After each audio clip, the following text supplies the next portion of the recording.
You hear something, Peggy? Huh? Hear what? I thought I heard someone yelling, or, I don't know, a howl. Forrest, is this a joke? No, I almost swore I heard something. Oh, and here I was thinking you'd finally started to ease up. You probably just heard some cats outside. Cats? You know, 4 legs, whiskers, tails, not dogs. I know what a cat is. But I mean, does Gallows Creek have a stray cat problem or something? Not since the rats moved in. Anyway, you ready to do the pre-flight checks? Seriously? Do we have to do these checks every time? And do you have to call them that? Reggie pays us to check the equipment before each show, and he pays us to call it a pre-flight check. But if you're sure you don't want to... Alright, fine. Let's get through this. Alrighty, this is your captain speaking. Really? Come on, let's have a bit of fun with it for once. Buckle in, folks. We're about to hit some tubulance. Let's start with record playing. Okay. Grab a record, stick it on the player, and hit play. Easy.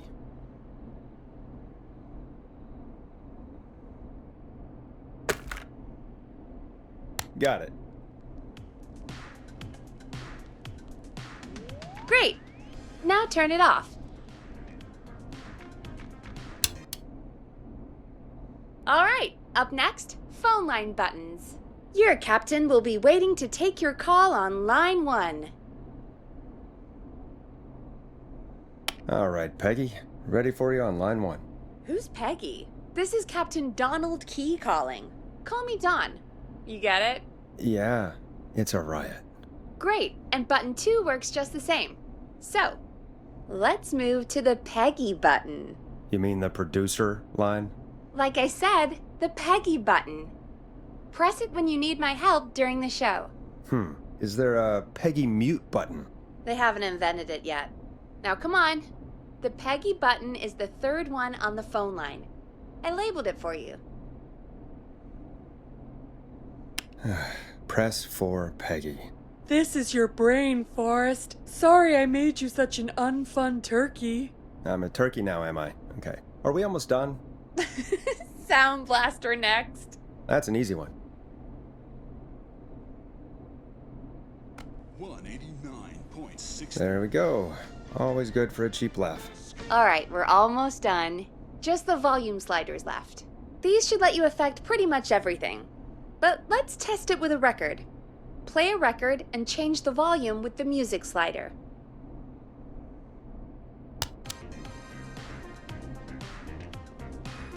All right. Seems to be all working. We done, Captain? We sure are. Coming in for landing. Local time? Should not encourage you. I knew you had a fun side. It's my fun side that gets me in trouble. Now, let's get the show started. After your introduction, our first segment is Guess That Scream. I thought that was a joke. Nope, and don't blame me for this one. It's Reggie all the way, and he demands we do it tonight. Okay, Forrest, shut the music off. Okay, you're live in 3, 2... 189.16. Good evening, Gallows Creek. This is your host, Forrest Nash, and you're listening to 189.16, The Scream. Before we start taking your calls tonight on Gallows Creek's only late-night phone-in talk show, I need to let you know about a special competition we have for you this evening. Guess That Scream. This is actually one of the station manager's better ideas. Here's how it works. I'm gonna play you a scream, then you call and guess that scream. We need you to guess why they're screaming. Did they stub their toe, saw off a finger, or discover the corpse of a loved one? That's good. Now, Forrest, hit them with the tape. We'll play that scream in just a second. Listen close, and then call in to guess that scream. Peggy, what do you mean play the tape? I used to have a tape guy do that for me. You're not in Chicago anymore, Forrest. Here in Gallows Creek, you get to be your own tape guy. Come on, I gave it to you yesterday. Forrest, you do have the tape right. You knew we were doing this tonight. Peggy, let's be real. Guess That Scream is a terrible idea. No, I don't have the tape. It may be a stupid idea, but that doesn't mean it can't be fun. We're going to need a scream tonight, Forrest, and you're the one at the mic, so... Really, Peggy? You want me to scream? You know this show depends on my golden voice, right? Come on, Forrest, just do it!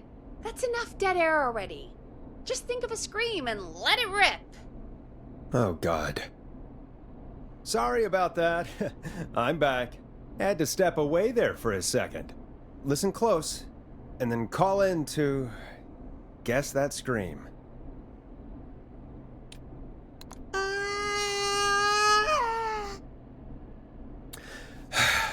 Well, folks, there you have it.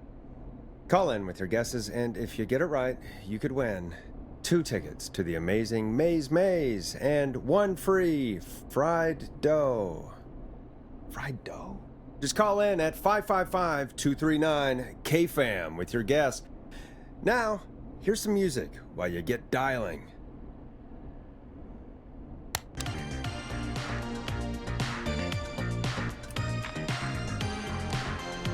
Time to go on the journey that is Last Processor with their hit song 1980X.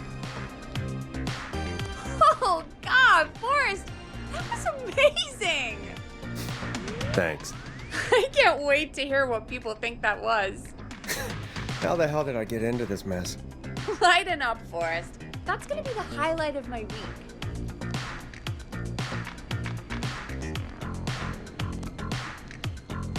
Oh, Forrest, there's a call coming in. Time to turn the music off. Welcome to 189.16, The Scream. Caller, you're talking to Forrest Nash. What's going on with you tonight? Forrest! Thank God I made it through. My name is Leslie Harper. I'm the 911 operator and police dispatcher for Gallows Creek. Welcome to the show, Leslie. Are you calling in to Guess That Scream? As a 911 operator, I bet you may have an educated guess. What? No! Look, I found a body and I need your help. 911 is calling me to report a body. Interesting setup. All right, I'll bite. What's the punchline then? Forrest, I recognize her voice. I'm pretty sure that actually is our 911 operator. I think this is real. Peggy, I'm not gonna be happy if this is a prank. I don't do prank segments on my shows. It's in my contract. Forrest, I really don't think this is a prank. Leslie, if you're telling the truth, you should report this to the sheriff. What was his name? Sheriff Andrews or whatever? I'm at the sheriff's office right now. Wait, what? Sheriff Matthews is dead. What? Sheriff Matthews is dead? I couldn't get any response from the department. That's never happened before, so I came to the station and I found him. Oh, God, poor Sheriff Matthews. Do you know what happened to him? Someone got him. Someone got up very close and I really don't want to say what they did to him. Did he fight back? I don't know. I think he tried. He's surrounded by bullet casings. I think he tried to shoot at whoever it was, but I don't understand. Where are the other officers? Do they know? Have they secured the scene or whatever cops are supposed to do? no. I checked everywhere. Deputy Martinez is here, but she's knocked out, tied up, and locked in a holding cell. I called you right after I found her. God. Wait. Please don't tell me that this hick town only has 2 cops. Don't be ridiculous. We have 3, but Officer Gunderson is on leave in Cancun. Leslie, do you have any idea who could have done this? Not a clue. I didn't see anything on my way over. Leslie, you need to call over to Henderson or Quiet Ridge. They need to send someone over from their department. I tried, but I can't call anything but local numbers. Something's wrong. I'll have to go there myself, let them know what's going on, and bring help back with me. But if you leave while there's a murderer on the loose, Who's gonna man the emergency line?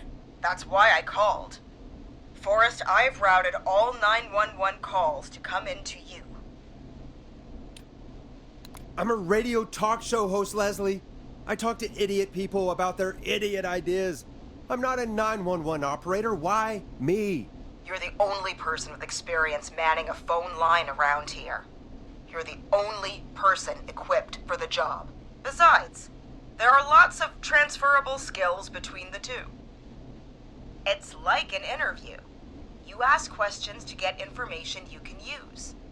Keep people talking, you know? Guide the conversation and know when to jump in. You do know that I'm so good at interviews, they sent me from Chicago to Gallows Creek, right? So I've heard. But that doesn't matter. And besides, there are two of you. You can talk to each other, discuss ideas, work together. Hell, let's have some on-the-job training right now. I have an emergency. I need to get an unconscious Deputy Martinez out of that holding cell. It looks like whoever attacked her threw the keys into the cell after they locked the door. Is there any way you can reach the keys? No. There aren't any bars to the cell, and the door itself only has a food tray slot. And that's too narrow for me to reach through. There's gotta be another way in. There's gotta be another set of keys somewhere in that office. Those can't be the only ones. Of course. Yes, there must be another set. Where might another set be? Maybe Sheriff Matthews had a set of keys on him when he...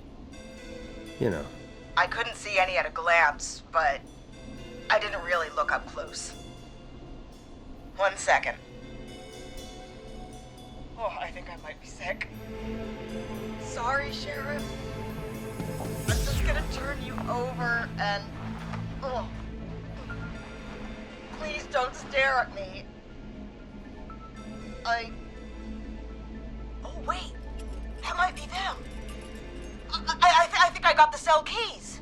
Looks like Sheriff Matthews might have saved his deputy. Do the keys work? They do! Give me a minute to untie Deputy Martinez. I'll be right back. So far, so good, I suppose. How are you feeling, Forrest? Yeah, that seemed to go okay. Maybe Leslie was right. Maybe we can handle this 911 business. That's the spirit, Forrest. I think you're right. Though, I have to say, I really hope this is the only call like this we get. Same. Come on, Martinez. There we go. Just gonna sit you in your office chair. We'll head to my car in a minute. I'm back. Deputy Martinez is still out cold. I'm taking her in the car with me to get help in Henderson. If the killer came back now, Martinez would be a sitting duck. That's a good idea. We don't want to take any risk right now. Thank you, Forrest. You and Peggy just worked together like you did earlier. You can do this. Now I'll be back as soon as What? My car! My car is on fire! What do you mean it's on fire? How the hell? Did it just go up in smoke? What happened? Wait. What? No way. This can't... Oh, Forrest, we have big trouble. What's happening? What's that noise? It sounds like whistling? Whistling? It can't be. Oh my god. I can see him, but he's dead, right? Right? But that mask, how the hell is he? Who, Leslie? Who? The Whistling Man! The Whistling Man? Who's the Whistling Man?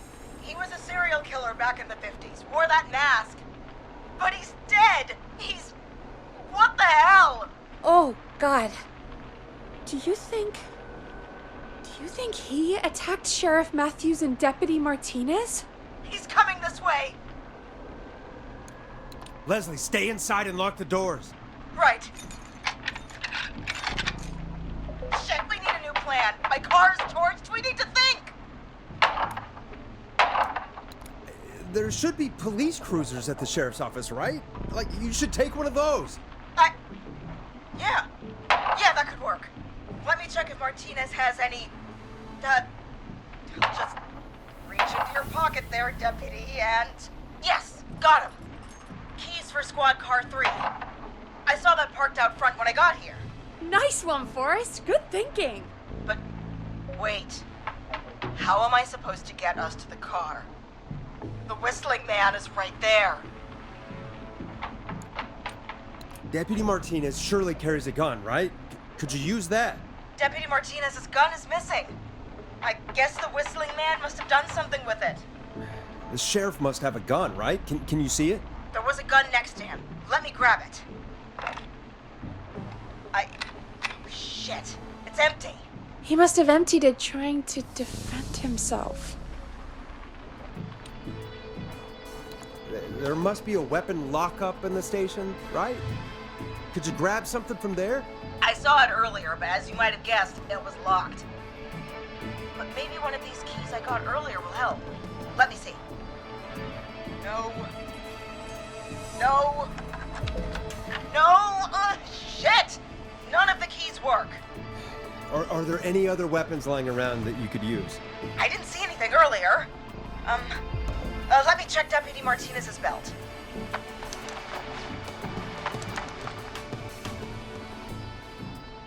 All right. It looks like the whistling man left her with a baton, pepper spray, and taser.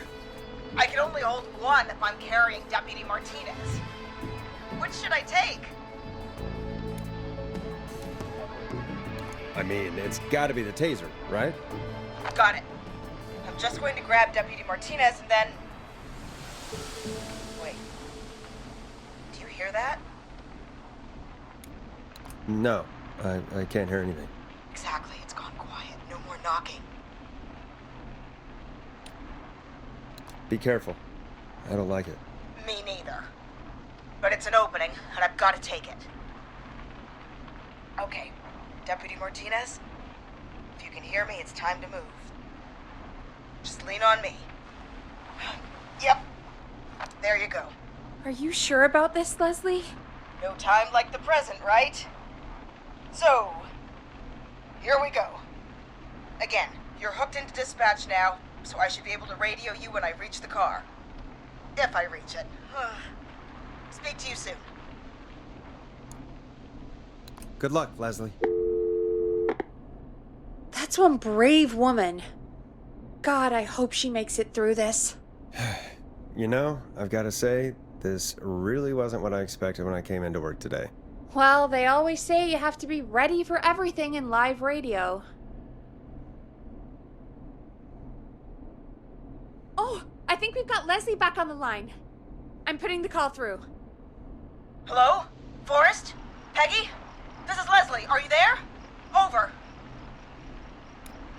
We're here, Leslie. So I guess you made it to the car then. Over? Sorry about the CB chat. Old habit. But yes, we made it to the car. Deputy Martinez is in the passenger seat, still out cold. I don't see the whistling man anywhere, and I don't plan to wait for him. So I'm going to get us moving. Jesus! God damn it! Get back! Get away from her! Leslie, what's happening? The whistling! No! Get off her, you son of a bitch! Yeah! Take that! Leslie, drive! Don't worry, Deputy Martinez. We're out of here.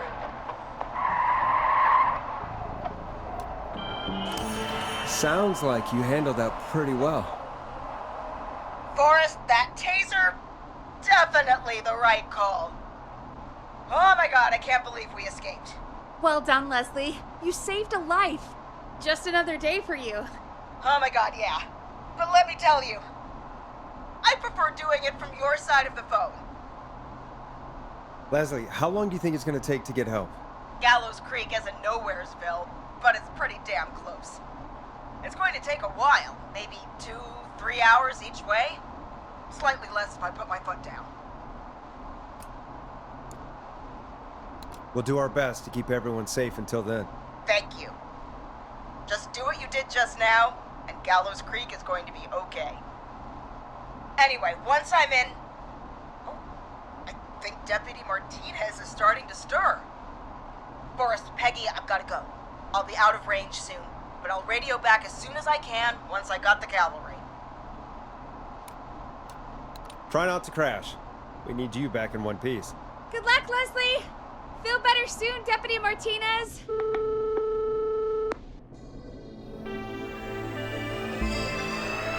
Folks, you heard it here. We've got a killer on the streets of Gallows Creek tonight. Please make sure to stay safe. And Leslie, we're counting on you. We're gonna get back to the show meanwhile. If you have anything on your mind or have any information about this Whistling Man character, then give us a call. We'll talk here on 189.16, The Scream. For now, here's another hit record for you all to enjoy.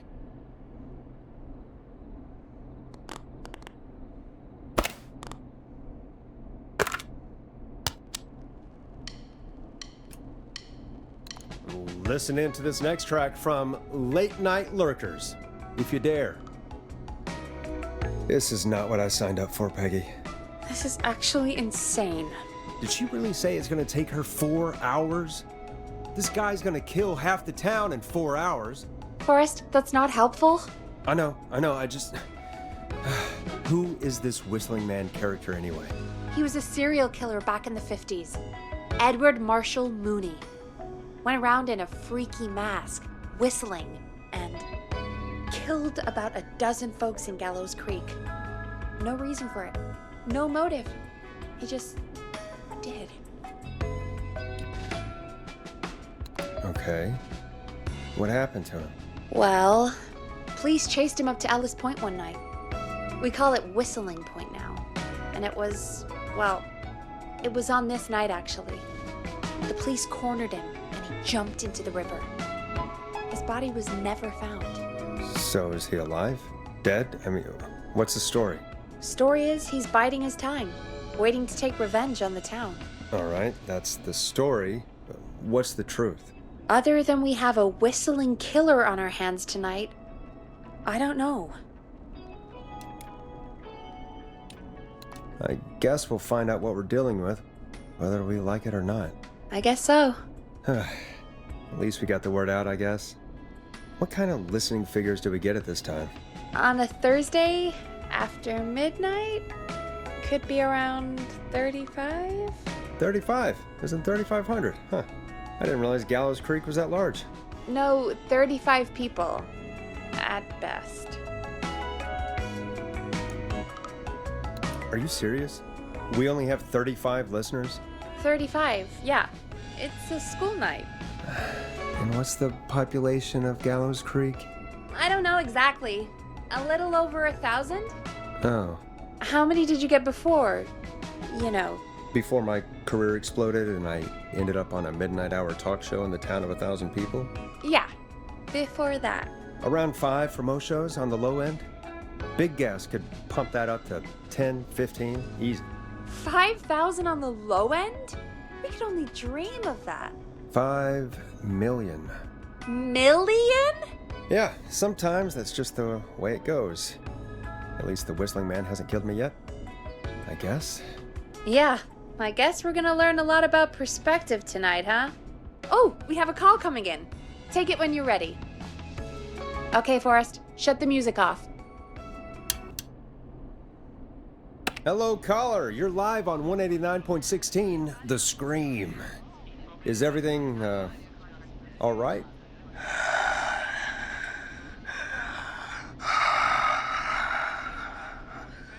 Okay, who is this? Are you, hello? Hello?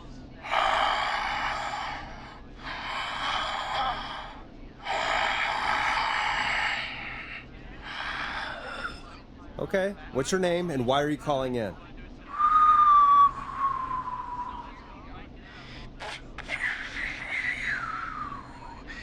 You know my name. I've come back from the dead to kill again. No one's safe. Do you accept requests? I've got a list of names I'd love to see in the obituaries. Maybe you must sacrifice? To us? I mean, me! We want cheese-dusted pretzels. I mean, I want cheese-dusted pretzels. Or I'll cut your face off. Goddamn kids. I'm cutting them off. Not yet. I want to deal with them.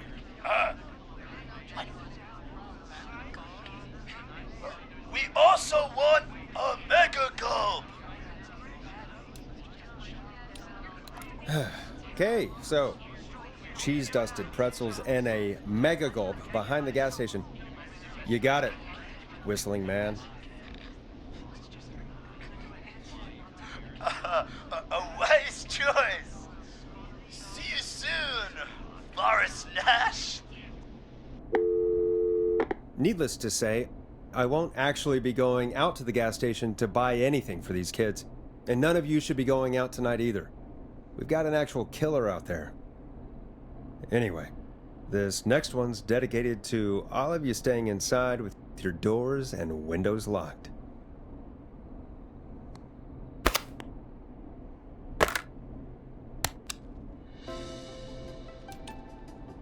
It's David Scopo with Moonlight.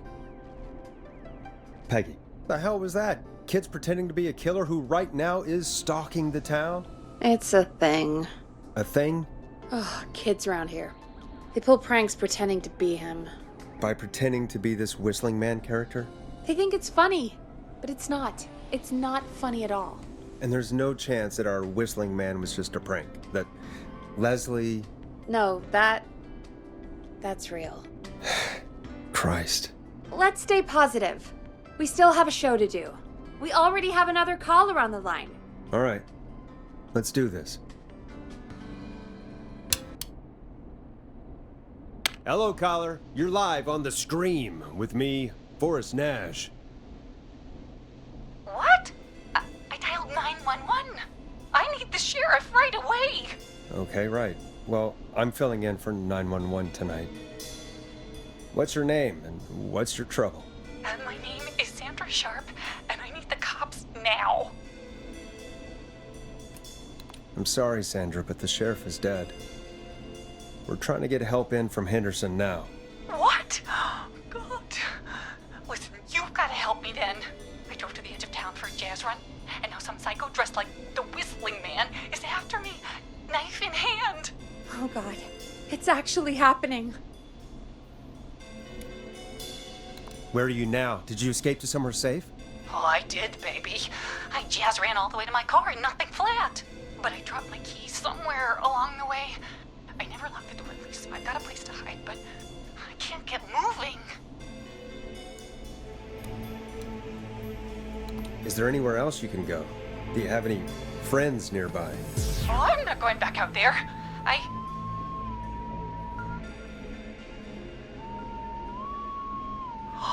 Oh, shoot. Oh, he's back. Look, I don't know a thing about cars, but I gotta start this engine without the keys. And you're gonna have to help me. Wait, I don't... If it helps, I've got a toolkit buried beneath my spare sweatbands. I'll call you back when I find it. You're listening to 189.16, The Scream. Hosted by me, Forrest Nash, your friendly neighborhood radio host, mechanic, and savior. Sit tight while the record spins, folks. This one goes out to you, Sandra.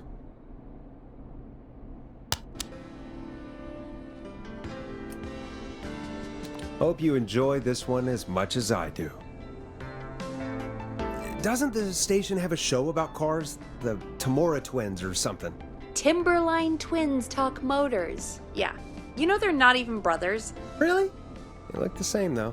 I know, but they're not even related. It's weird. I asked them about it once, and they got really sweaty and defensive. Anyway, go see what you can find. The offices are out the door and down the hall.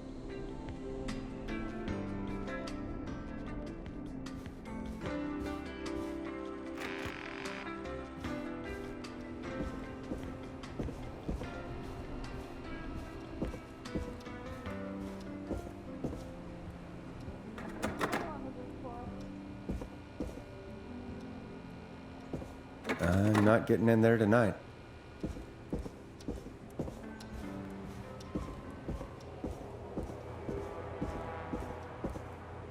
So many locked doors, so few keys.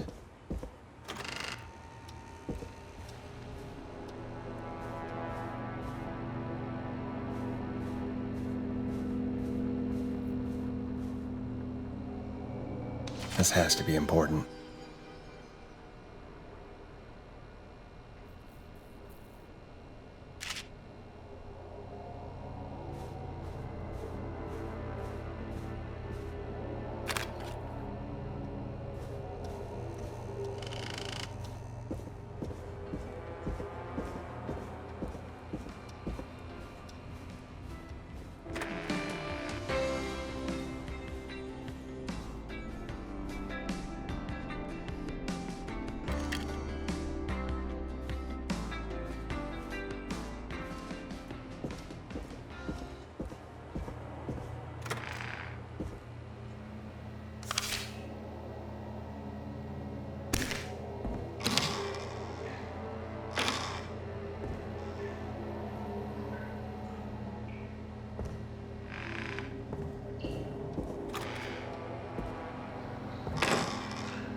This looks useful.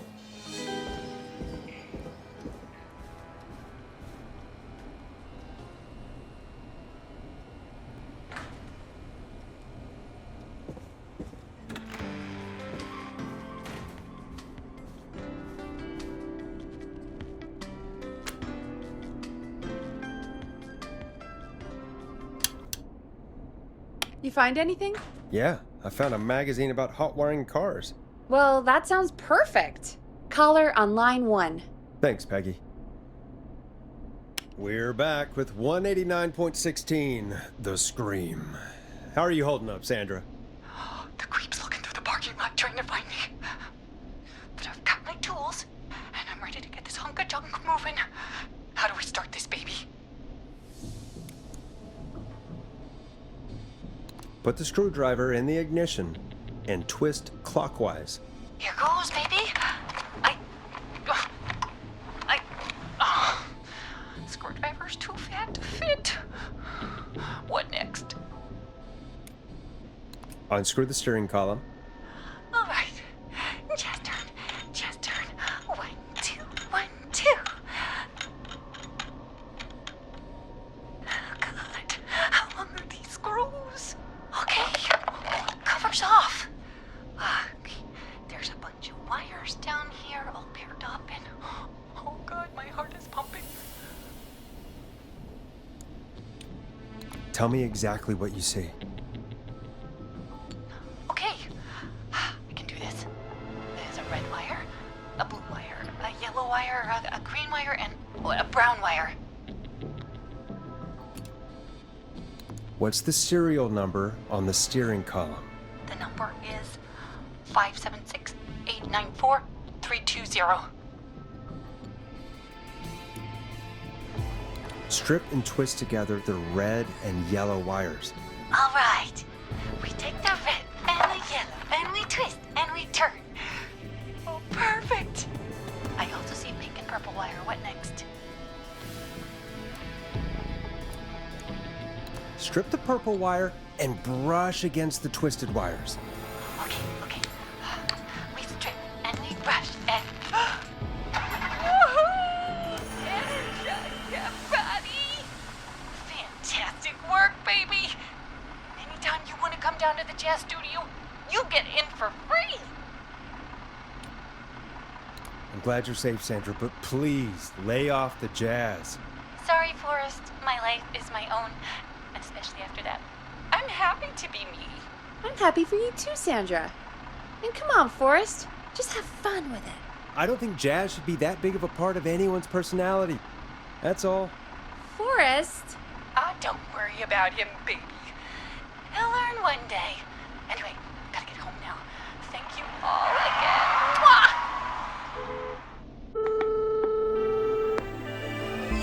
We did it, Forrest! We sure did. Here comes another hit track that we're excited to share with you. And remember, if you're also having car troubles, then tune in to Timberline Twins Talk Motors here on 189.16, Monday to Friday at 5. Take it away, Forrest.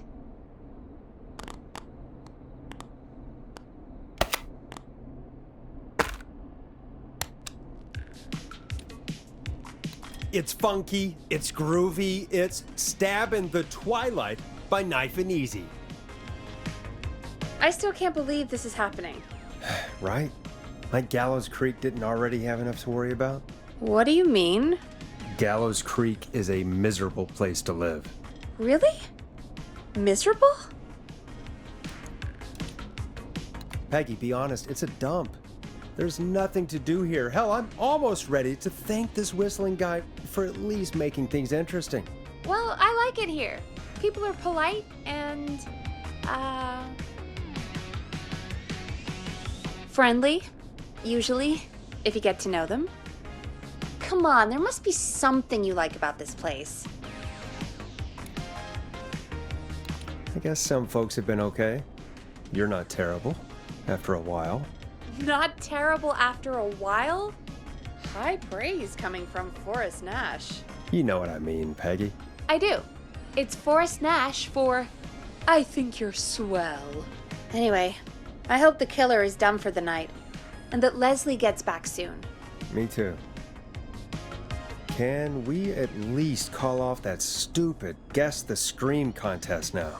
Yeah, that'd probably be a good idea.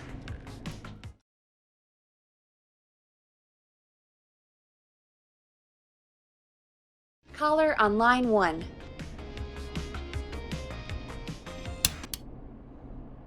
Evening, caller. This is Forrest Nash, host of 189.16, The Scream, and tonight's 911 stand-in. Hey, Forrest. My name is Brian. Brian Ponte. Brian Ponte of Ponte's Pizza. Hello, Brian. What have you got to say about what's happening? I'm so happy that Deputy Martinez survived. I've seen her a lot over the years down here at Ponte's Pizza. Oh, you did a really great job.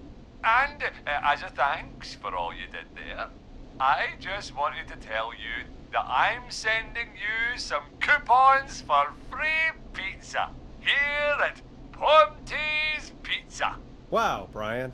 That's really good of you. But you really don't have to, though. Oh, it's the least I can do. And if you like it, well, you're in luck, because we're always running great deals that'll have you eating for pennies. Sounds great, bro. And let me tell you, the pizza we have is to die for. No. Poor choice of words tonight, I guess. Hey, don't worry about it. It's all right. Oh, thank you, Forrest. Well, I just hope I didn't put you or anyone else off coming on down to Ponte's Pizza. We've got a great special this weekend. Our famous beer and pizza deal. Wait a minute. Come on down to Ponte's Pizza this weekend. You've just got to pay for one slice to get yourself. God damn it, you're just calling in to advertise your shop. Peggy, hang up on him. Done. Oh, real quick, before I forget, it's probably time we played a paid ad. Now, a word from our sponsors. You know how to play an ad, right? Nope. In-flight check time. Christ. Our captain would like to remind you that the station is required by law to play advertisements from our sponsors. Grab a cassette and stick it in the player.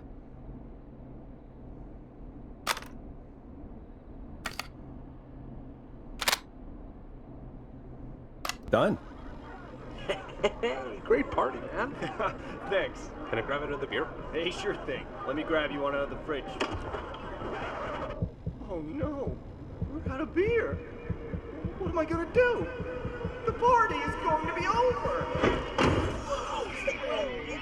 Fear not. The Grill and Spree will give you a free 6-pack of beer if Gallus High wins this Tuesday. Say what? That's right. Order a meal deal from us and you'll get a free 6-pack of beer if Gallows High wins. Free 6-pack? Righteous! You heard me. 6 beers if Gallows High wins. Sounds like you've already had enough beers. I hope we murder them. Me too, Billy. Me too. Come on down to Griffithsburg or call 555-749-8335. We've got barbecue you'll die for. Yeah. Hey, Forrest, do you know what the Grill Reaper's favorite grilling spree order is? I have a feeling you're gonna tell me. Spare ribs. Just get me back on the air. And we're back. We got a caller. You know what to do. Welcome to The Scream with me, Forrest Nash. Yeah, Leslie. This is Maurice Russell from the Gallows Reporter. I'm at the office. This guy just broke in downstairs and... Wait. Forrest Nash? I want to speak to 911. Put Leslie on. What? God, another one? Leslie's driving to Henderson right now. She left me in charge. Why on earth is Leslie... Oh, never mind. Just put me on with Sheriff Matthews. Sheriff Matthews is dead. Dead? What happened? Did you witness the incident? Are you willing to do an interview for the reporter? I can cite you as an anonymous source, if that's a concern. We're live on the air. Anything we say can and will be broadcast. Live on... Damn it. All right. There's obviously a lot more going on than I know. Yeah, there's a lot happening tonight. You said someone broke in. That's nothing to get worked up about. Some idiot kid just broke in, dressed as the Whistling Man. Heh, teens. They get worse every year. This punk wasn't even a disappointing twinkle in his daddy's eye when Edward Marshall Mooney stalked the town. But I was there. I covered it. Maurice, I don't know what's going on, but he's back. The Whistling Man is back. Don't be an ass, Nash. Every year this happens. They think it's funny. Not a big deal, old man. But they didn't live through the terror 30 years ago. Anyway, I know for a fact, Edward Marshall Mooney is dead. I don't know who I'm looking at on the security monitor. But if he killed Sheriff Matthews... Where are you now? I'm in the boardroom, upstairs. We got security cameras all around the building. You can watch them on any TV set here. And there's a set in the boardroom. Maurice, is there any way you can get out of there? I sure as shit hope so, kid. But I'm not sure how I'm going to do it. That crash you heard was him tipping over my filing cabinets. He's blocking the stairs. I'm guessing the stairs are the only way out? That's right. And it would take me a good few minutes to move those cabinets. We need to do something. But what? All we can do from here is... Forrest, I think I've got it. Why don't we call the killer? They'd have a bunch of phones set up across the office, right? In different rooms, with different extensions? So we call one of them. Draw the killer away. Buy Maurice time. That could work. Exactly. It's worth a shot. I can hear you, you know. The son of a bitch hasn't killed me yet. Yeah, sorry, Maurice. Peggy and I were just trying to figure out... You realize how stupid that plan sounds, right? For that to be successful, you're gonna need every phone extension. Plus, a plan of the entire office floor. All delivered while the killer is en route. I've got it. And thank God I've always been cool under pressure. Don't go anywhere.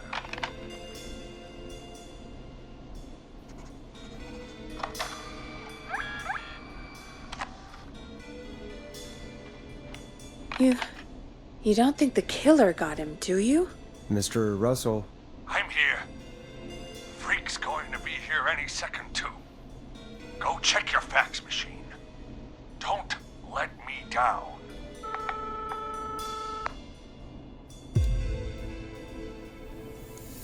Tell me where the fax machine is again, Peggy? The fax machine's in the office on the other side of the hall. Thanks, Peggy. Be right back. Okay, go to the office on the other end of the hall. Grab the fax from the machine. Easy.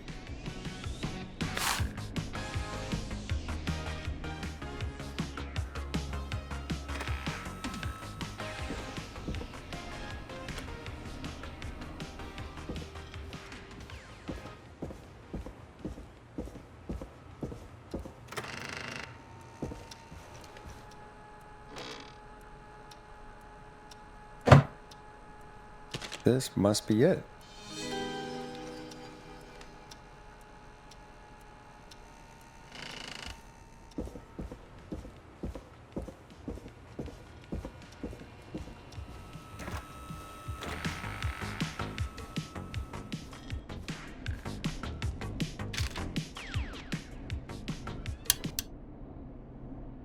Hey, did you get the fax? Yes, I have. Mr. Russell, you still with us? I am. You get my fax? Yeah, I got it right here. Good. I knew you could at least manage that. Okay, folks, we're back on the line with Maurice. Let's see if we can help him avoid the Whistling Man. Here's the situation. The Whistling Man searched every room in the hall leading up to the boardroom. And now, he's in the office next door. It's now or never. This plan of yours better work. I'm ready on my end, Forrest. Again, we want to draw the killer away by dialing an extension number, and then move Maurice somewhere safe. So, what extension should I call? Call the editor's office. The extension is 03. Got it. I'll put the call through when you're ready. All right, Nash. Where do I need to go? You're moving to the kitchen. Yeah, that makes sense. Go somewhere he's already checked. Not bad, Nash. I'm ready to place the call. Are you ready, Mr. Russell? Don't have much choice, do I? Make the call. Yes, sir. Calling now.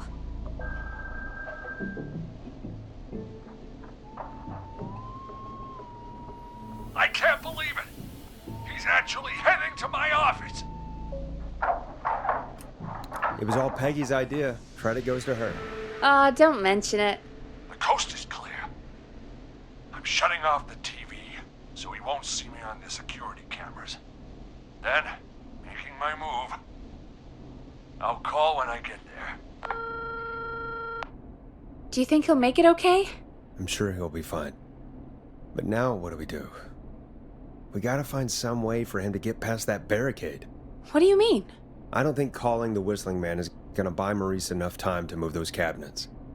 We gotta think of something else. Yeah. Maybe we could... Oh! Call incoming. You ready? Ready as I'll ever be. I put him through. Alrighty. Mr. Russell, are you there? I am. I don't think he saw me. I've got to give you credit for that, but I'm not out of the woods yet. Right. Let's review where we are. So, the only way out is by the stairs, which the Whistling Man has blocked with furniture. Exactly. I can move the furniture out of the way, but not quickly or quietly. Could you lock him in a room? That'd probably buy you time enough, right? Maybe. But the damn fire regulations say every door in the office has to unlock from the inside. He'd be able to get out just as soon as... Wait, no. I got it. The secret archive through my office, where we keep our most sensitive records. Ooh, a secret archive? Reggie would love that. What have you got back there? Juicy secrets about outer space? Peggy, I don't think now's the time to be playing around like that. You're right. Sorry, Forrest. Kids, We're in the big time now. I've got it all figured out. The secret archive. There's no lock on the inside of that room, only the outside. You can't break out. If we can get him in there, and I lock him in... We can catch the son of a gun. Exactly. Oh my god, Forrest, we might be able to end the nightmare right here. So should I call the secret archive then? You can't. The archive is a room for secrets, not gossip. So we don't have a phone in there. Oh, we're gonna need to change it up then. Any ideas, Forrest? Maybe we could use a radio. There's no radio in the secret archives. Are there no radios at your offices? I don't have one in my office, but... What is it? Our sports reporter, Hopkins. He has a little portable radio he never turns off when he's here. That might be what we need then. Is his portable radio still there? It should be. It's what he calls his work radio. It should be in the archives, actually. I'll sneak over while our friend is still distracted with his search. I'll call you back once I've got the radio. We're gonna save him, Forrest. Heck, if this works, we might even save the whole town. There's still a lot to do before we celebrate. Let's just see how it goes first. What do you mean? He's not out of there yet. He's still got to find the radio, unblock the stairs. I know, but we've got a plan for how to do that. And, oh, call incoming from the reporter. Putting it through now. Nash, hello? Nash, are you there? I'm here. Is everything okay? I found the radio. It's right where I thought it would be. It's all coming together. I'm just gonna turn it on quickly, make sure it's still got some juice. Maurice, turn the volume down. We don't want that thing blasting just yet. Yeah, I knew that, Nash. I was just doing that when you yelled at me. The radio works! If I make it out alive, Hopkins might just get that day off he wanted. He's earned it. Let's do it for Hopkins, Forrest. Wait. Ah, God damn it.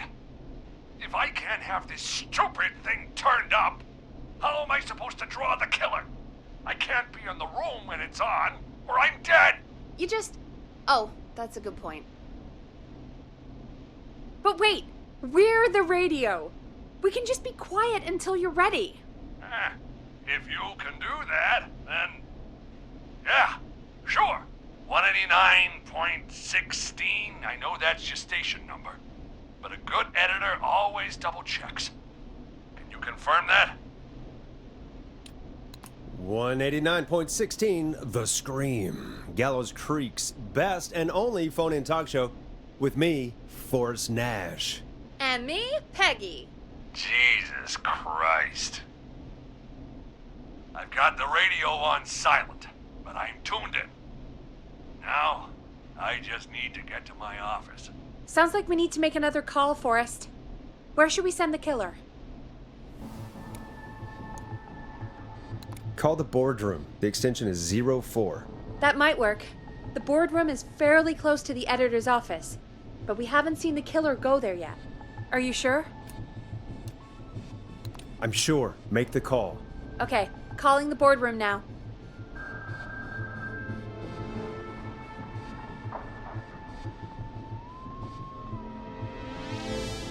He's on the move. I'll call you guys from my office in a second. Looks like we're almost through this nightmare. Any idea what you'll say to draw the killer in?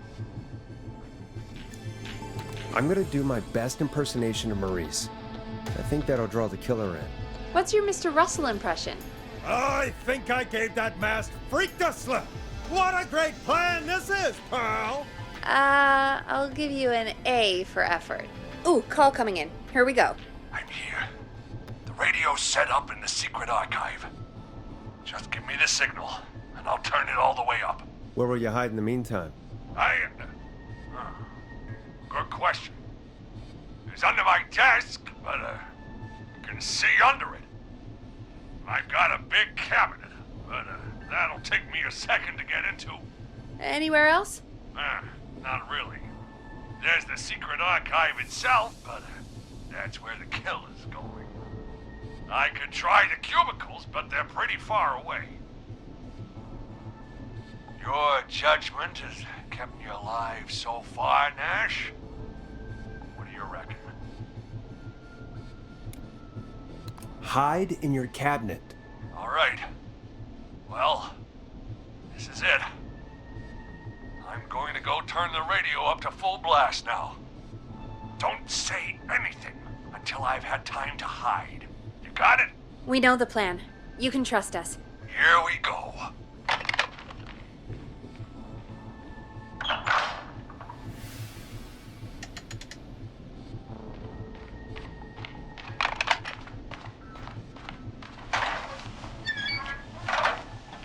I think it should be safe now, Forrest. That's it! No more hiding! I'm a tough old man. I've been on the beat longer than you've been alive! Come on down, Whistling Man! Come and get a knuckle sandwich!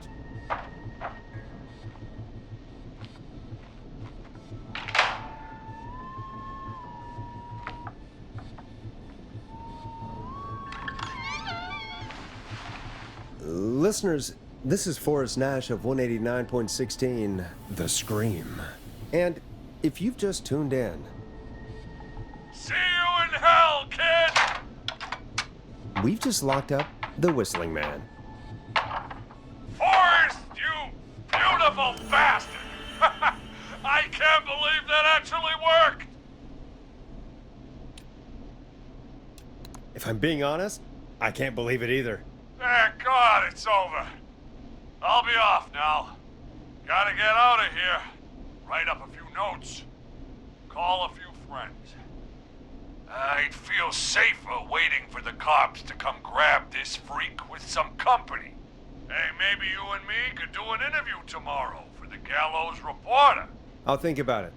Let's see what tomorrow brings. I'll take that as a yes. Talk to you soon. There we are, folks. The Whistling Man is locked up. Let's all take a deep breath. And play some killer tunes.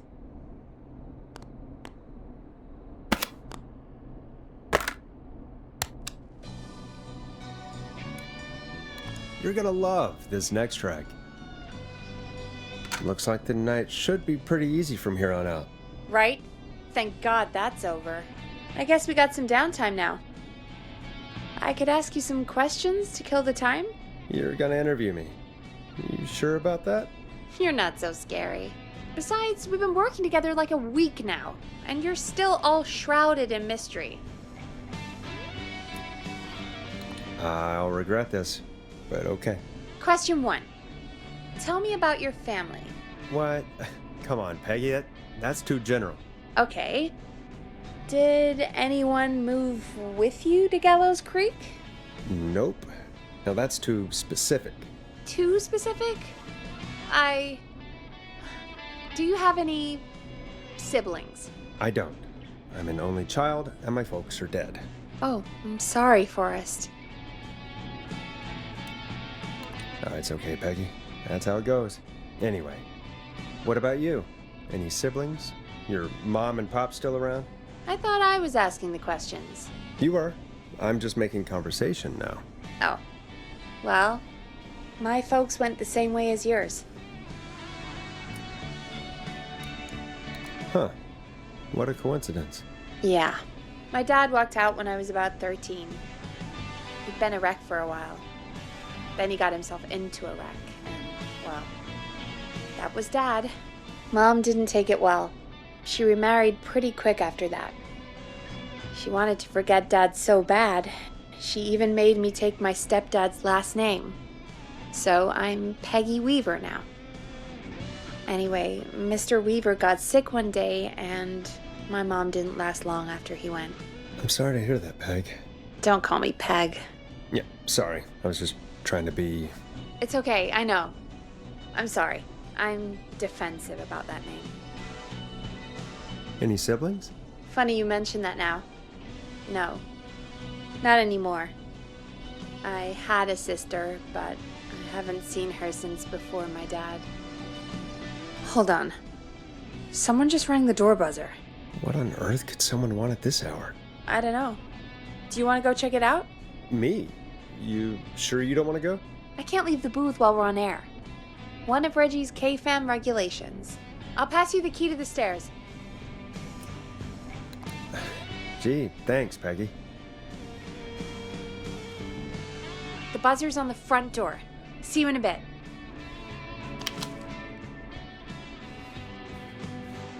Okay, down to the first floor, then check the door.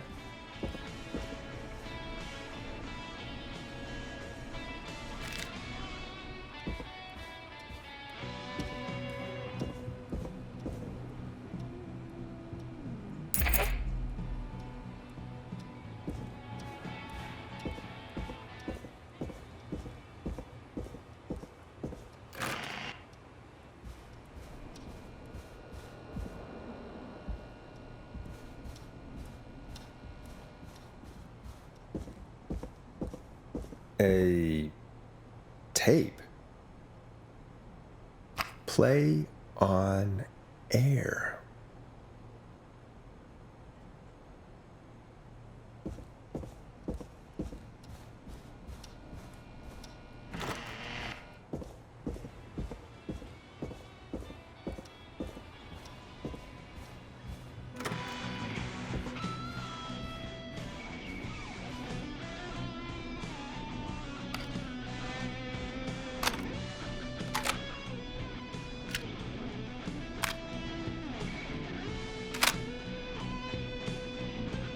Who was there? I didn't see who it was. Are they still out there? No, they left as soon as I went down there. They pushed a cassette through the door. It says, "Play me on air." All right. Well, turn the music off and play it.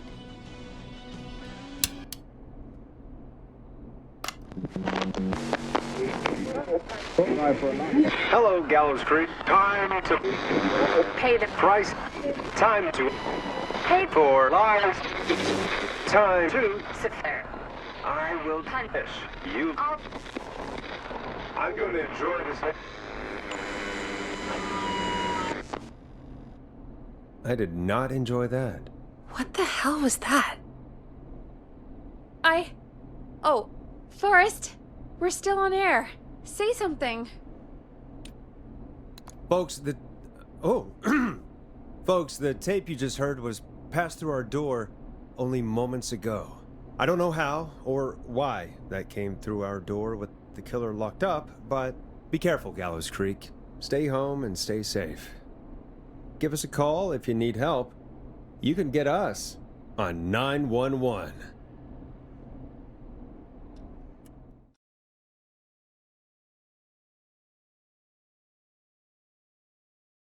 Hey, we had a call come in. Caller, you're on 189.16, The Scream, with... Ash! Shut up and listen to me! Mr. Russell? What's wrong? Are you okay? I said listen! He's gone! The whistling man is gone! God damn it, I thought you locked him up. What's going on? Damned if I know, Nash! Mr. Russell, where are you now? What happened? Well, after our call, I cleared the stairs and went home. I phoned some buddies, and we came back here to keep watch. Then what happened? I'm getting to that. We came back here. Door was shut, just as I left it. We had a couple of drinks, and, well, there was a bunch of us, and we were all armed. They thought we could teach the freak a lesson before the cops got him. Did you let him escape? Of course we didn't. I demand you retract that accusation. God damn it, Maurice. Just tell me what happened with this plan of yours. This was not my idea. The guys just grabbed their weapons and unlocked the door. I braced myself and... Then nothing. The room was empty. The door was still locked. How the hell did he get out? Are you sure it was still locked? I'm telling you, it was locked. No way out of there. None. Maybe. I mean, I know it's crazy, but if he's back from the dead, then... Don't be ridiculous, Peggy. It would explain things. I mean, how do we know he's not? Mooney, there's no way. Whoa, did you say something, Maurice? Baloney. I said baloney. Look, I don't want anything more to do with this. I'm clearing out of Dodge. And I recommend you and everyone listening do the same. He seems really spooked. Wouldn't you be if you got attacked by a serial killer who turned out to be a demonic spirit? He's not a demon, Peggy. Yeah, you're probably right. But what do we do now?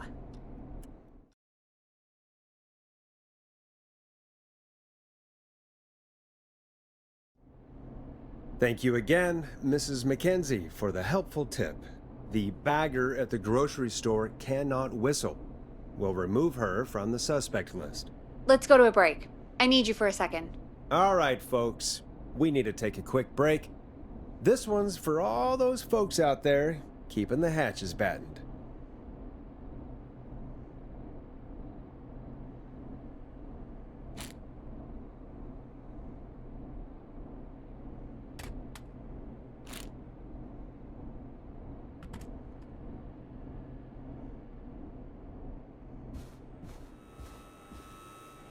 Play a record, Forrest.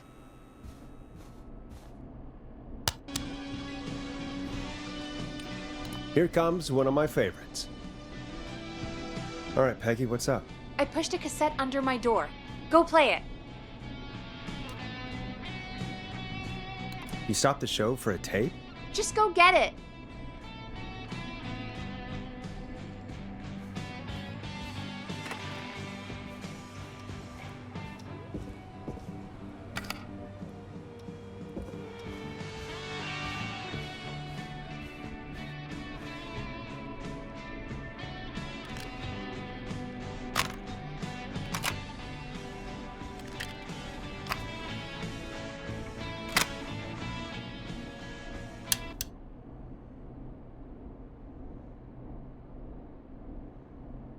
Or try your call again. Straight to voicemail? My God. Are there any professionals at KFAM? This is Gina Franklin. I'm calling because your backwater station has not honored our agreement. We gave you Mr. Snatcher's newest single, the kind of honor you've never had and probably never will again. And we've still not received any information about when you're fitting it into your busy programming. I'll be frank, I didn't want you as part of this debut, but Mr. Snatcher, due to his prior friendship with Mr. Nash... Prior and current friendship, Gina. Forrest, mate, you alright? Don't worry about Gina, you know how she is. But yeah, can't wait for you to hear the new single, man. I think Final Breath is my best work yet. I really hope you and your listeners like it. And man, if you ever find your way this side of the pond, let me know. We'll have to catch up. God damn it, Roddy. If Final Breath isn't played on your airwaves by the end of Mr. Nash's show tonight, the next call will be much less friendly. That was Roddy Snatcher, Forrest. You know, Roddy Snatcher? Yeah, Roddy and I are old friends. I love Roddy. I Will Always Find You was my song.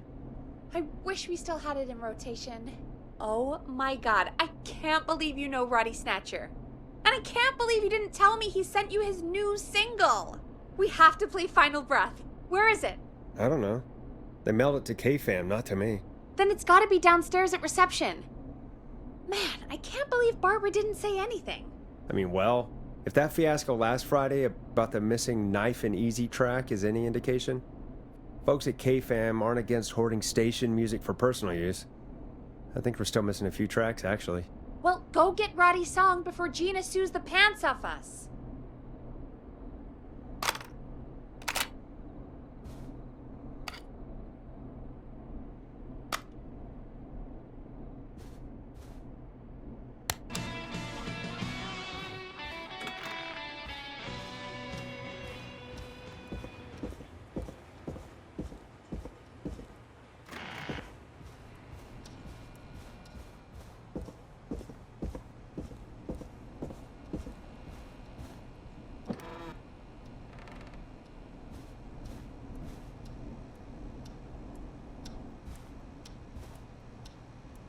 This must be it. Final breath.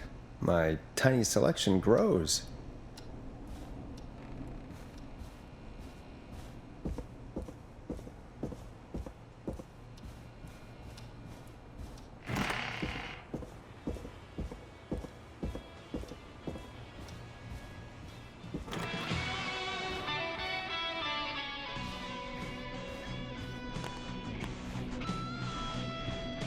Hey, did you get it? Got it. Let's get this on the air. Ah! Gallows Creek. I'm pleased to say we're in for a much-needed treat. Up next, courtesy of the British sensation himself, is a track you won't hear everywhere. Here's Final Breath by Roddy Snatcher.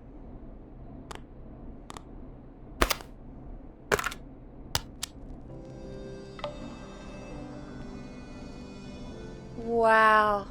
God, Roddy's the best. He is. And more importantly, we should be safe from the worst of Gina Franklin.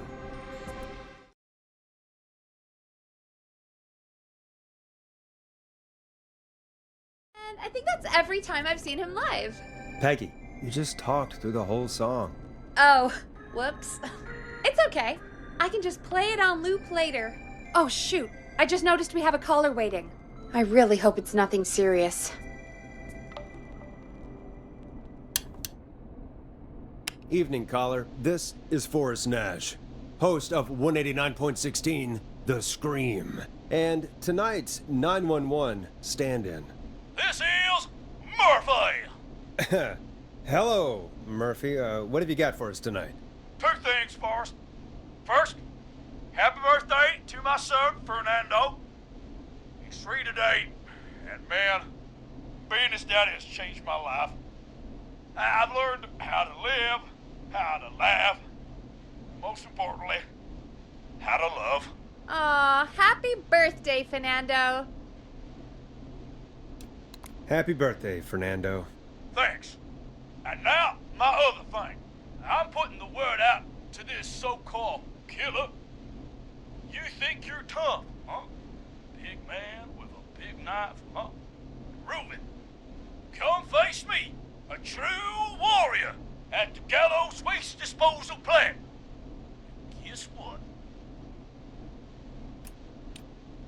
Are you gonna kick his ass, Murphy? Goddamn right! I'm gonna kick his ass! I got all the tapes in Master Robbie's Dojo series. So get ready, whistling man. You just let loose the junkyard dog. Oh, no. And there he goes. Ladies and gentlemen, keep your fingers crossed for Murphy as he tries to become our hometown hero. Anyway, we'll be right back after this commercial.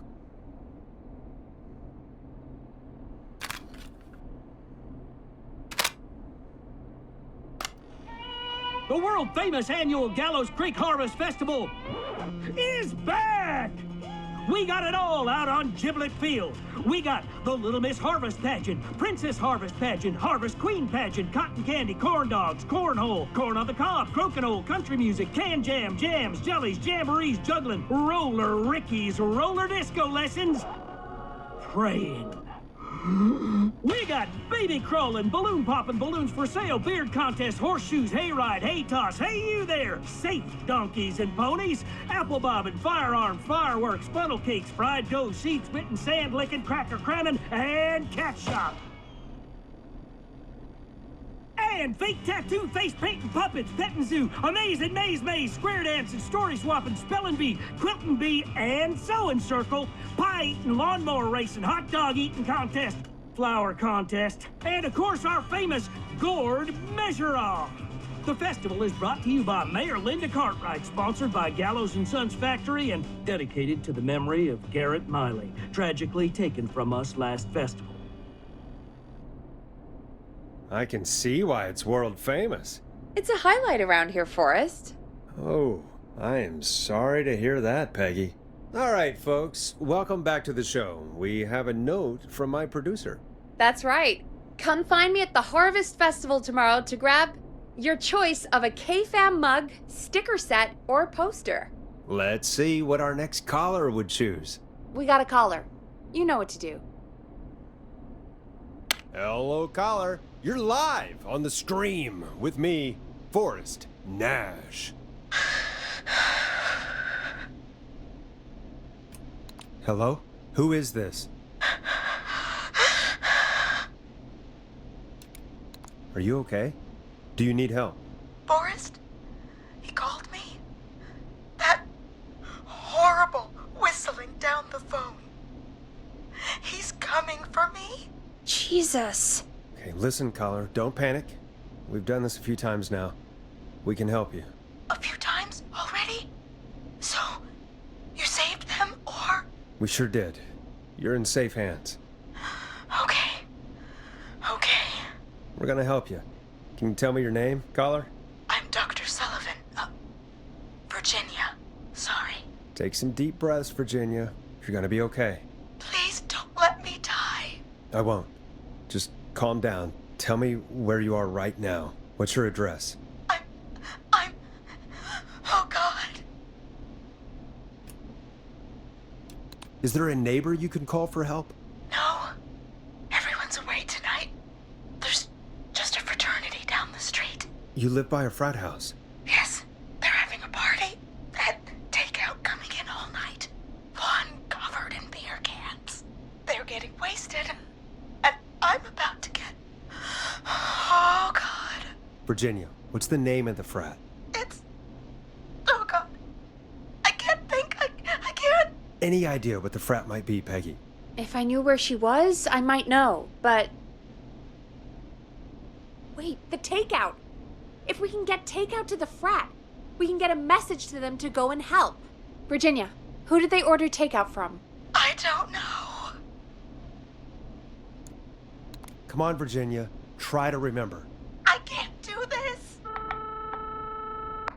Well, folks, seems like our Virginia hung up. While we try to figure out what takeout to order, here's some music for your own midnight snacks.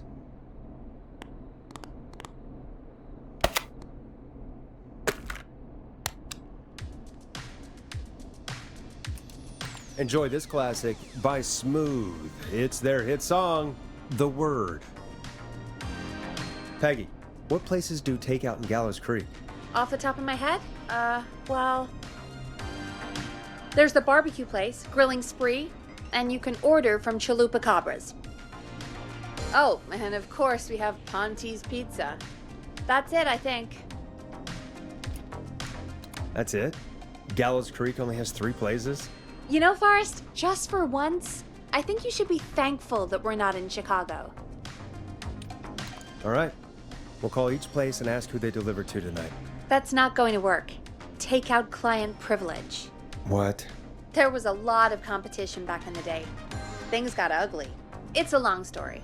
But what we can do is this. We figure out where the frat boys ordered from, call the takeout pretending to be from the frat, place an order, and include a note asking them to call the station. There's no other way, is there? Not that I can see. Well, let's not waste any time then. That's the spirit. You got any suggestions on where to look? Check the offices for anything food related. And maybe the kitchen downstairs. You'll need a key for that. I'll just slide it under my door now. Thanks, Peggy. God, where to start? What would make me order from somewhere if I were a partying frat boy? We have a food critic, right? Chad or Brad or... I'll just have to look around.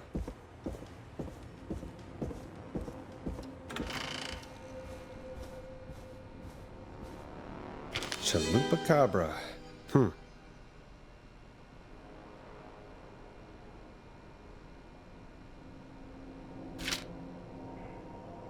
A promotion, huh? Maybe if I find the pizza box.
Nice. New music to play.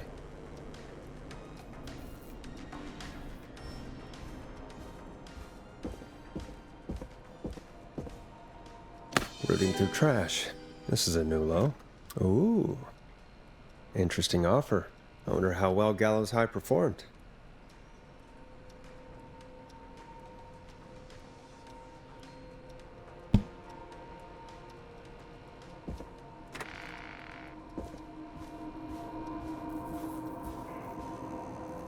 I need a key to get in there.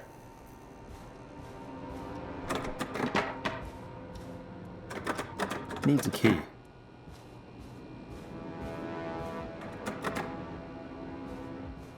That's not opening.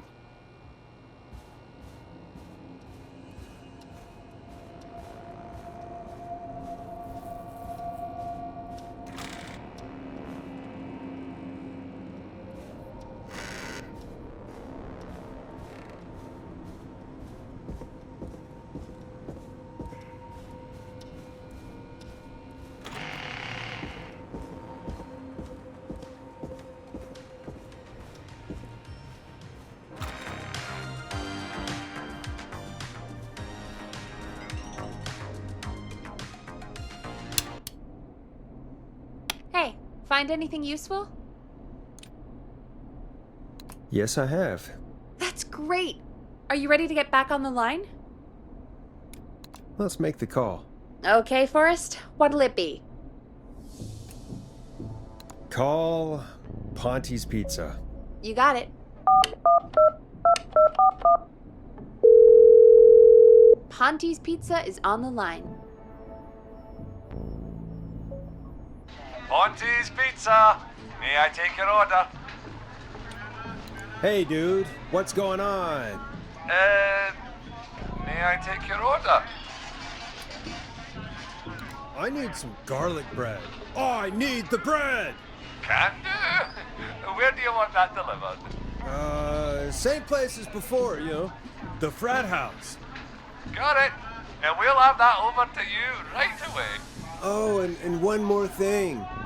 Can you add a note to the order that says to call K-Fam? K-Fam? Oh, consider it done.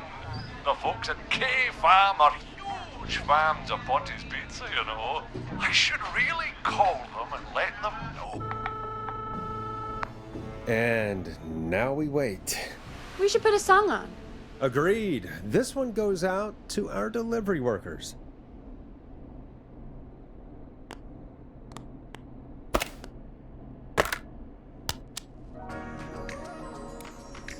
This is I'm Coming to Getcha by Vice. One of the best tunes this year.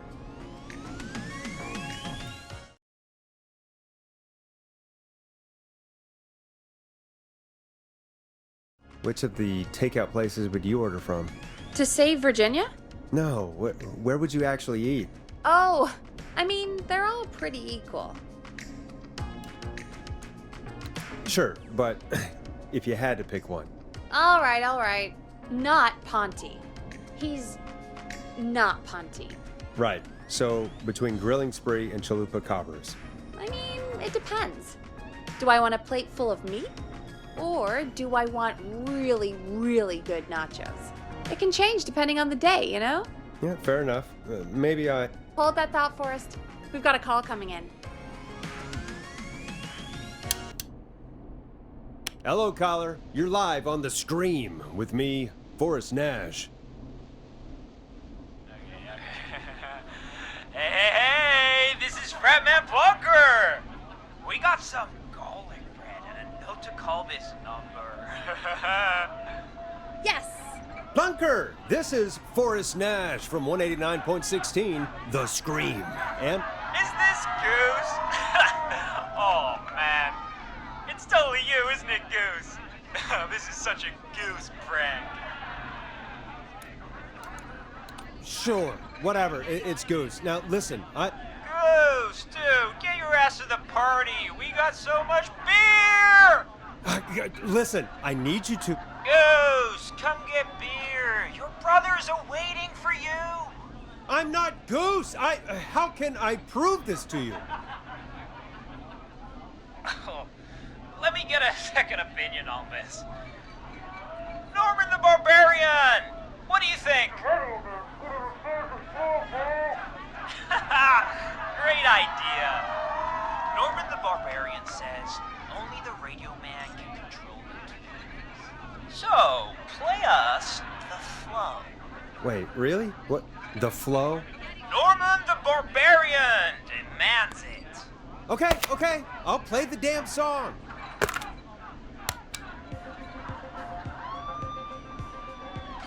Oh, shit. Okay, radio man.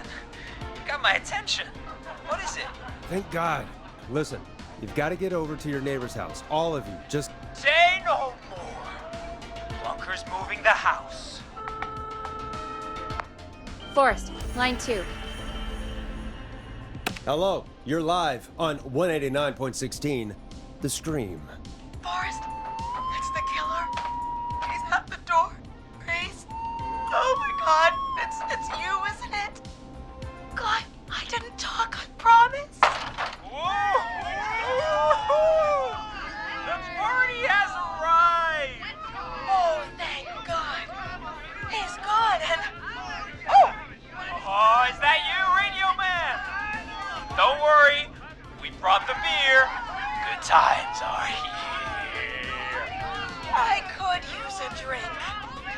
Thank you, Forrest. You're welcome, Virginia. And thank you to Plunker and his fraternity brothers. Some heroes wear capes. Some wear sheets as togas. Hey, Forrest, did you hear what Virginia said earlier? What was that all about? Clive, I didn't talk. Do you know what she meant? There's a janitor here at the station named Clive, but your guess is as good as mine. All right, folks. Seems we may have a lead. If any of you know a suspicious Clive, then please call in. It could save lives. In the meantime, looks like we have another caller. Hello, caller. You're live on The Scream with me, Forrest Nash. It's great to speak with you, Forrest. As a local small business owner, I find this all horrifying. A killer roaming the streets of our fair town? Ooh, terrible. I hear you there. It's a scary time for everyone in Gallows Creek. How are you holding up? You somewhere safe tonight? Yes, Forrest, I am. I'm here at work in my small business. It's a safe, family-friendly place.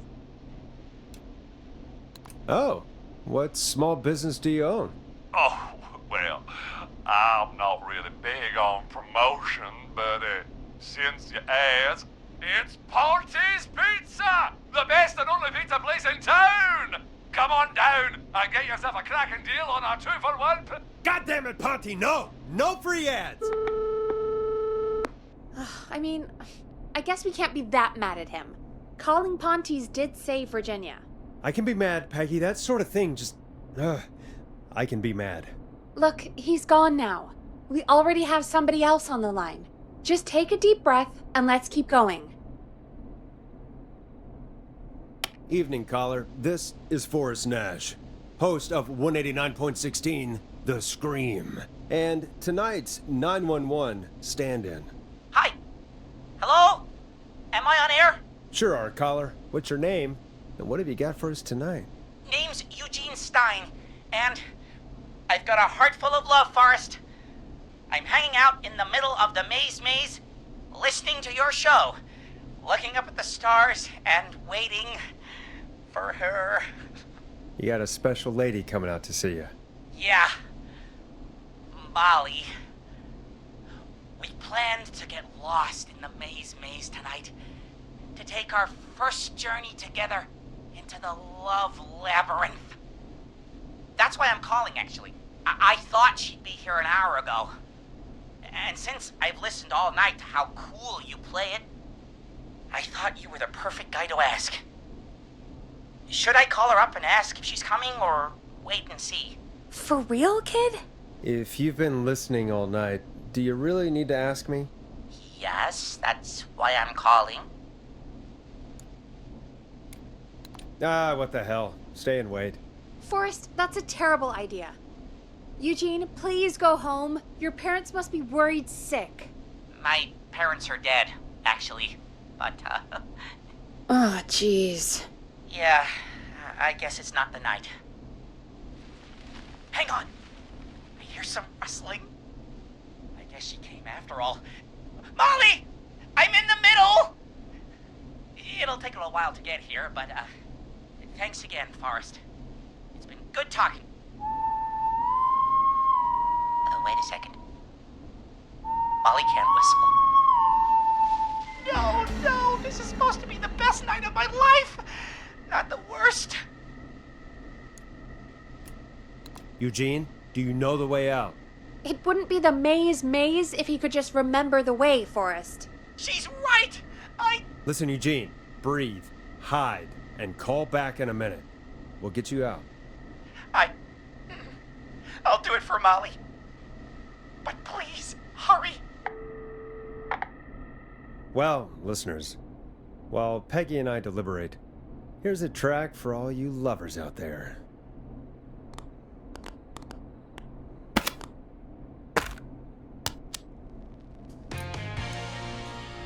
Let Storm Riders take you on a rock and roll ride with the Glam Jam. How the hell am I supposed to get him through the maze? You know Barbara, our receptionist? She's a maze fanatic. Shame she isn't here. I was supposed to go with her last week, but she changed her mind. Maybe we should call Barbara then? If she's so big on the maze. We could, but I don't actually know her number. But she probably has maze stuff somewhere. Go and see what you can find. That'll hopefully be enough. Which one is Barbara again? Barbara! You know, Barbara! Forrest, I've seen you speak to her. Help me out, Peggy. She's the receptionist.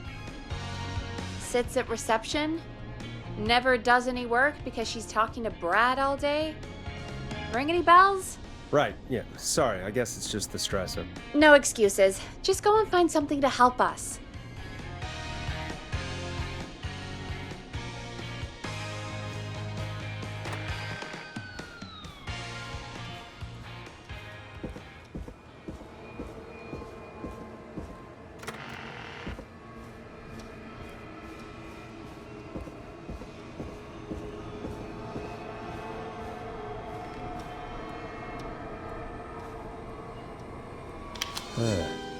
Looks like Brad broke her heart.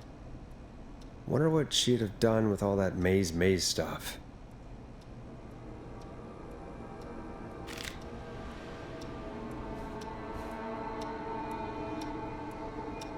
Bingo. Here's what I was looking for.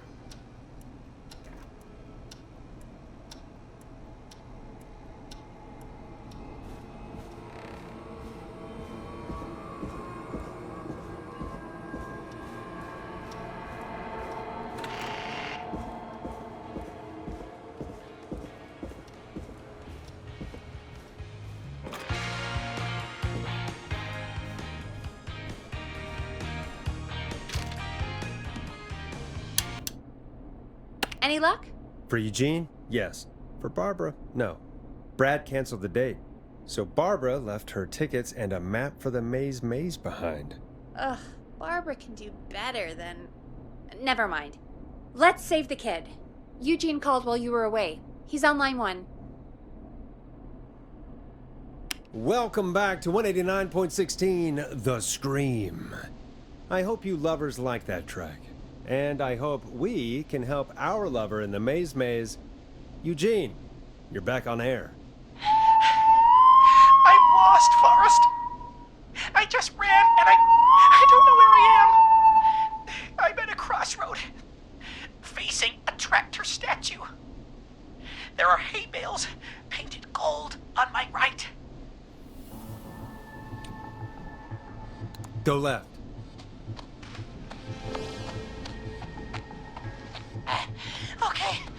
Okay.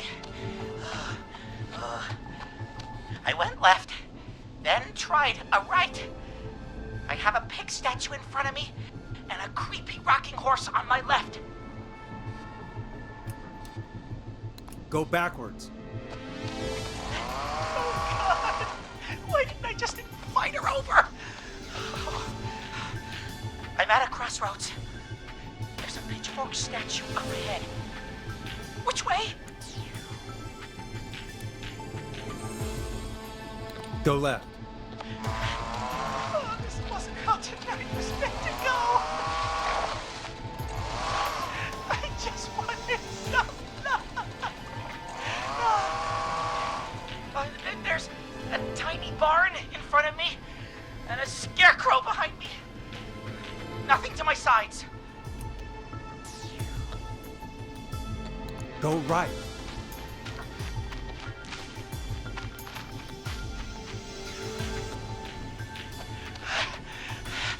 I can't run much more. I just passed a cordon silo. Didn't see anything else.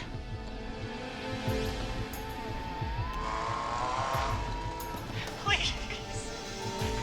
Where do I go? Go right.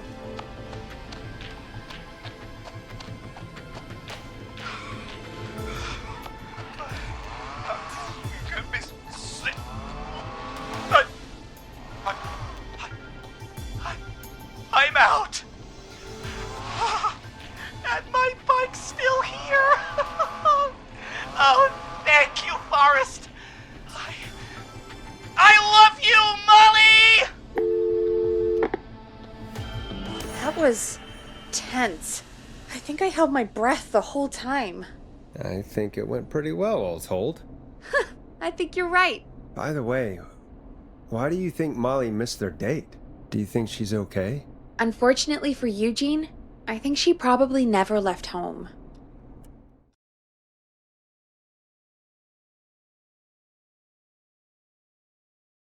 And thank you for calling in, Mr. Walton.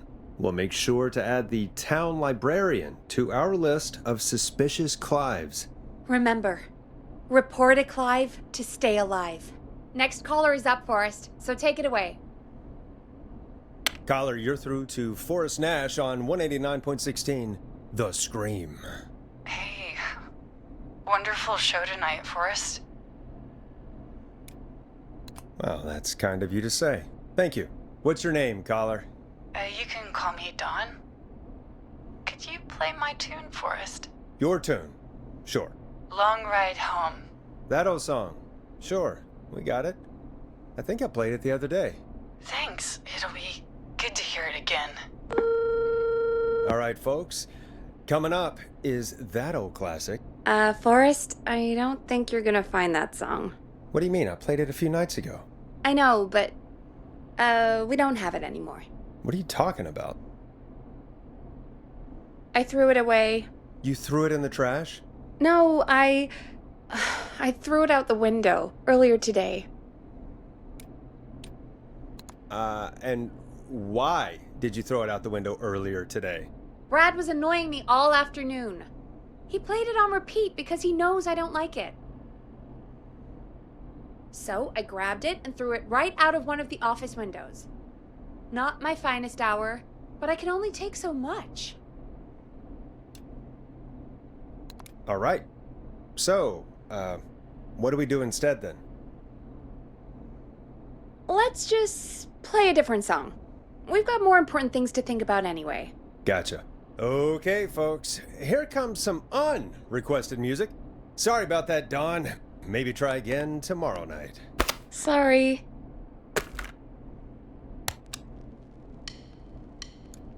You'll like this next song.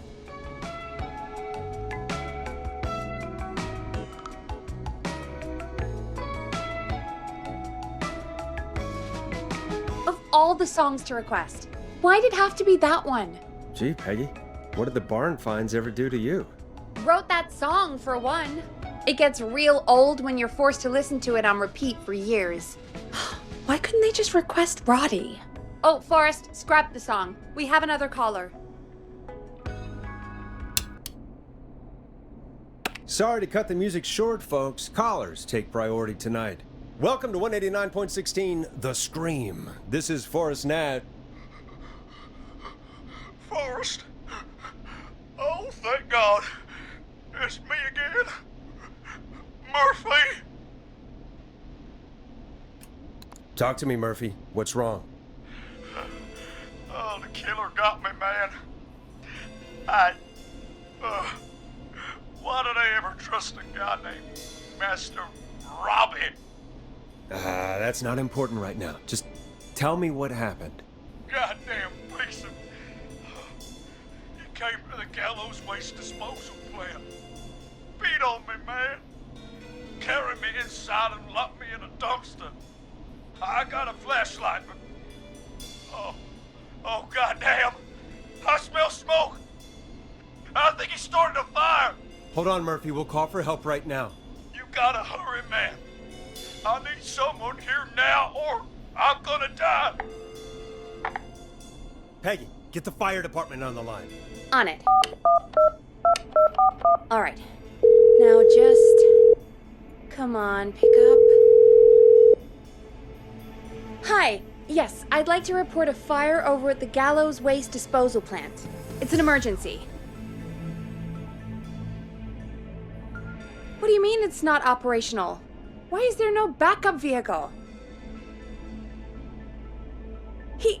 Oh, god damn it! Forrest, that evil son of a bitch slashed the tires on the town's only fire engine. They can't do anything.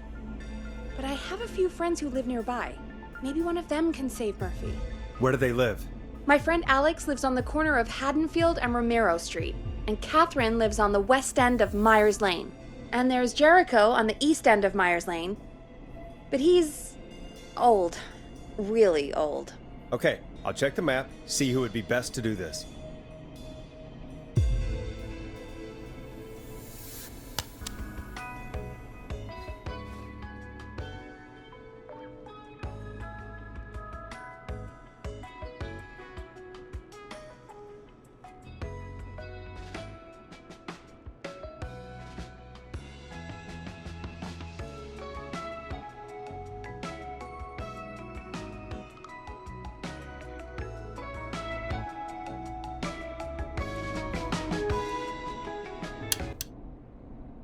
All right, Forrest, who should I call? Who can help Murphy?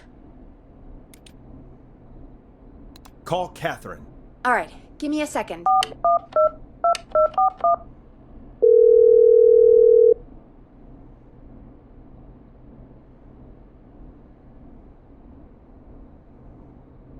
They're on the way. They'll call from the plant. You can direct them from there. Well, let's hope they get there in time.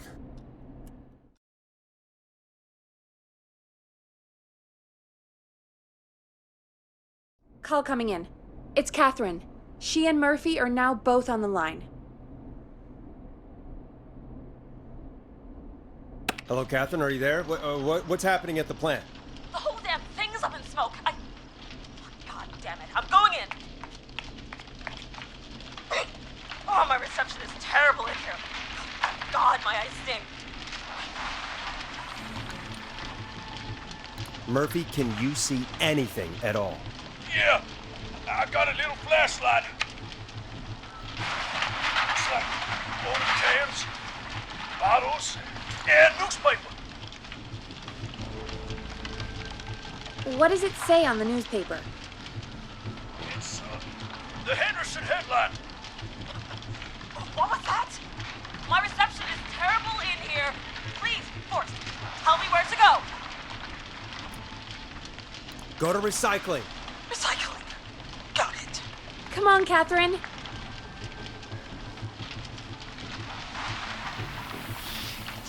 The plant smells up again.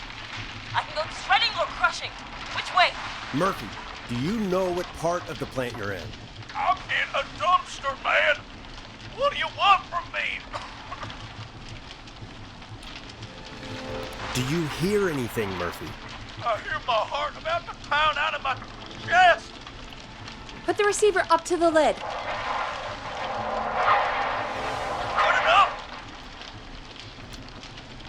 Catherine, go to the crusher.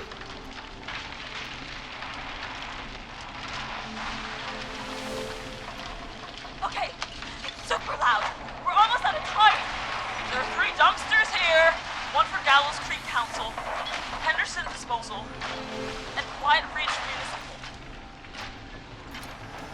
What does it say on the newspaper?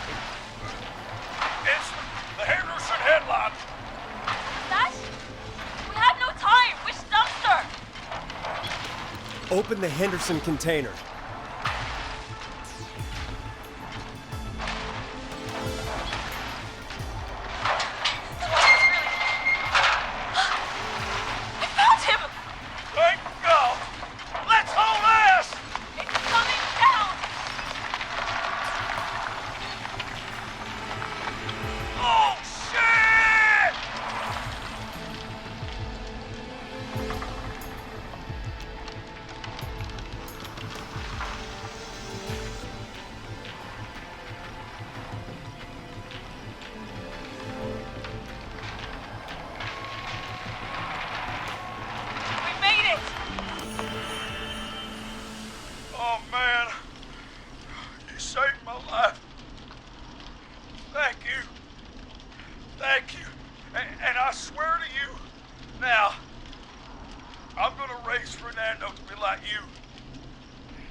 Hey, you just get home to your son, okay? Will do, Forrest. Well, folks, Gallows Creek has two folk heroes tonight, Murphy and Catherine. I'm sure their deeds won't soon be forgotten. Great job, Forrest. No time to celebrate, though. We got a caller. You know what to do. All right, folks. Another of our good citizens is on the line. Let's see what they have to say. Welcome to 189.16 The Scream, with me, your host, Forrest Nash. Forrest, Teddy Gallows Jr. here. I just want to say that my thoughts and prayers are with my Gallows Creek neighbors during this awful time. Oh, it's mayoral candidate and scion of the town founders, Mr. Gallows. Are you in danger? We need to be a town of law and order. We need cops who have the tools and funding they need to keep us safe. Okay, Teddy. I know you're an outsider to our little town here, Forrest. But you're really stepping up to bat for us all tonight. I just want to say thank you for taking a swing for Gallows Creek. Jackass. Right. Thanks, Teddy. Now, are you... Teddy, you lowlife! This is not the time to promote your damn campaign! I just want to make sure our town is safe and prosperous. That's why the Gallows Family Factory, founded by my father, Theodore C. Gallows, God rest his soul, which employs over 200... Teddy, unless you've got an emergency, I'm cutting you off. You know what? I do have a problem. A problem that's ruining our town. You know what it is? I didn't ask about a problem. I said emergency. The problem is that woman, our current mayor, Linda Cartwright. Oh, here we go. She just isn't one of us. Linda Cartwright is un-American, unstable, and... You're not better than anyone, Teddy. Just because you inherited half the town, Your producer sounds a little unstable, too. Don't you dare speak to me that way. Cut him off, Peggy. I can guarantee this kind of thing will not happen when I take office. The moral decay of... And that's enough of Teddy Gallows Jr. for one lifetime. I always feel disgusting after hearing him talk. Just play an ad, Forrest? I need a minute. We'll be right back after these messages.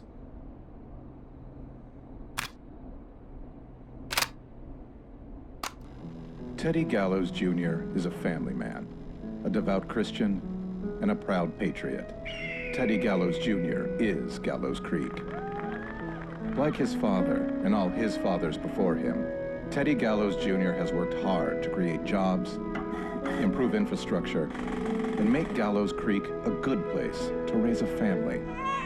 Unlike current mayor Linda Cartwright, Teddy Gallows Jr. lives in Gallows Creek. He's our neighbor, and he stands with our neighbors.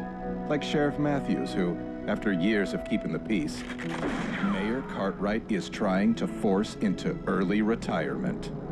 Teddy Gallows Jr. doesn't believe in keeping a good man out of a job. Teddy Gallows Jr. believes in the American dream. Does Linda Cartwright? Help Teddy Gallows Jr. keep Gallows Creek a good American town. Help him become mayor. Take a swing for Gallows Creek. Vote for Teddy Gallows Jr. My name is Teddy Gallows Jr., and I approve this message. God, what a jackass. 100% grade A asshole. Linda Cartwright isn't super herself, but she's not... Yeah, we don't have any more of those ads to air tonight, do we? No, just the one. Good. I have to ask, though. Take a swing for Gallows Creek? He set the home run record for Gallows Creek High. Of course he's one of those guys. Yep, he played lots of sports back in the day, and he never lets anyone forget it. Right. Let's just get back to the show. Well, folks, hearing that reminds me that every vote matters. That ad really made me want to take a swing at Teddy Gallows. You mean take a swing for Teddy Gallows? Yeah, sure. Let's find out from our next caller who's got their vote. Caller on line 1. Hello, caller. You're live on the stream with me, Forrest Nash.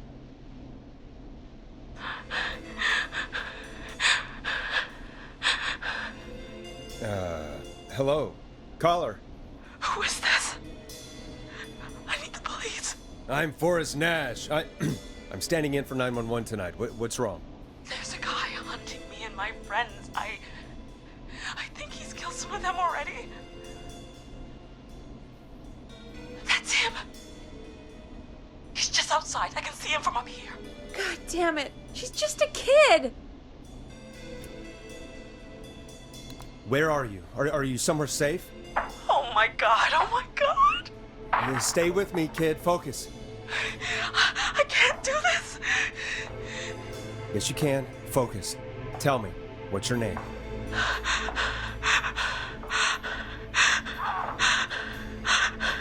Sweetie, you can do it. What's your name? Carrie. Good. Carrie, listen to me. We're gonna get you out of there. All right? Now, where are you? The old murder house. Upstairs. I'm at the end of a hall. There's a bathroom, a couple bedrooms, a closet. Oh, he's coming. Where should I go? Go to the bathroom. Okay, I'll...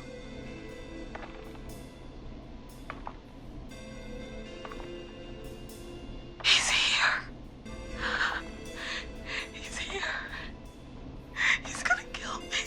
Forrest, I don't think we can... Don't move!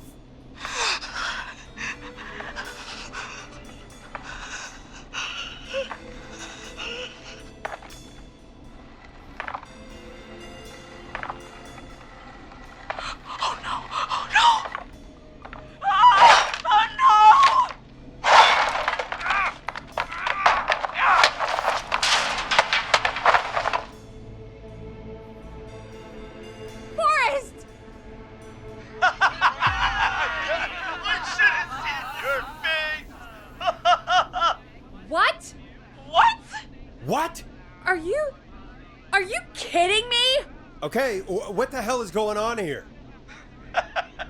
Oh, who's on the phone, Carrie? The cops? It's just a joke, jeez. Wait, isn't that... Jimmy, that wasn't funny, you sicko! Of course I called the cops, but some guy just answered instead. What guy? Forrest Nash. What the hell are you all doing? It's prank night, old man. We're just having fun. That's the kid! The kid who called in earlier pretending to be the whistling man. That's it. I'm out of here.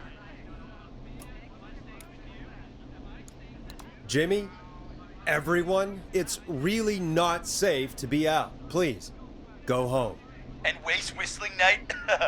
No way. That little idiot. Whistling night? It's a stupid tradition. Especially stupid, since that one kid died back in... Would you take off that stupid mask if it's hard to breathe? Who's under there anyway? Is that you, Seth? Idiot! Seth is right next to you. That's, wait. Oh no. Who are you? Oh no, man!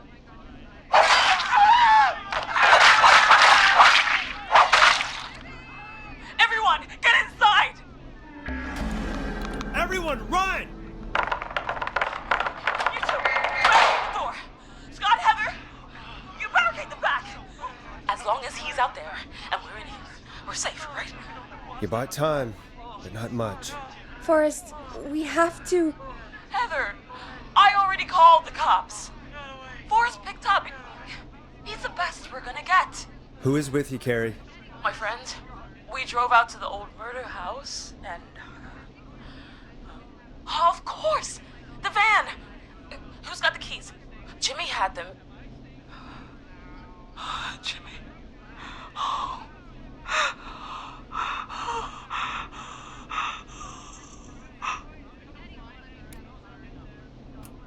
I'm sorry about Jimmy. Thank you. This is crazy, Forrest. We'll figure something out. Between all of you, there's gotta be a way to beat this. Just sit tight, okay? Heather, shut up. If we do that, we're gonna get killed. If only Jeannie were here. Jeannie? Jeannie McPherson? Our intern Jeannie? Yes.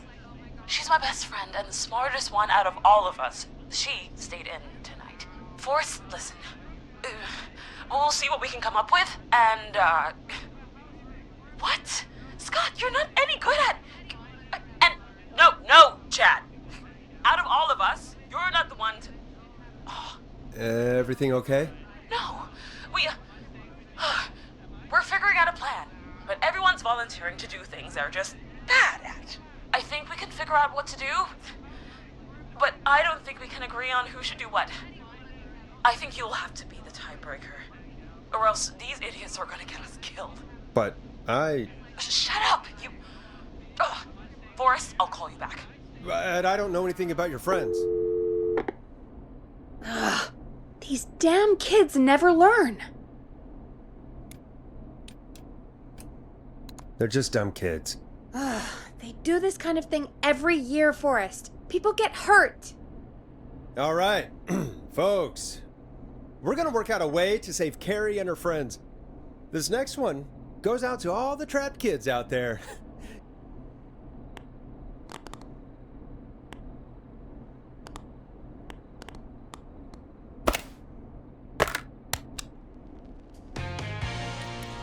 Hope you enjoy this one as much as I do.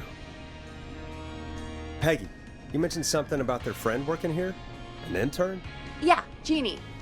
Seems a nice enough girl, but a bit head in the clouds, you know? Not sure why we took on an intern. We really didn't have the office space for one. Poor thing got tucked away in a dark corner somewhere downstairs, I heard. All right, I'll go see if I can find her desk. Hopefully she has something we can use.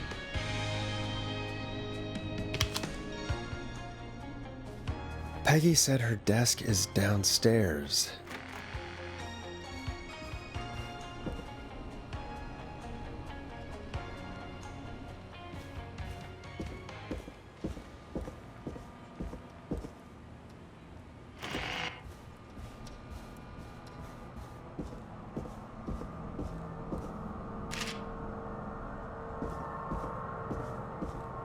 Jeez, they really tucked Jeannie away.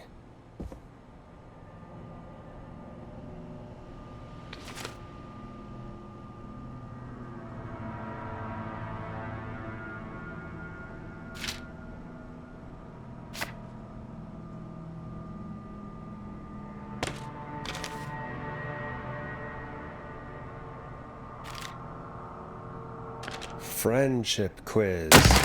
This might work.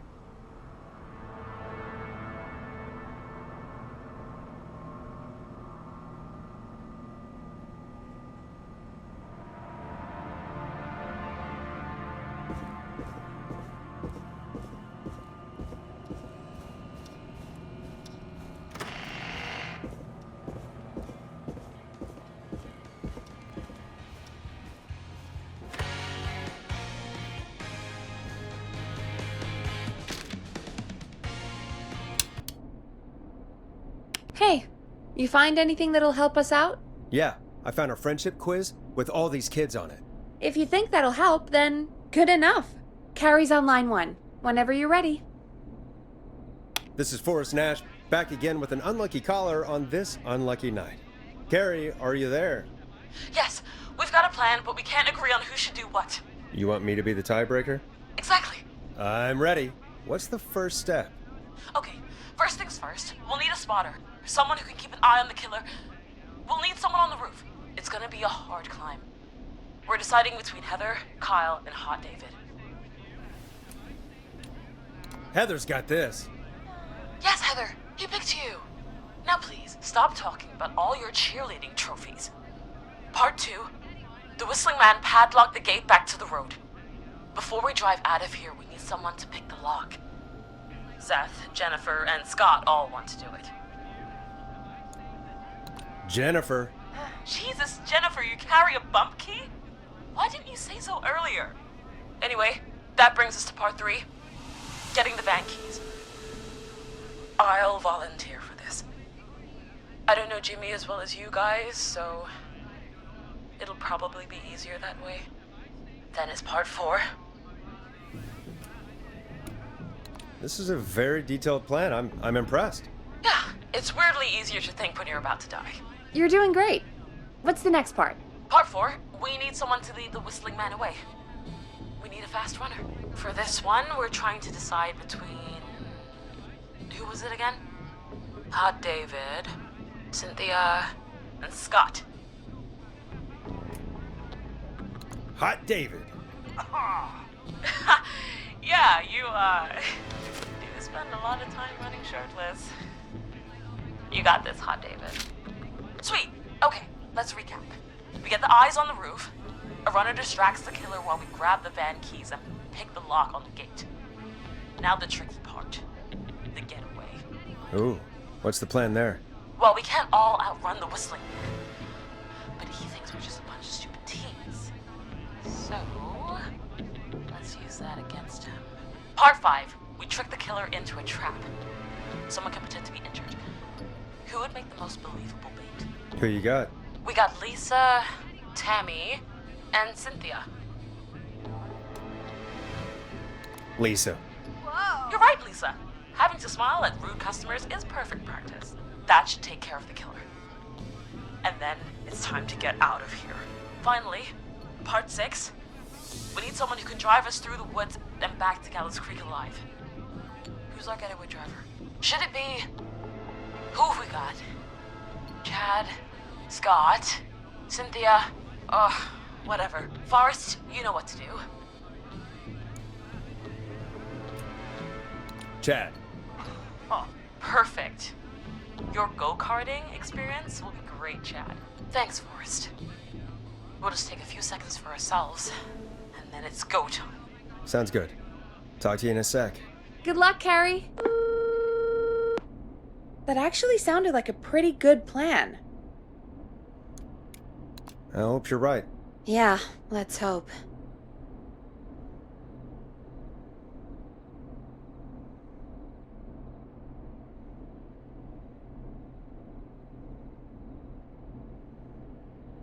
Oh, the kids are back already. Line 1 again.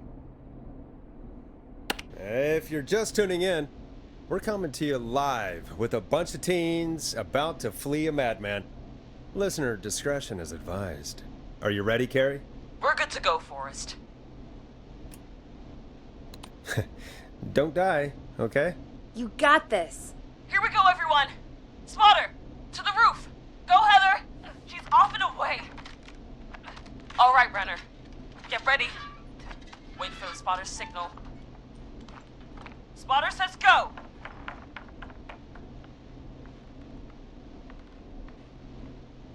He took the bait. Lockpicker, go. I'll get the keys off Jimmy.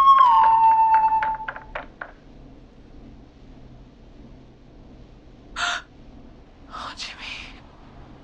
Oh, his face is... The keys, Carrie. You need to get the van keys. His face is lying next to him, Forrest. He got. Oh, God. Focus. Breathe. Right. The van keys. Got him! It's... Jennifer got the gate unlocked! And Hot David should be back any second. Perfect. It's working. I can't believe it's actually working. You're doing great. Focus. You got this. We got this. Next step, trap the killer. All right. Wait. Get into position. Everybody else, hide.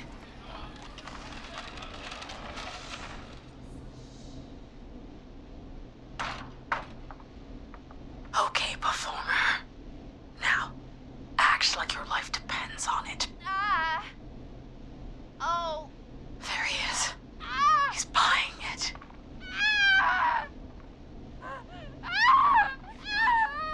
Now! Push the bookshelf over!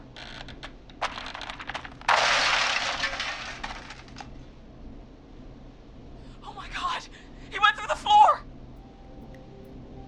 Spotter! You need to climb down now! We gotta go! She's coming down. And yes! Heather! Quick, everyone to the van. Driver, take the keys.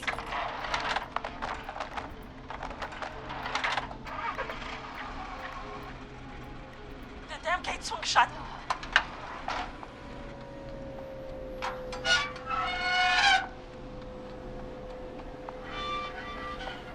Huh? What? It won't stay open. I'll hold it. You drive through. Carrie! What was that? It's a whistling man. Drive! Now!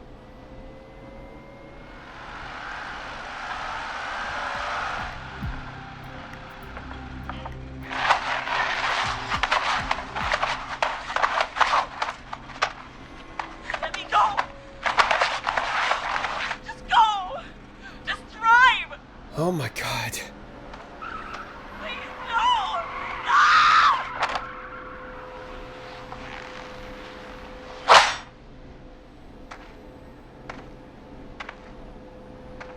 Carrie?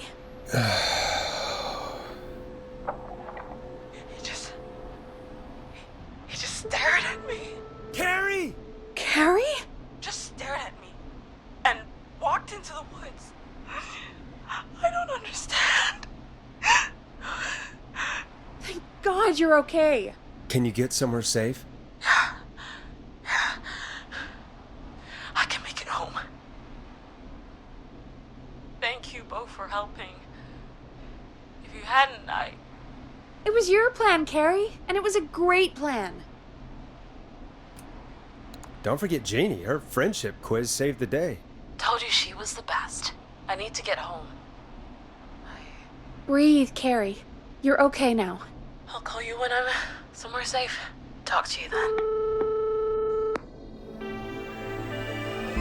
Folks, that was a lot. Our thoughts go out to Jimmy's parents in this awful time. For any kids listening in, please stay inside and stay safe. And parents, hug your kids extra tight tonight. Here's a song for the girl walking home in the dark.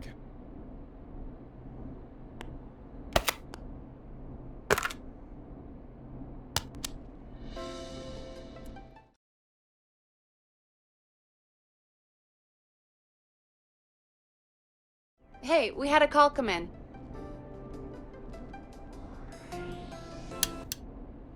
Forrest Nash here. Listeners, we've got another caller live on 189.16, The Scream. What's on your mind, caller? Hey, Forrest. I just wanted to phone in and say that I think I speak for everyone when I say that you're providing a real service for Gallows Creek tonight. It's cool what you're doing, man. Well, I'm just doing my job, friend.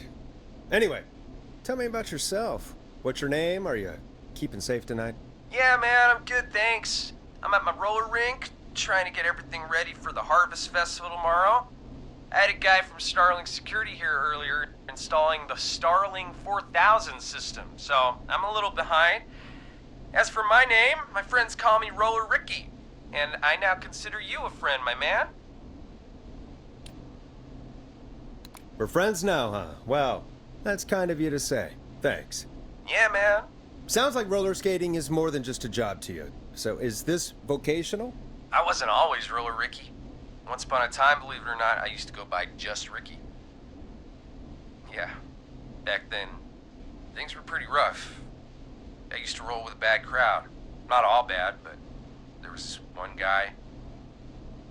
Anyway, some bad stuff went down. I harbored a lot of guilt for a long time and turned to the bottle. I didn't really talk about it or even know how to talk. It's just how it was. That bottle took the best years of my life. Or so I thought. It's never too late, Roller Ricky. How did you turn things around? I joined a support group. I opened up about my problems, and sharing that burden just took so much weight off. It's a long story from there, but I found roller disco. I learned how to have fun again, cutting loose and making shapes. Now whenever I get down, I get down. I'm finally free from it all, man. It's important just to talk to somebody. That's the first step. Ain't that right, Max? Aw, hello, Max. Yeah, welcome to the show, Max. Max is my emotional support dog. He's a rescue dog, but I always say he's the one that rescued me. He's the best dog a guy could ask for. Of course, the first thing I did was teach him how to skate. He's better than me now, a real pro. Max can skate? Yeah, man. At first they said it couldn't be done, and then they said it shouldn't be done. But Maxy loves the rink, man. Is that another train, Maxy? Maxy loves trains, man. He's even got that special how to greet them. Maxy sounds like a really special boy. Maxy appreciates all the positivity you're throwing out, my man. You know, I'm actually hosting free skating lessons tomorrow at the festival. I think it's a great opportunity to give back to the community. Man, all this talk of skating's got me itching for a boogie. Before I switch my radio off for the night, could I request a song for us? Something I can groove to, you know, something funky. It'll be me and Maxy's final boogie breakdown tonight. Then I think we'll take it down a level. I can do that. Thanks again for calling. You and Max, be safe now, okay? Bye, Maxy. You got it, man. Peace. Well, folks, this next one goes out to Roller Ricky and Max. Enjoy.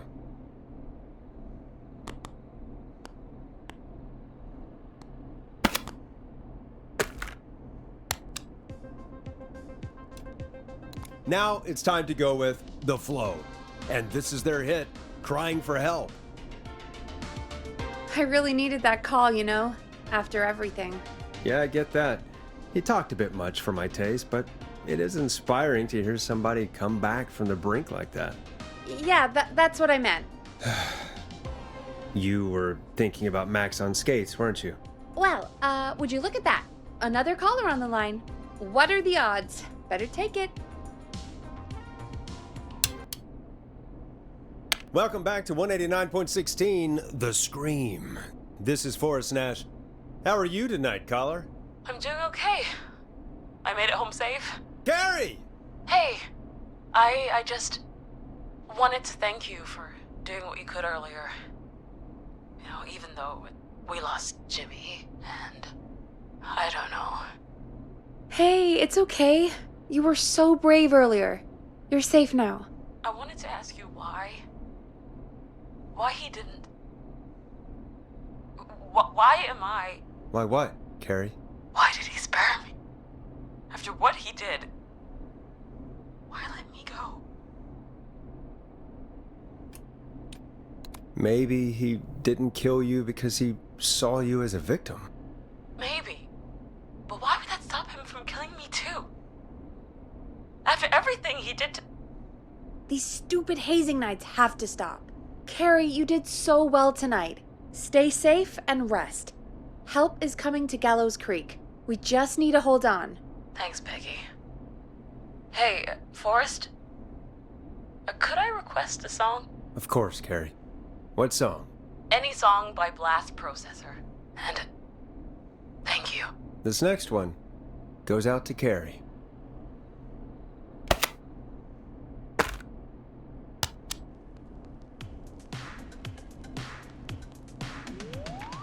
You know, what Carrie just said has really got me thinking. About what? The whistling man left her alone. Why? There must be a reason. When it comes to masked whistling killers, I don't think a reason is a key part of their process. Well, it's something to consider. I need to take a break. If you want to stretch your legs, now's the time. Just hit the Peggy button when you want to get back on air.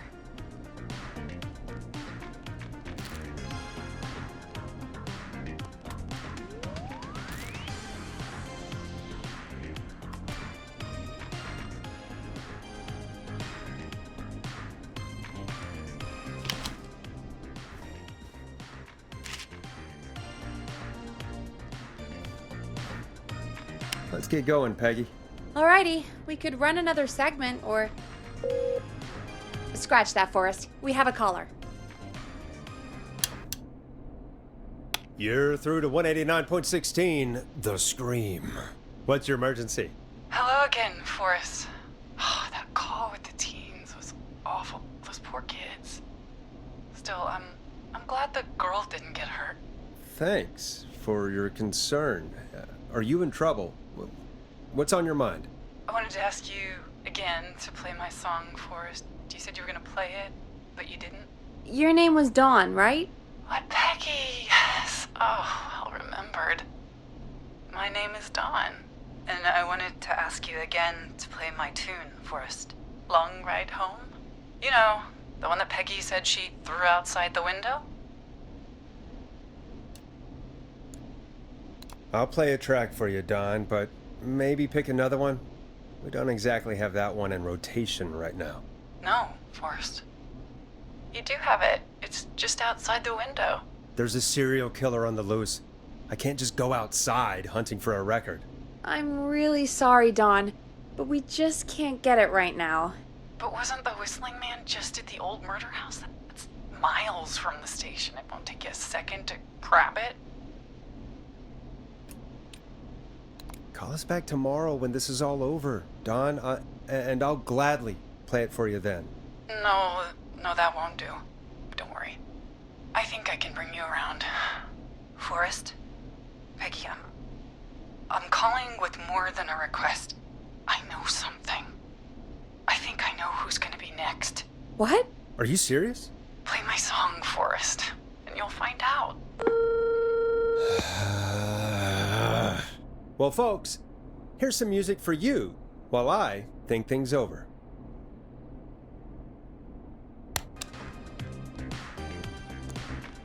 You're gonna love this next track. Is she serious, Peggy? She's serious about hearing that song, that's for sure.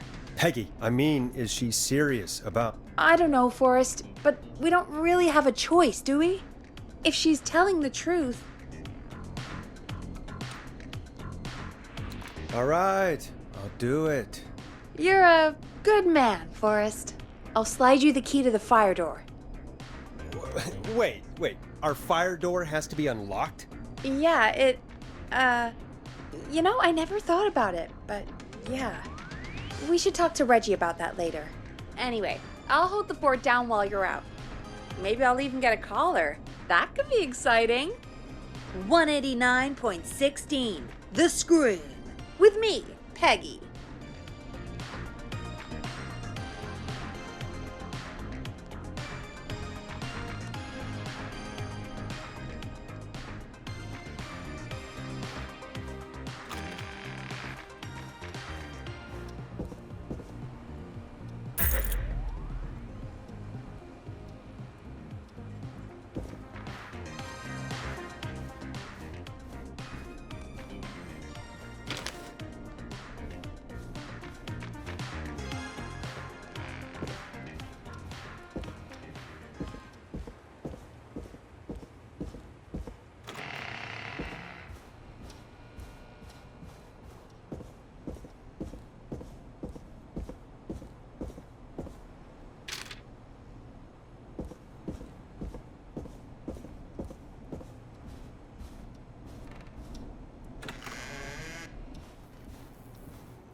You know, I hope she'll be happy when I'm brutally murdered by the Whistling Man.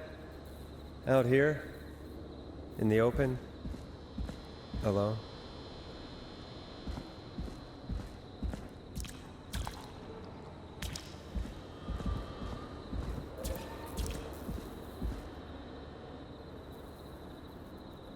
Here it is. Long ride home.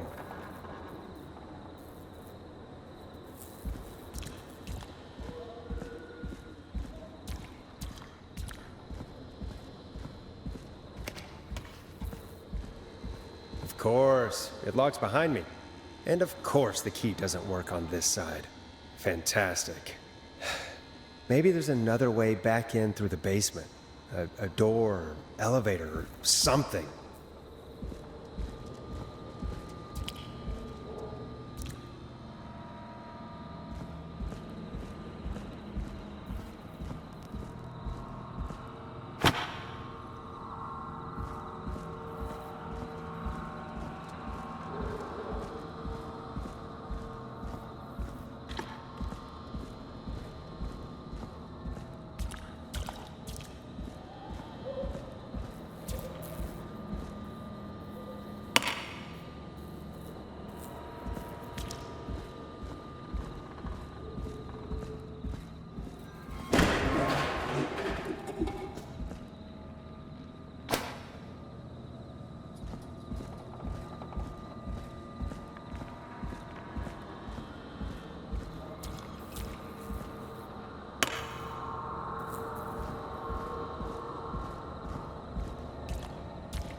Looks like I'm gonna have to hunt around for some new fuses.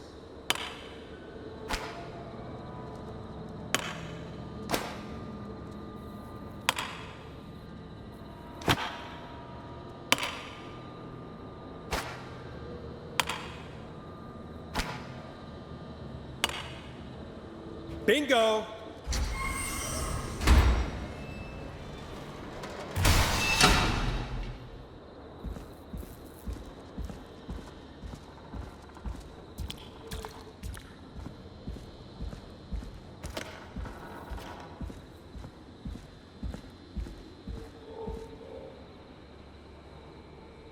I could probably survive that fall.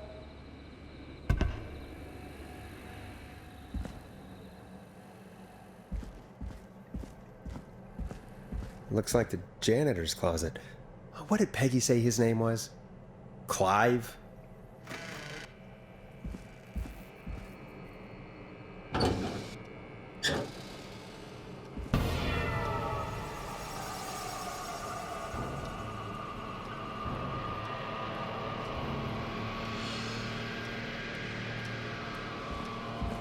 What the hell? Peggy is not gonna believe this.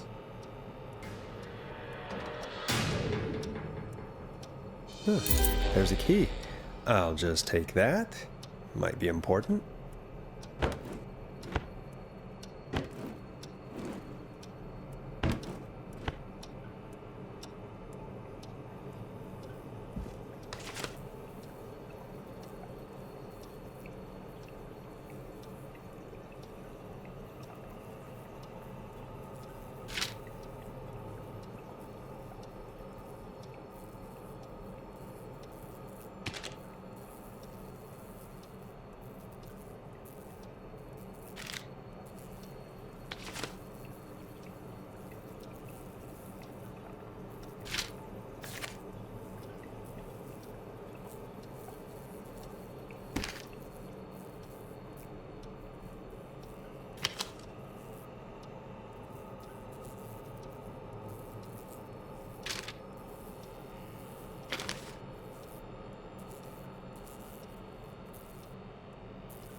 I wonder how the show's going.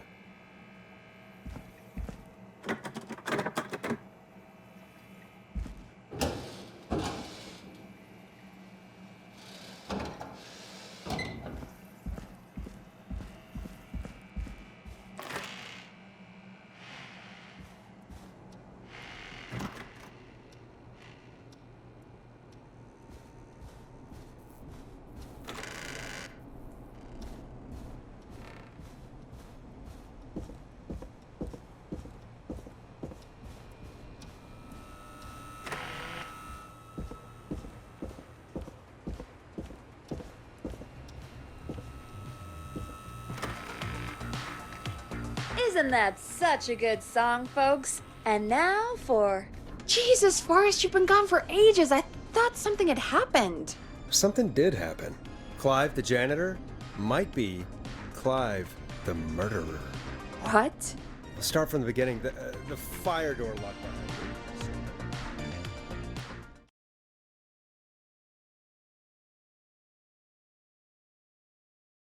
Why did you heave that thing all the way up here?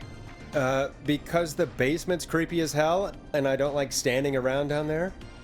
Fair. Alright, let's run through this again. We have a creepy board you found in a creepy basement, made by our creepy janitor, who you think is the creepy whistling man. Yep.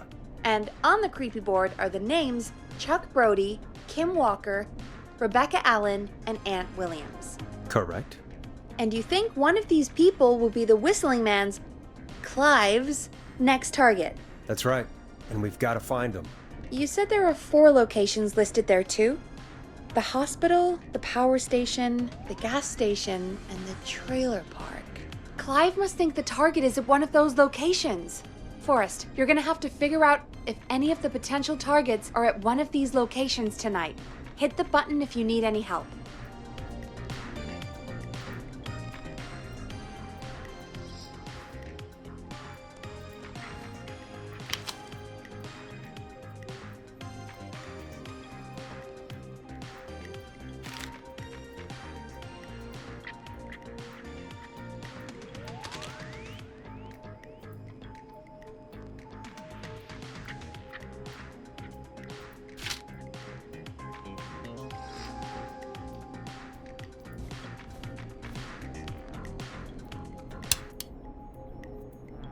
How's it going?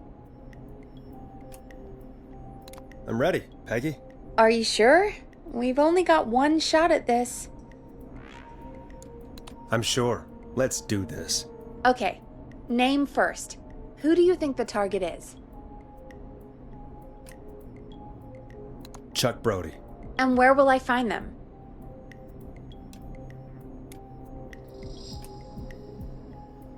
The gas station. Okay, I'm dialing. One moment.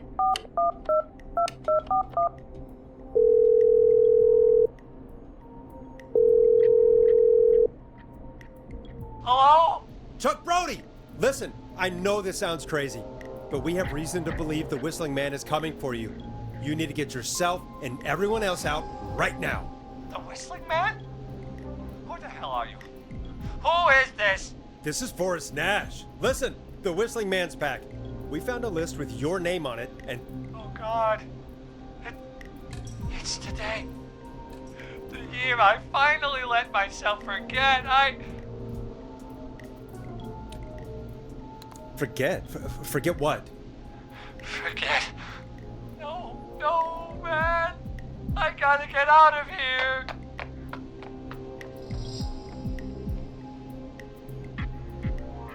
I think he ran off.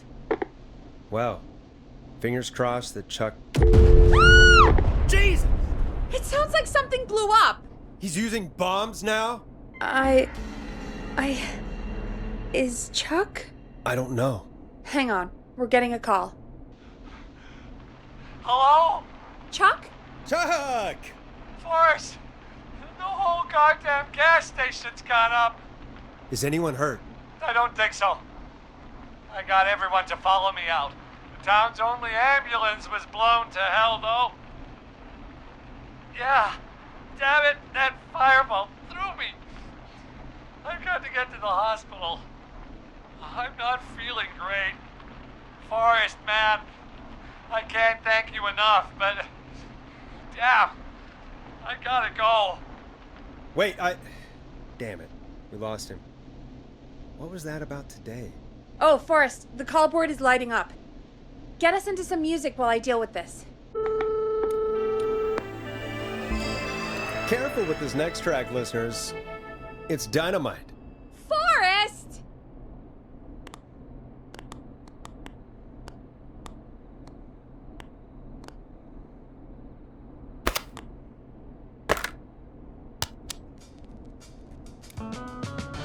A classic backed by popular demand. This is Long Ride Home by the Barn Finds.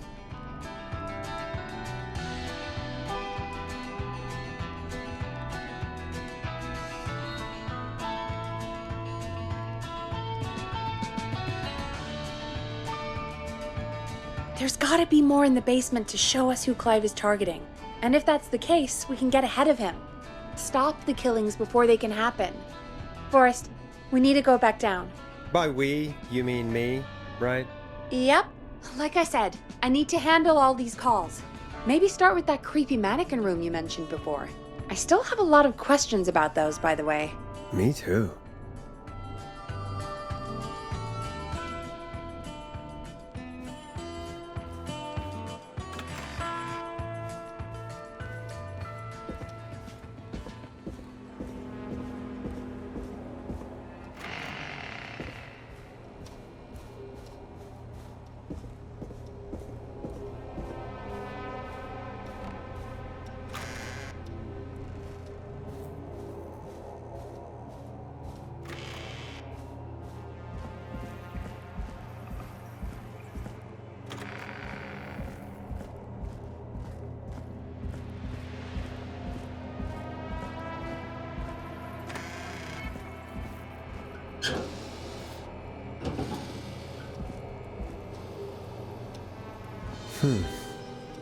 A key? Was this always here? I must have missed it when I brought everything upstairs.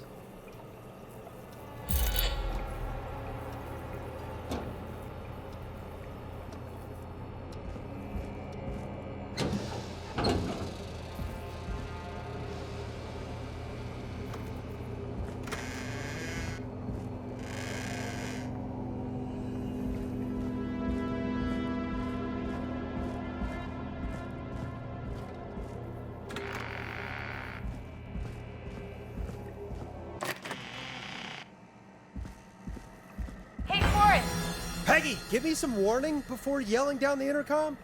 Sorry. Buzz the intercom when you find something and want to discuss it.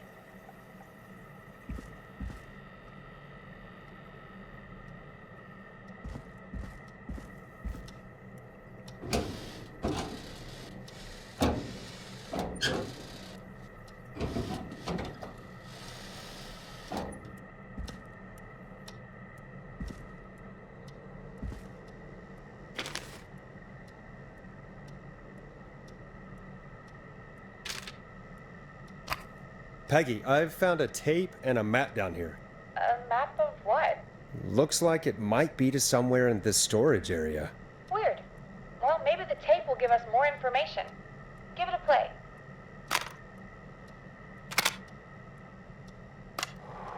George Barrow, 1968. That's when this all began for me. Follow the maps. Find the tapes. I'll be waiting. Wait, George Barrow? We all heard that he drowned after a night out drinking. Was it actually Clive? Has Clive really been the whistling man for that long? He says I need to follow the maps and find the tapes. I guess that's what this map is about. I think we need to see what else is hidden down here. Be careful, Forrest. Keep looking. Buzz the intercom when you found something.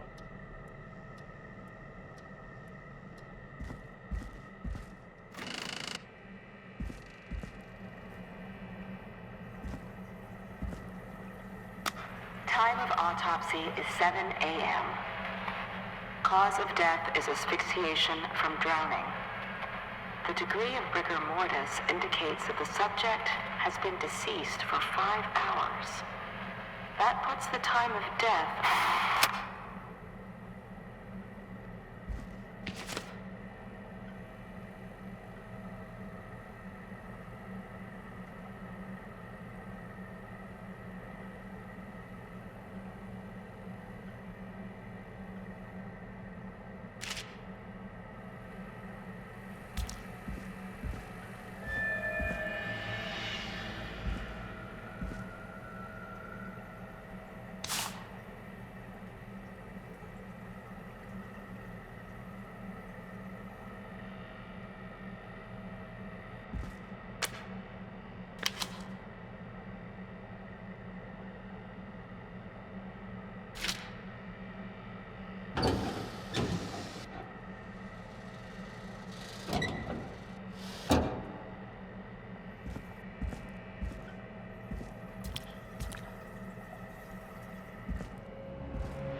Small lacerations to arms, legs, and face, typically obtained by running through foliage. Severe blistering to the feet, as though the deceased had been running without stopping.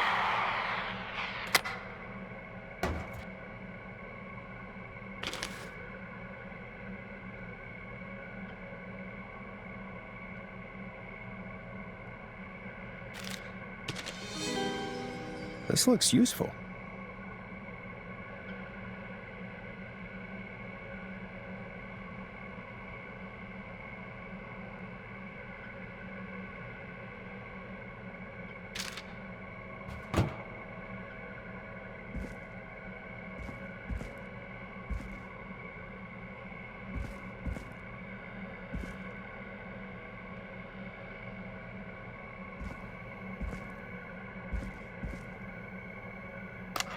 Preliminary toxicology results shows no signs of inebriation.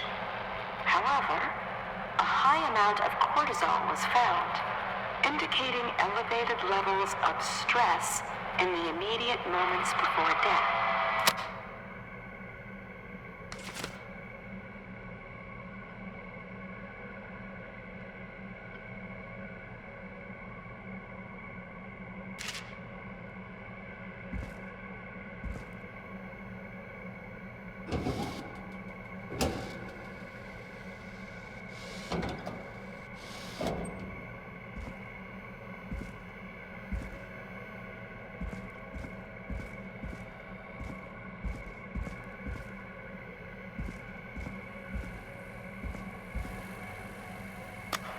Additionally, there appears to be a post-mortem injury to the arm. It looks like it was trapped in a car door.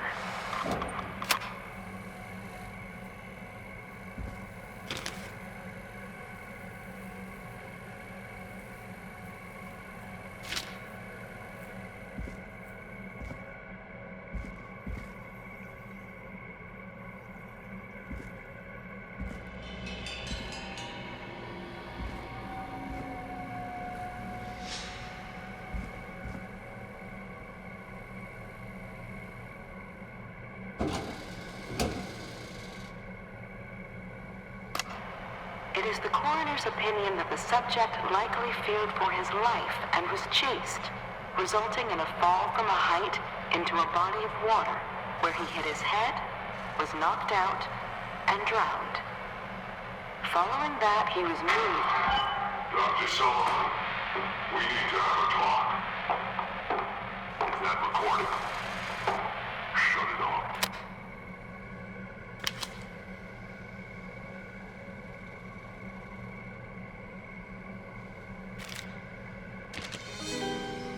Now this has to be important.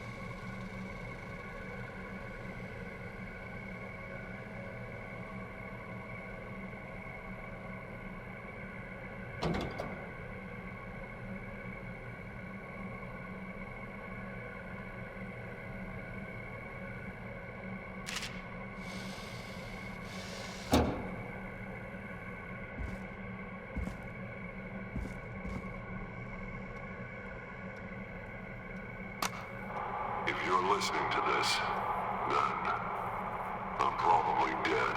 What the? I'm a man who likes to stay informed. I've got subscriptions to newspapers all over the country. A few weeks ago, I noticed headlines cropping up in those papers, one after the other. Each headline about a murder. Each murder, the death of someone I knew almost 20 years ago. And each one drawing closer to Gallows Creek.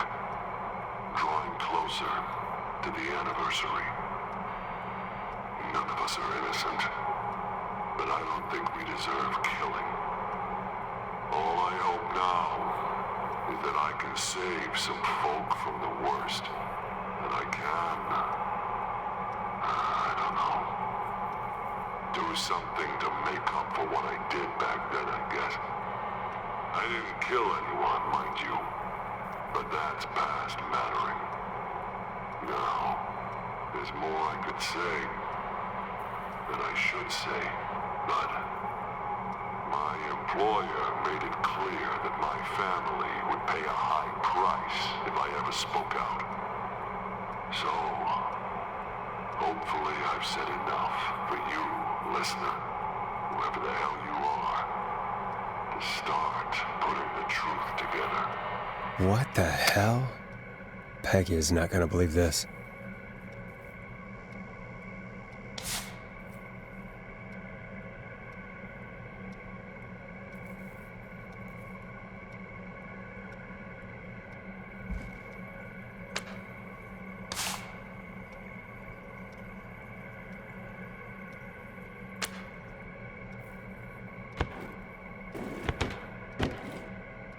Ooh, a new vinyl for my collection.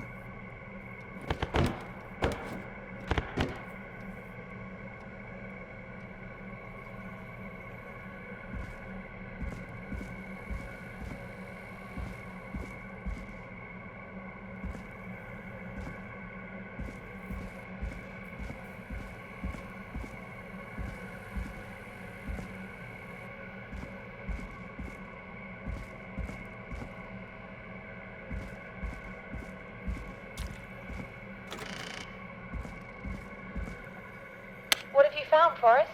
It's an autopsy tape. Doesn't say for who, but I think it must be for George. Poor George. He was so young. Something's bugging me, Peggy. What do you mean? I swear I recognize the voice of the woman talking on the tape. I just can't place it. Seriously? Do you think you've met her before? I don't know. I mean, I just got here recently. I don't know. Found another tape. It talks more about how George died. What did it say? It sounds like he was running for his life.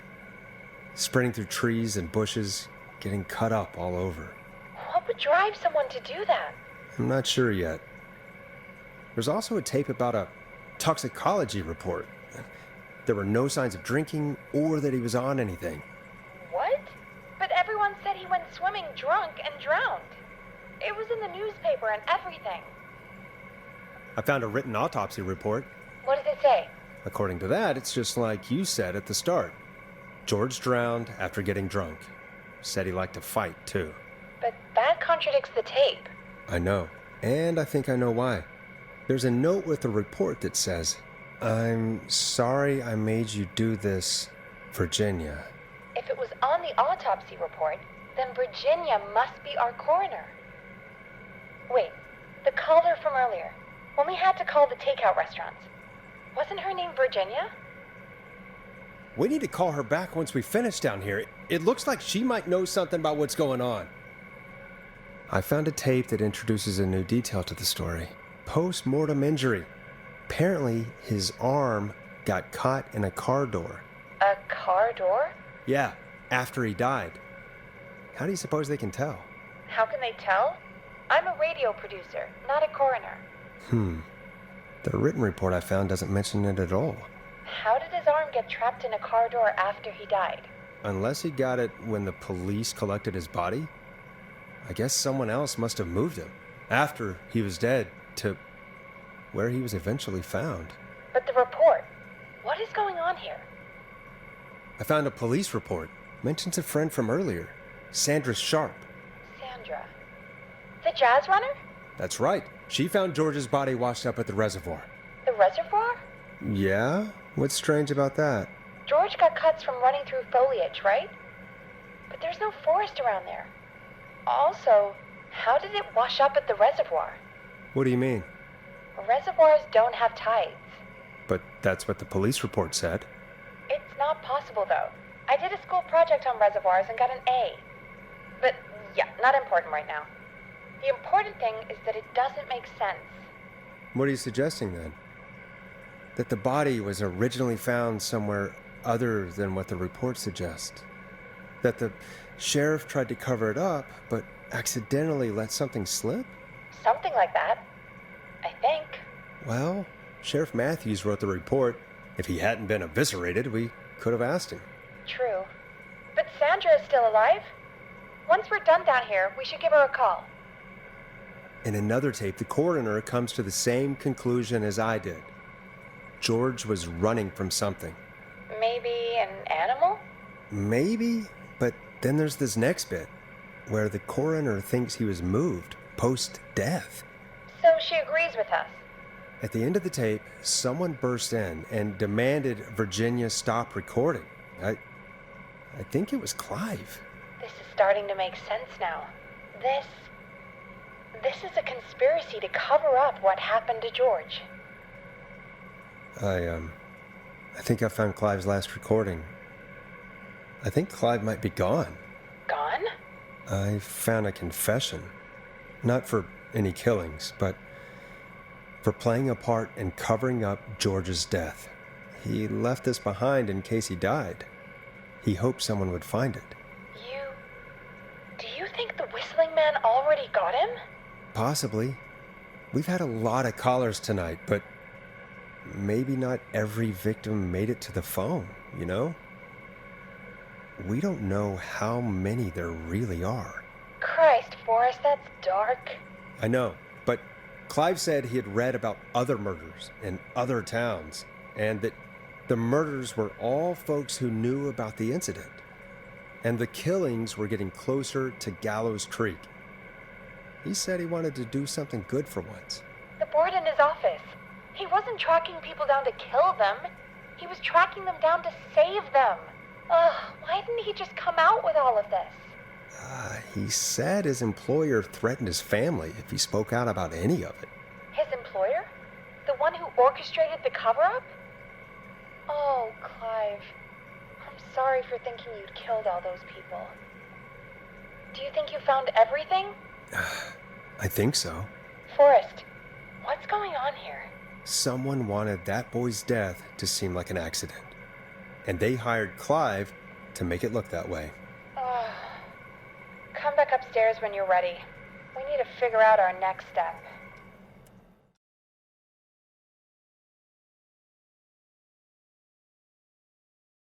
Thank God you're back, Forrest. I've been running out of stuff to pad our airtime with. Peggy, you work in radio. Forrest, I'm stressed. I mean, really, how are we supposed to keep a show going with all this happening? This is our job, Peggy. We gotta do it. You're right. So, what's the plan now? I think we should call Virginia back. All right, I'll get her on the line. When you're ready, shut the music off. Hello again, Gallows Creek. This is Forrest Nash. We're circling closer to the truth behind tonight's events. To this end, we're calling back one of our earlier callers, Virginia Sullivan.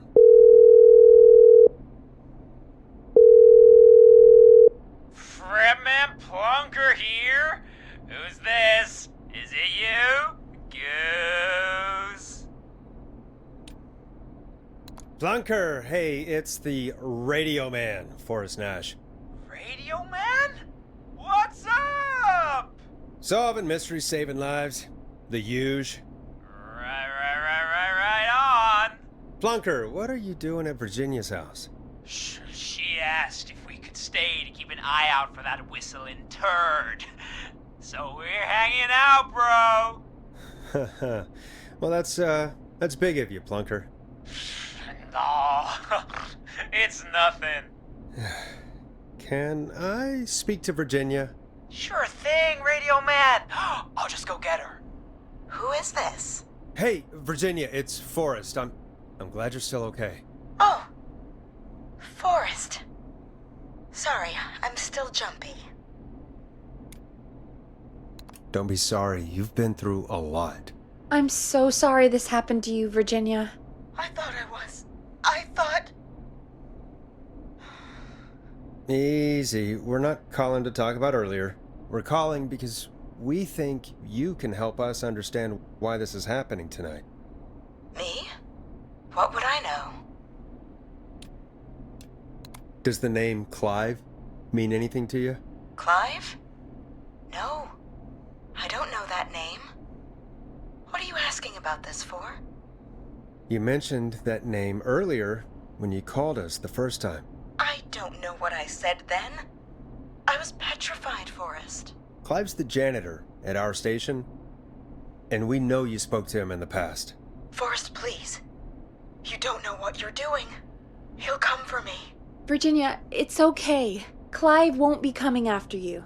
We think Clive's dead. Dead? But isn't he? He's the whistling man, Forrest. Why are you so certain Clive's the whistling man? Because all those years ago, It's okay, Virginia. He's gone. We found evidence to suggest well... And we found your autopsy reports for George Barrow. How? I saw him destroy them. Well, he didn't. I don't know if he kept them or made copies or what, but we found them, and we know it's related to what's happening tonight, which is why we called you. Why did you write a false report? All right. One day, I came into work to find a boy on my slab. And as I finished the autopsy, this man, Clive, he just burst in. And he started making demands to give over the reports, to falsify what I found. Of course I said no.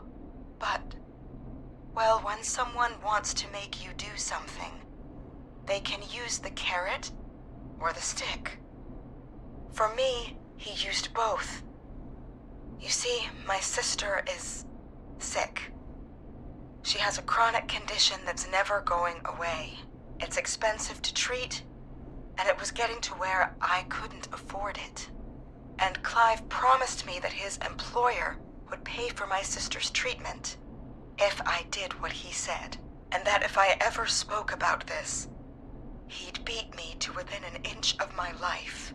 I don't know why he had me do it, but my sister needed me.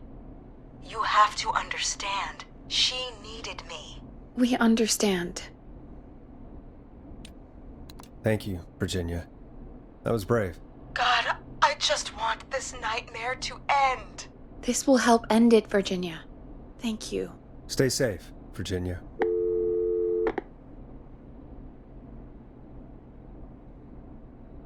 So, Virginia's tied up in all of this.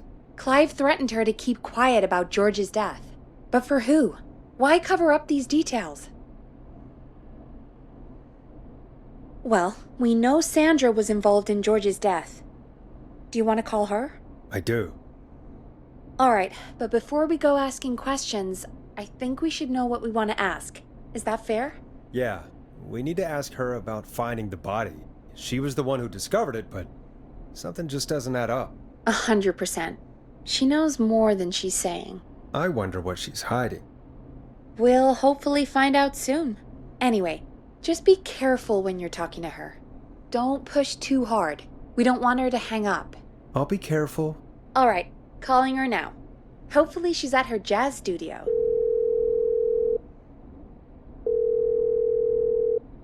Aha! Forrest, you're through. Hello, this is Sandra at Jazz Pizzazz Jazz Studio. Who is this? Hello again, Sandra! It's Forrest Nash of 189.16, The Scream. And you're live on air. Oh, I always thought folks called into a radio show, not the other way around. How jazzy. What can I do for you? Well, we're trying to understand what's behind the attacks tonight. We had a few questions. Why, Forrest, of course. Heck, after the way you saved my life, I'd say yes to just about anything you asked. Really? Well, that sounds nice. I might just call you back tomorrow then, too. Well, you got my number. But what about tonight? Is there anything you want to talk about right now? Remember why we called, Forrest? Of course. Do you know why the Whistling Man might have targeted you? Ha! As far as I could tell, he was just a knife-wielding psycho with superhuman cardio. He'd have chased after anybody. Right. Well, we think he might be chasing specific people. People who know about the death of a boy named George. Oh, I don't know anything about that. Sorry. Sandra, we know you found George's body. We have the police report. I don't know what you mean. It's okay, Sandra. We know. You do? You know about? Yes. Of course. This studio is my life. After I found the body in the river, I couldn't lose my studio. Do you understand? Sure. I understand. When the rent just kept going up, he said he'd stop if I just needed to keep quiet. And everything would be okay. Of course. We understand. I mean, it's not like I killed him. What was the harm in saying I found him in the reservoir instead of the river? Right? Right? I'm sorry. I can't do this. And she's gone. I don't think that could have gone any better. You truly did great, Forrest. Well, folks, if anyone out there has any thoughts on what's going on tonight, please call in. That's good timing. We've got a call waiting just this second. Welcome to 189.16, The Scream, with me, your host, Forrest Nash. Hi, Forrest. I know this is really out of the blue with everything happening tonight, but I wondered if you could send a special birthday message to my uncle. You know what? I'd welcome a change of pace. I'd be glad to. Thank you, Forrest. He's my Uncle Ronnie. His first name's Peter, but he never liked his name. But since he always had salt and pepper hair, even as a kid, can you believe it? Folks always called him Pepper. Thanks for the history lesson. Is there anything besides happy birthday you would like to say to Mr. Pepper? Oh my god damn it! Yes! Tell him he can get the best birthday deals and party packages here at Putney's Pizza. Starting at You son of a bitch! Stop calling us! Sorry, Forrest. Let's just move on. We've already got another caller on the line. This is 189.16, The Scream. I'm Forrest Nash. You're on the air, caller.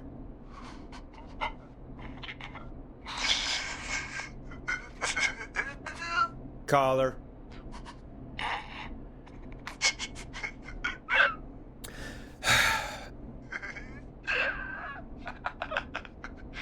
Ponty.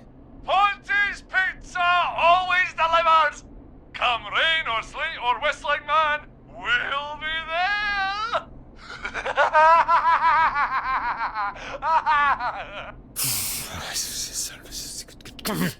Forrest? Forrest?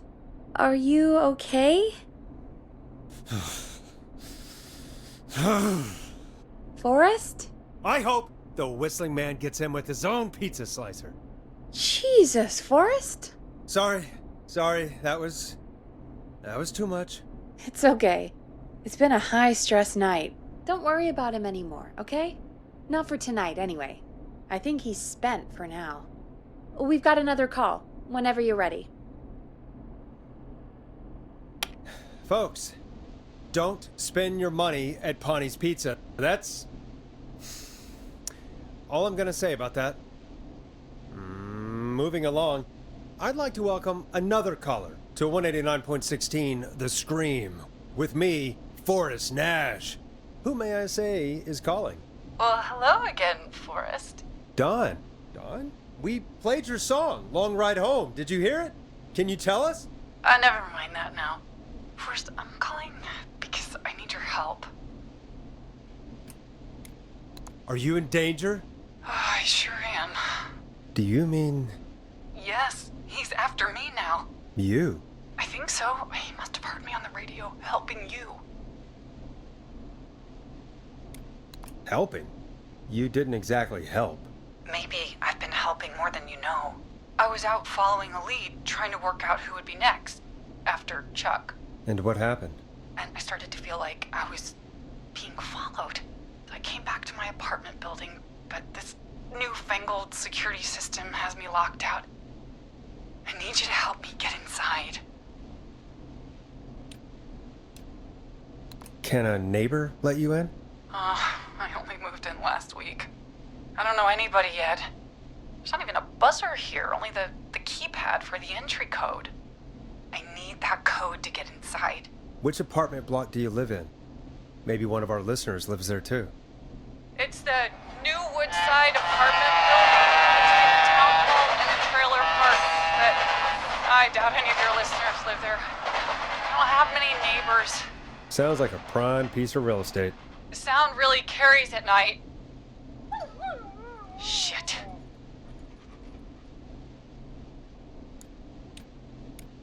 Is that a neighbor's dog? Yes, it is. Boy, I wish he'd muzzle that thing and... Oh. And now he's blasting David Scopo out of his window. This night can't get any... The whistling man. He's coming down the street. I don't think he's seen me yet. Forrest, please. I need your help. I need the code for that security system, or I'm gonna die. What's your neighbor's name? I don't know my neighbors, remember?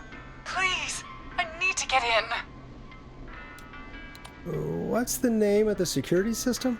There's a sticker on the box. It says Starling Security 4000. There's a keypad, and it looks like it wants a 6-digit number. We'll see what we can do. Thank you, Forrest. Yeah, of course. Don't worry, Don. Thank you, Forrest. I knew I could count on you. I'll sit out of sight. Call me back soon. All right, folks. Here's a little tune for you all to enjoy while I try to break Dawn into her apartment.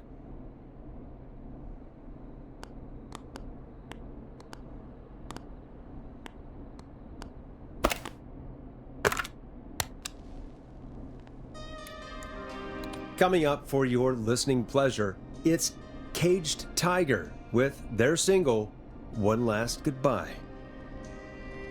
You were pretty quiet there, Peggy. Forrest, was it just me, or was there something... Yeah, it wasn't just you. Something was weird about that. Yeah. Well, tell you what, we have a Starling 4000 or whatever here at KFAM. Clive bought one for the station. Maybe we can find something to help. Well, I'm not sure who, but to help someone.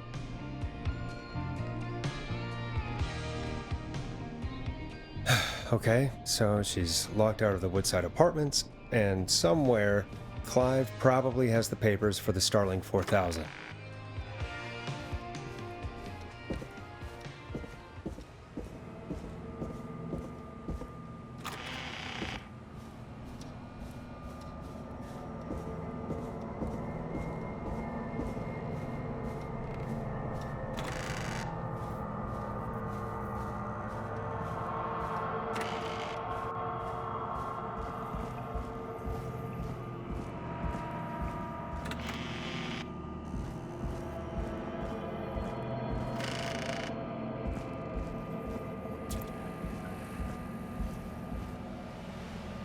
Order delivery form. Starling must have left this by accident. The system's not even installed at Woodside.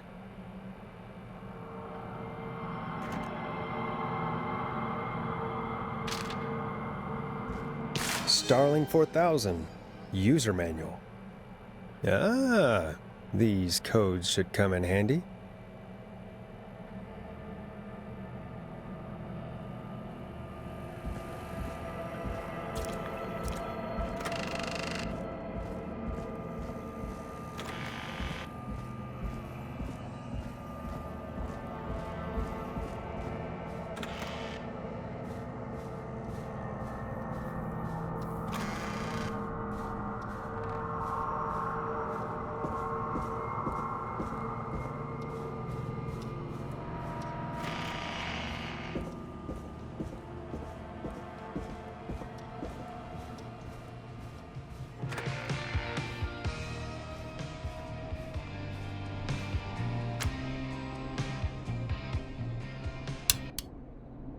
Welcome back, Forrest.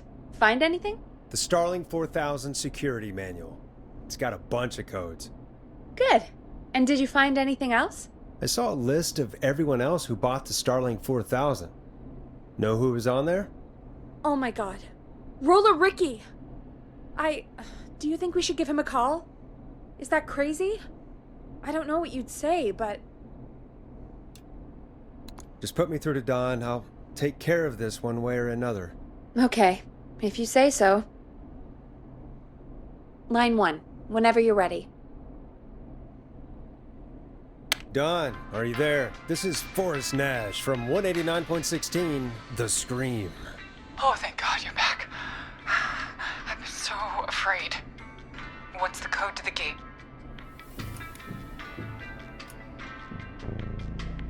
The code is 191519. Thank you, Forrest.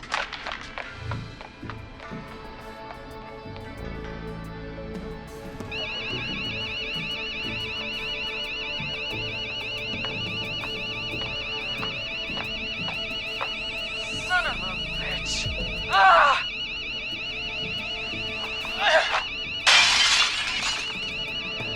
Is she?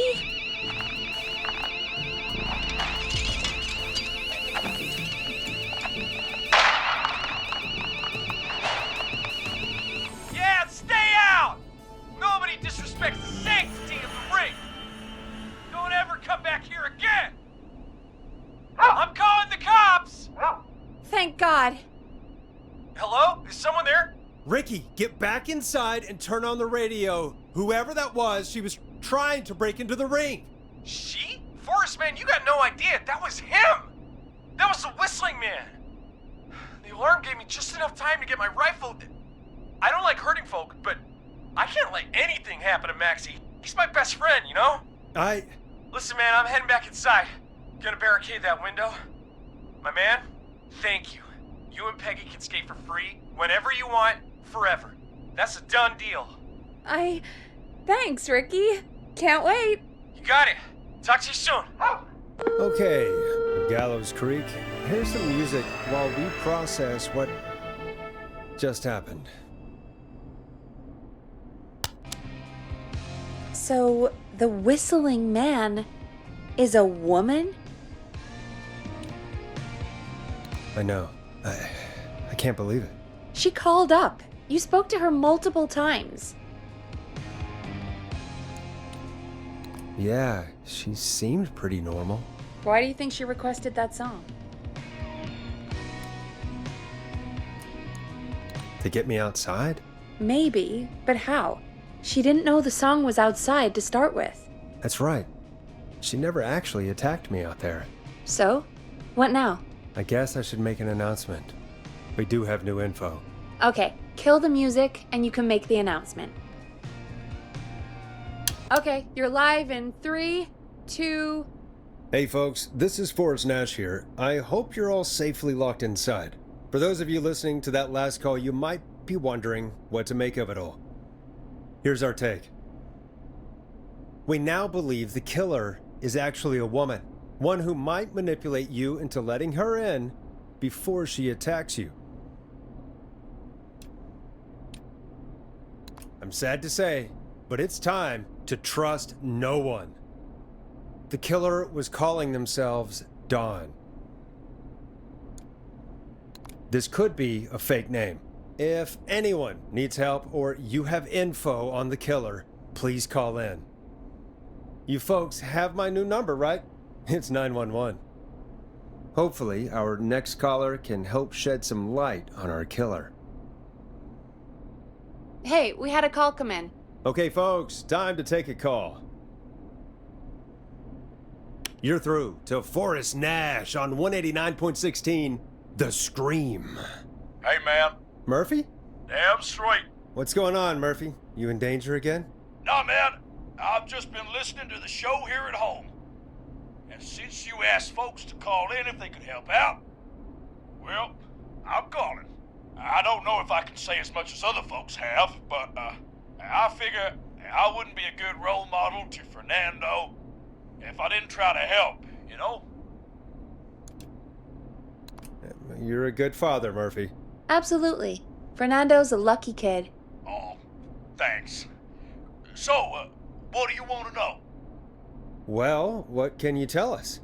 I don't know, really.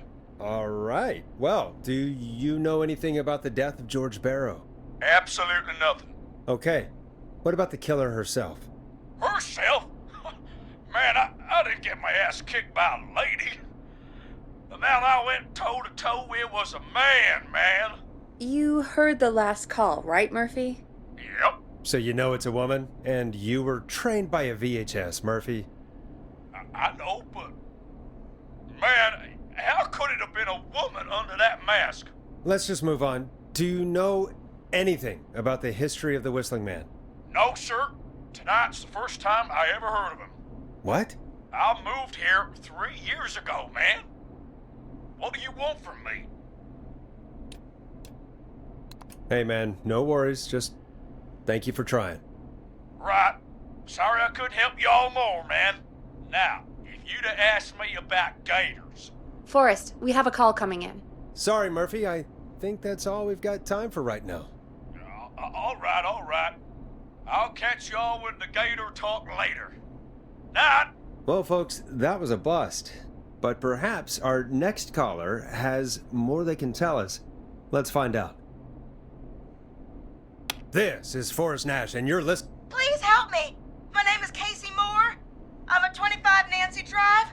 My best friend's been stabbed. He's bleeding everywhere. I don't know what to do. Please help me. Somebody's been stabbed? Can you tell me what happened? We'd been out at the reservoir. We were heading back to his place when we heard this whistling all of a sudden. He just started freaking out. He screamed at me, told me to hide. I'd never seen him like that, and I just panicked and ran and hid in a bush. Oh no. Forrest. Then what happened? He went up the road and talked to someone. I couldn't really hear or see anything.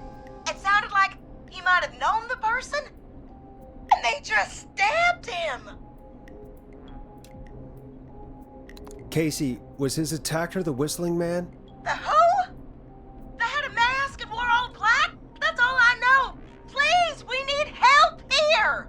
I'll get you help, but I need to know. Where did the masked person go? They left. They left him to bleed out. I waited until they were gone, then dragged him into the garage and called 911. Wait, why didn't she make sure he was dead? I don't know.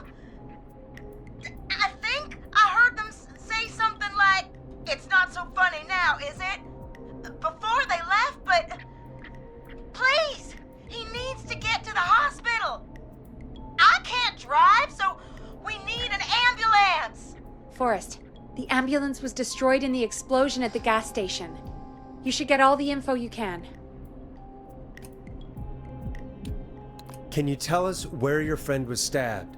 They stabbed him in the stomach, and then stabbed him again in his leg when he was on the ground, and it's... Oh, the knife is still there in his leg! What's your friend's name, Casey? It's Jason Parker. We'll be right back. Peggy, patch us through to the hospital. On it. Phoning St. Gabriel's now. Switch to line 2. Hello, St. Gabriel's Hospital. How can I help you? Hi, this is Forrest Nash from 189.16. We have a stab victim at 25 Nancy Drive named Jason Parker. He's been stabbed in the stomach and the leg. He's bleeding heavily. Oh God, I'm sorry. With the ambulances, well, you know. I know, but please, we need something, or he's going to die. Forrest, Listen, you're going to have to get him here. We need to see him, and we can't get there ourselves right now. We don't have any way to drive him right now. And even if we did, he's bleeding out fast. Alright, listen. We need to buy him time to get here. That means stopping the blood first, and then finding someone to stabilize him. To stabilize him, you really need someone with first aid training. Do either of you have any? No. Me neither. Damn it. I'm really sorry about this, but I have other patients who can't wait. All I can do is talk you through the procedure as quick as I can, and then leave the rest to you. You think you can handle that? We don't really have much choice. Hit me. Okay, from the top. If he's bleeding out, then you need to get him comfortable and try to stem the bleeding. Lay him down. Apply continuous pressure directly to the affected areas. When the bleeding slows, get a clean cloth of some kind and hold it over the wounds. Get them comfortable. Apply pressure. Clean cloths when slowed. Got it, I think. You said he was stabbed, right? If the object he was stabbed with is still in him, don't take it out. It's stopping the worst of the bleeding right now. If anything, you should secure it so it stays where it is. I wouldn't have thought of that. It makes sense, though. God, that was a lot of info. But I think we can handle this. Glad you got it so far, because there's more to go. I'm still with you, Doc. What else do we need to know? If he's lost a lot of blood, he may enter shock. If he does, act fast. If you applied a cloth and it's bleeding through, don't remove it. Just apply another on top of it. If it's safe, elevate his legs to get blood circulating to his vital organs. Try to keep him warm. Get him to rest and reassure him. We need the patient to stay calm. All right, don't replace bandages, elevate his legs, keep him warm and calm. This is a lot. I'm really sorry. That's as much as I can give you right now. Try to stop the bleeding, find someone to get him stabilized, and get him here as quick as you can. Good luck. All right, Forrest. Casey's still on line 1. Hello? Hello? Forrest, are you there? I'm here. How is Jason doing? Badly. He's still bleeding. I need help. I've been putting pressure on his stomach wound since you left, but he's still bleeding. I don't know what to do. That's good, Casey. The nurse said to do that. What about the knife in his leg? It's gotta be hell. Should I pull it out? No, don't touch the knife. The bleeding will get worse if you pull it out. Are you sure? I'm sorry. I'm gonna stop making suggestions. No, don't worry, Casey. We're a team here. We're all going to get Jason through this. Casey, is his leg wound bleeding right now? I hate looking at that knife. Yeah. It's bleeding. His stomach is worse, though. I think we need to secure the knife so it doesn't move around. Do you have anything you can tie around it? Yeah. There's some laundry piled up on top of the dryer, some cloths on the hood of the car, and what else? I guess I've got my jacket. Take the cleaning rags and hold them over the wound. I really hope these are clean. Here we go. I'm sorry, Jason. It's secure. I'm putting pressure on his stomach again. I'm starting to think we might make it. Forrest, can I have a word? Casey, I'm gonna have a quick word with Peggy. Keep putting that pressure on and let us know when the bleeding is under control. You're doing great. But what if something happens? We'll still be here. Just shout if you need anything, and we'll be there. I promise. Okay. I'll wait. Jason, please be okay. What's up, Peggy? We can't stay on the line with her all night. Dawn is still out there. What if other people need us? You're right. She's probably on her way to her next target right now. Exactly. And you heard the nurse.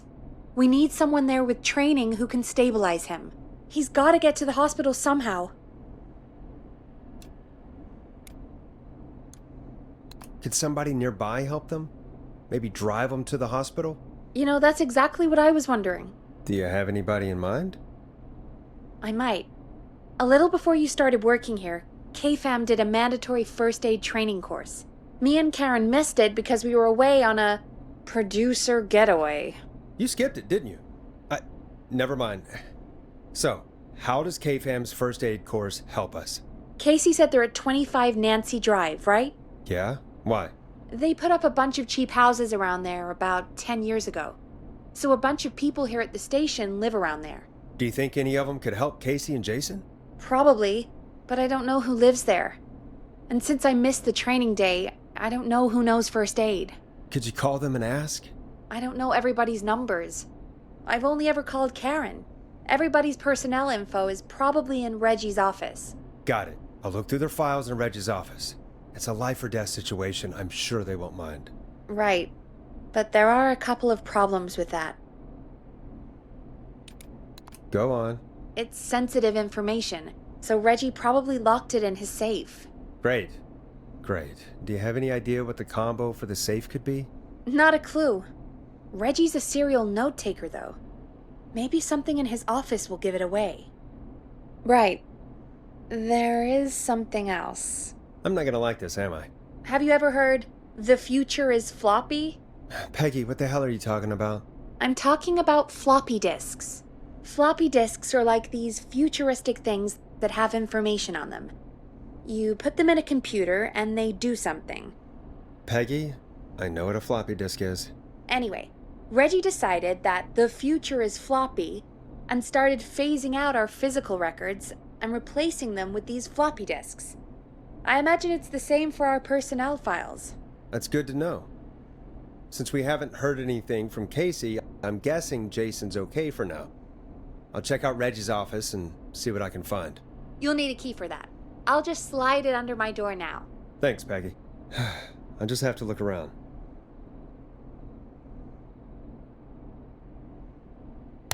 Good. I'll patch my mic down to the office, so you'll hear me over the intercom.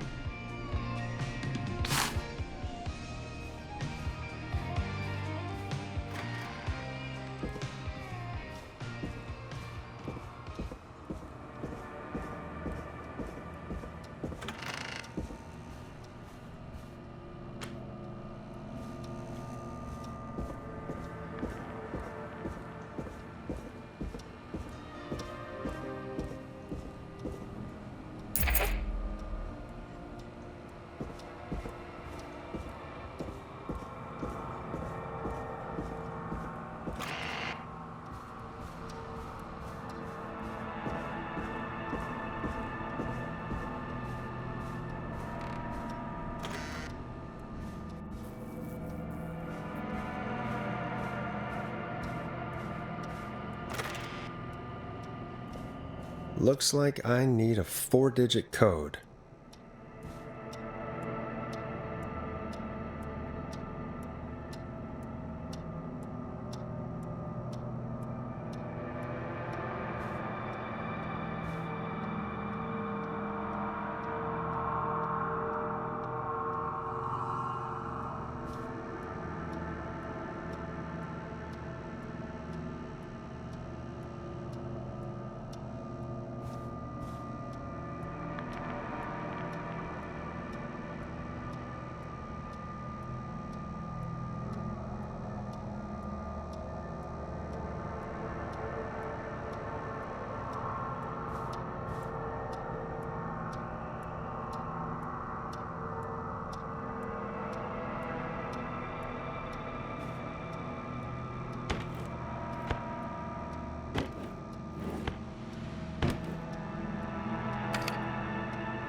Could this be it?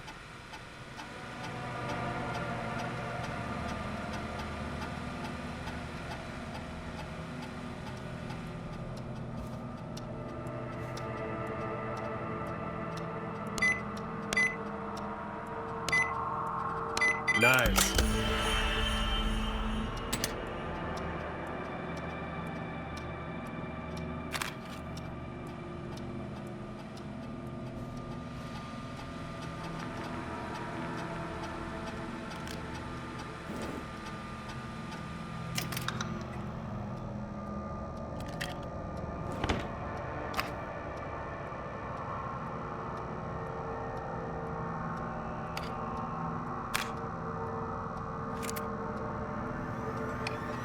Get a load of this, Peggy. Apparently, I'm a lone wolf type. Forrest, what are you doing? We don't have time for this. We have a man literally dying on the line, and we're more interested in you. You're right, I'm sorry. I need to focus on possible candidates. I can read the rest of this later.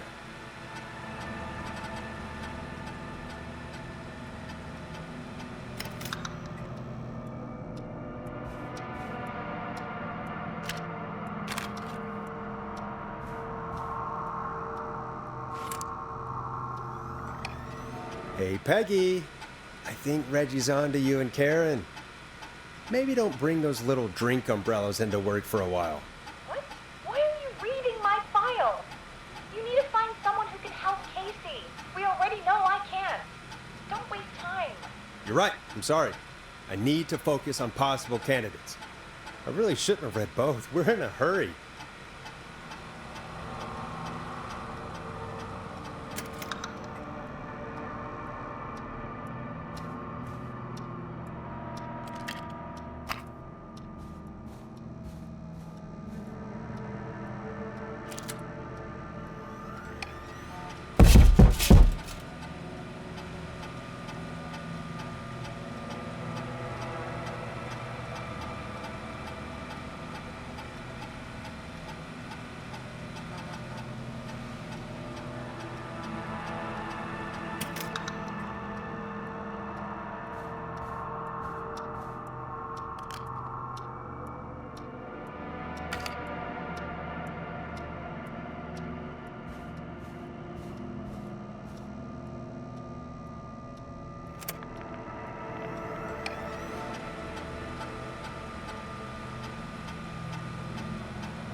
Hey, Peggy, you there?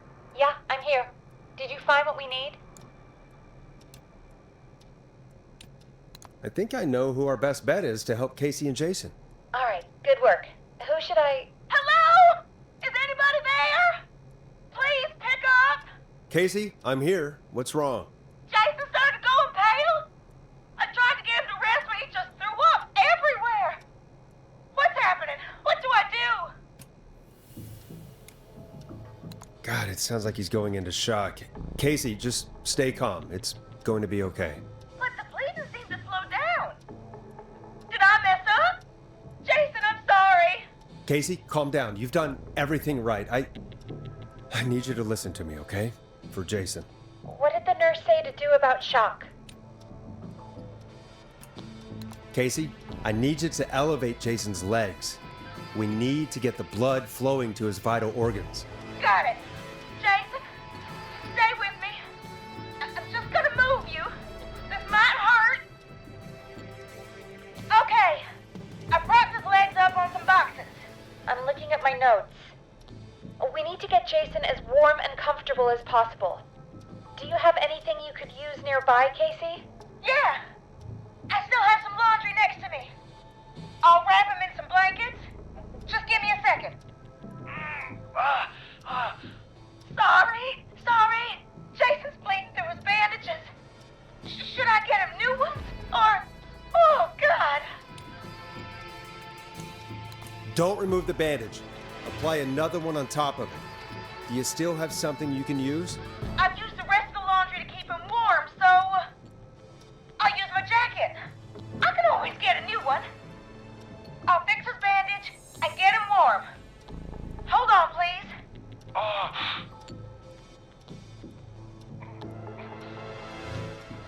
Sorry. I'm done. You're gonna be okay, Jason. Just relax now, okay? Maurice, I'm scared. He's not doing well. Is he gonna? Casey, I need you to be strong for Jason. Sit with him and reassure him that everything's gonna be okay. Okay? Okay. But please, I can't give him what he needs. Please sit down. I can't lose him. All right, Forrest, we need to hurry. Jason doesn't sound like he's doing too well. You said you knew who to call earlier? Who was it? We need to call John Hedges. He lives on Nancy Drive. He didn't really participate in the first aid training, but he's a former war medic. He's probably the most trained person we have. Really? I never really spoke to him before. A war medic, huh? Yeah, and according to Reggie's notes, John keeps all of his old equipment at his house. He's something of a hoarder. All right. What's his number? 5420735. Calling now. Let's hope he picks... Who the hell is this calling me at? What time is it? John, it's Forrest Nash here at KFAM. We have an emergency and we need your help. Forrest? If this is a work emergency, then it can wait until the goddamn morning. Just leave me a note like everybody else. John, no, this is a medical emergency. A man has been stabbed by the Whistling Man, or...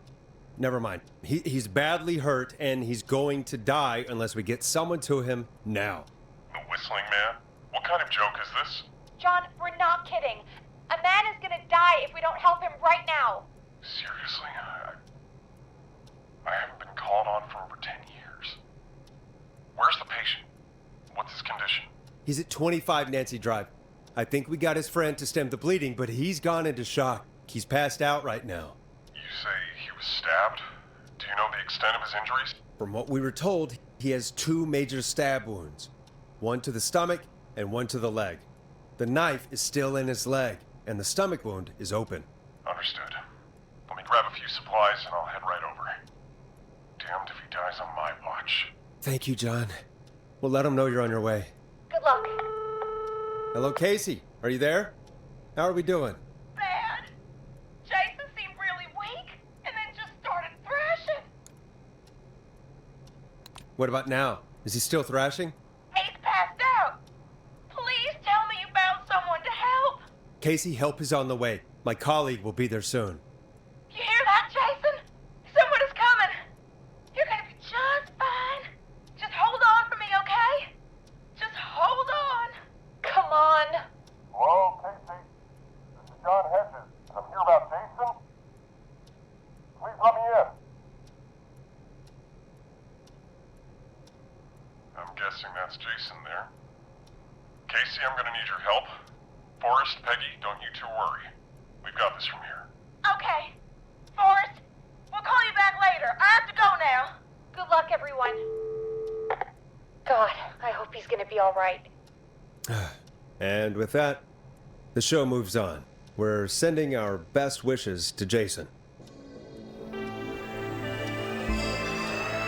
Well, after all that excitement, I think we could use some music. Come back upstairs when you're ready.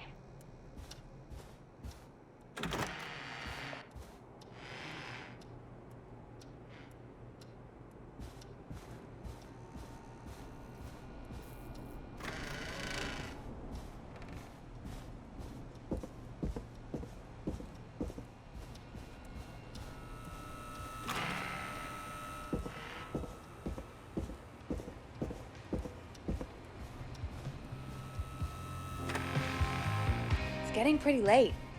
This might be your last break for the night, so try to enjoy it. Give me a buzz when you want to go back on air.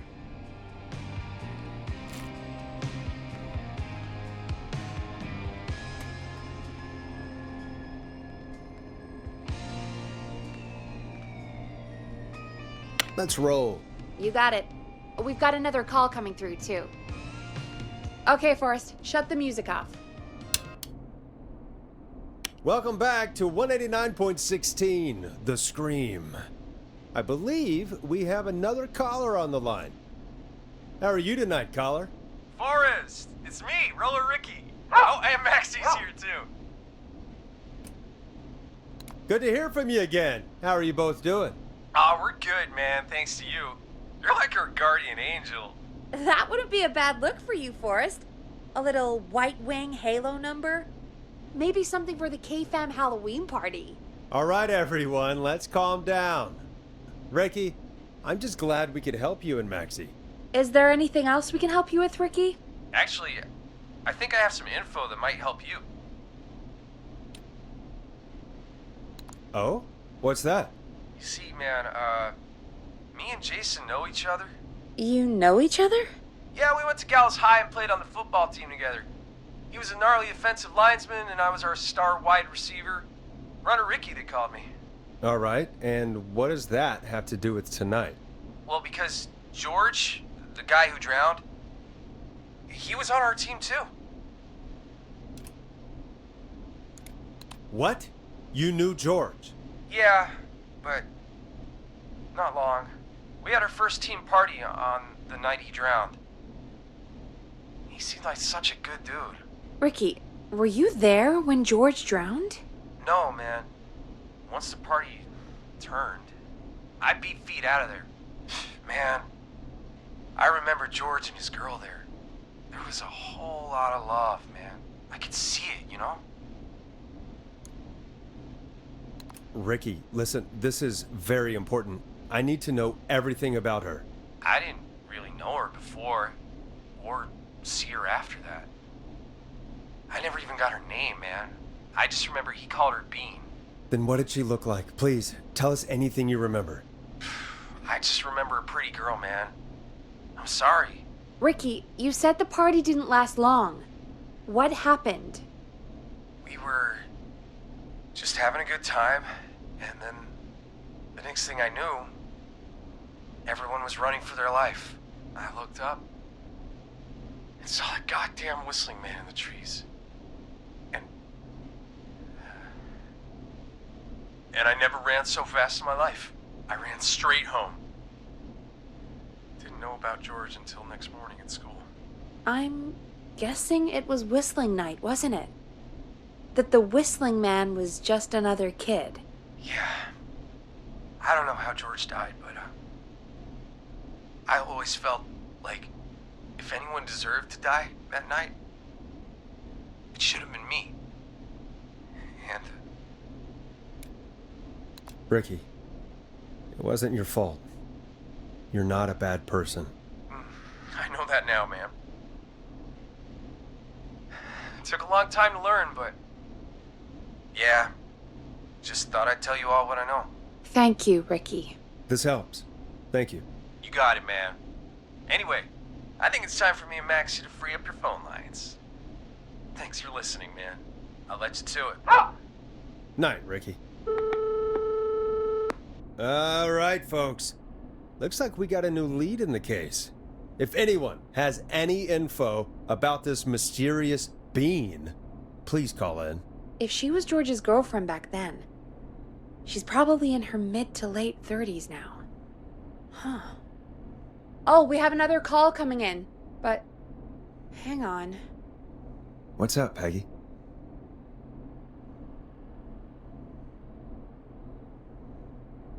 Peggy? You're gonna want to take this call off the air. Who is it? Just do it. All right, folks, it's time for another track. Here's one to help you sit back and relax. We'll be right back after this.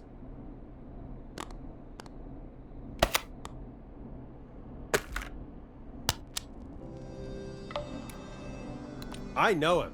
You love him. This is Roddy Snatcher with his new single, Final Breath. I hope this is good news, Peggy. Who have we got? Find out for yourself on line 1. Hello? Forrest, I'm glad glad I got back through to you. Sounds like it's been a busy night, huh? Surprise! It's Leslie, our 911 operator, leading the charge from Henderson to come save us. It's so good to hear from you. Are you okay? We're doing okay. Sarah and I are both happy to be headed back home. We're happy to have you too. Wait, Sarah? Oh, yeah, I mean Deputy Martinez.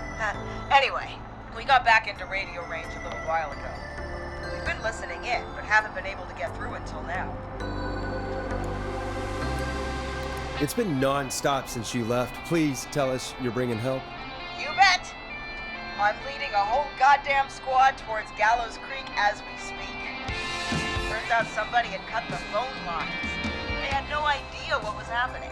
That's great news! That's crazy about the phone lines, though.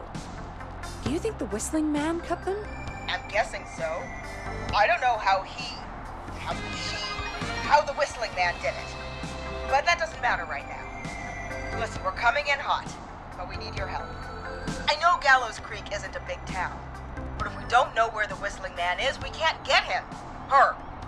That's where you come in. You can count on us. What do you need?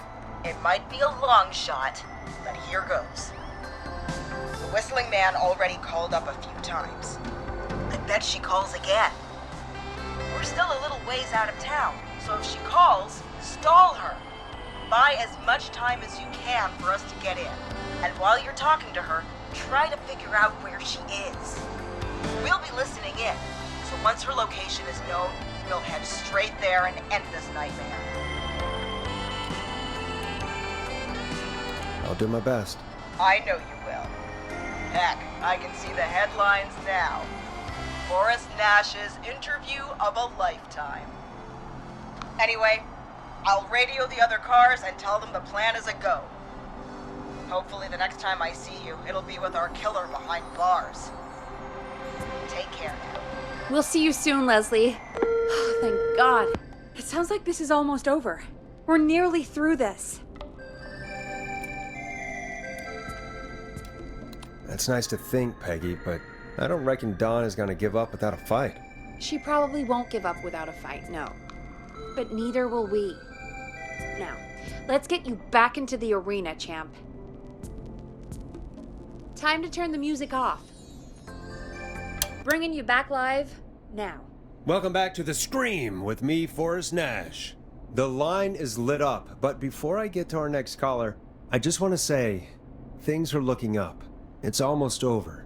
But for now, let's bring in our next caller. Evening, caller. This is Forrest Nash. Hello, Forrest. This is John Hedges. I'm here with Casey. I wanted to give you an update on Jason. John! Is he gonna be okay? He's a fighter. He'll be fine. We've got him stabilized and resting in a bed. We're preparing to move him to the hospital. Thank you so much. If you hadn't been there, then... God, I don't even want to think about what would have happened. Of course, Casey. We're just happy he's okay. John, Casey, you two did all the work. Tell Jason to get well soon from us, whenever he's up for it. Well, why don't you tell him yourself? Is this Forrest? The one and only. I hope you're feeling better. It's good to hear you, Jason. How are you? Oh, well, I've got a hole in my stomach, and there's a knife in my leg, but John gave me something to take the edge off. So, I might feel even better than either of you.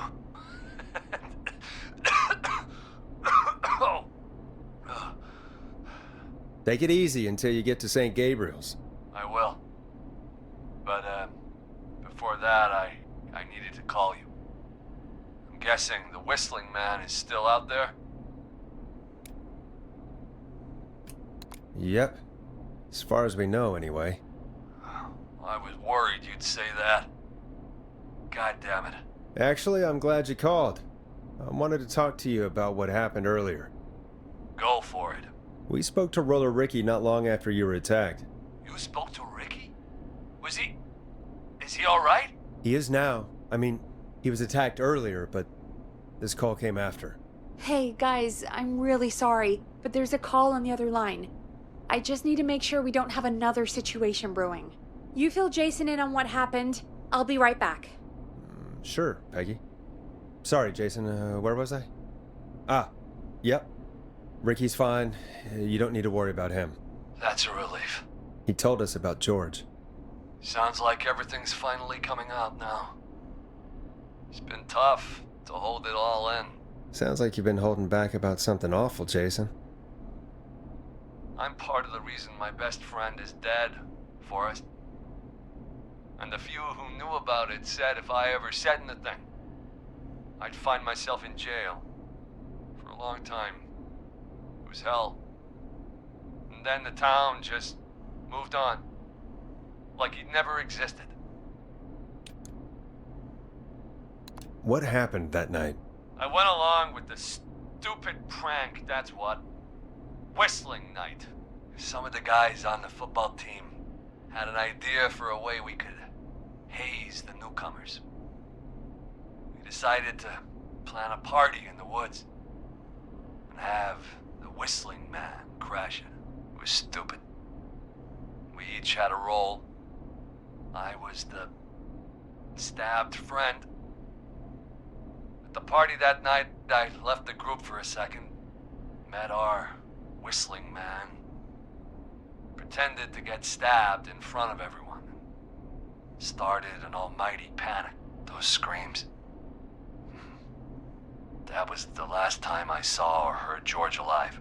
How did George die, Jason? I don't know. I was playing dead. But when I heard her scream... Ricky mentioned a girl named Bean. Is that who you mean? Bean? Oh yeah. I guess George did call her that. Yeah. He called her Bean. I heard her again tonight, Forrest. Her name was... What? What happened? Are we still on air? No, we're not. Seems like the power is completely gone. How do we get it back on? I don't, we can use the emergency generator down in the basement. Reggie picked it up a while ago in case we ever needed to do an emergency broadcast.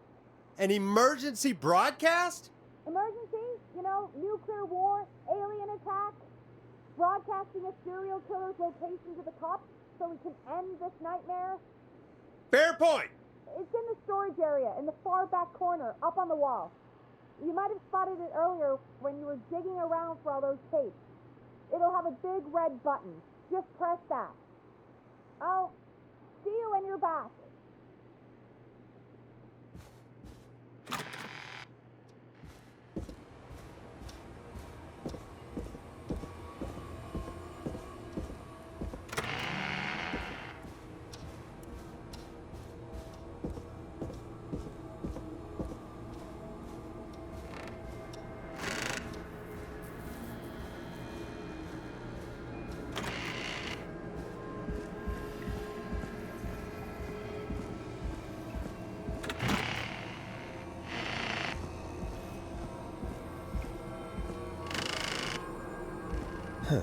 Far back corner. Why is this station so big?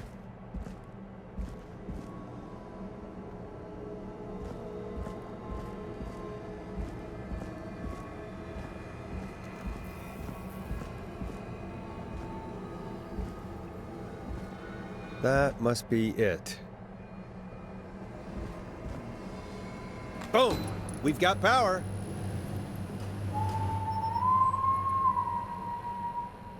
The Whistling Man. I need to warn Peggy.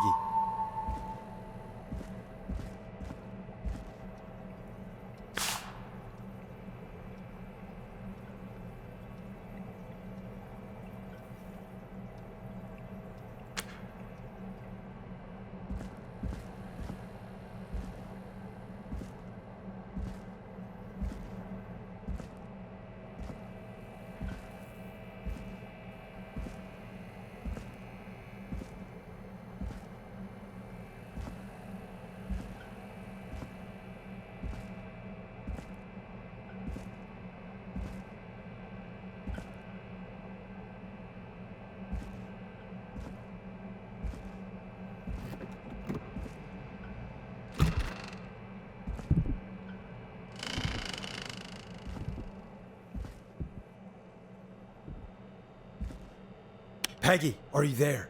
Are you... Peggy? I need to get back upstairs.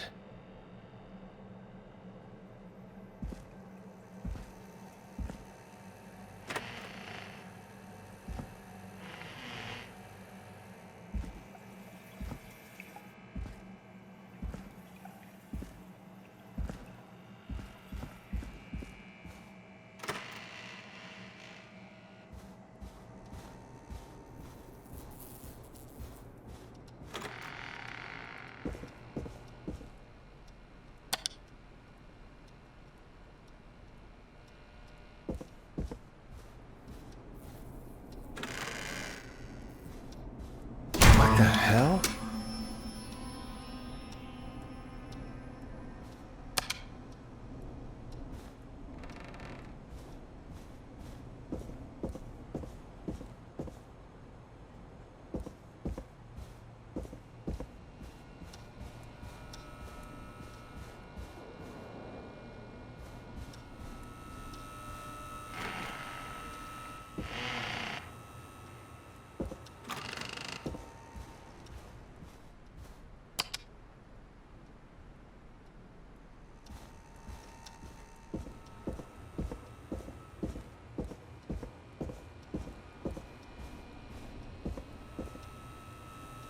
What? Why is it locked? Oh no. Peggy! Where'd you go?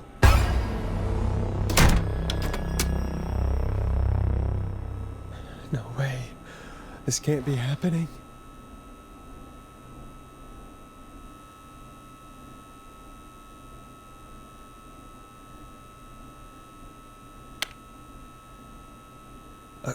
A call.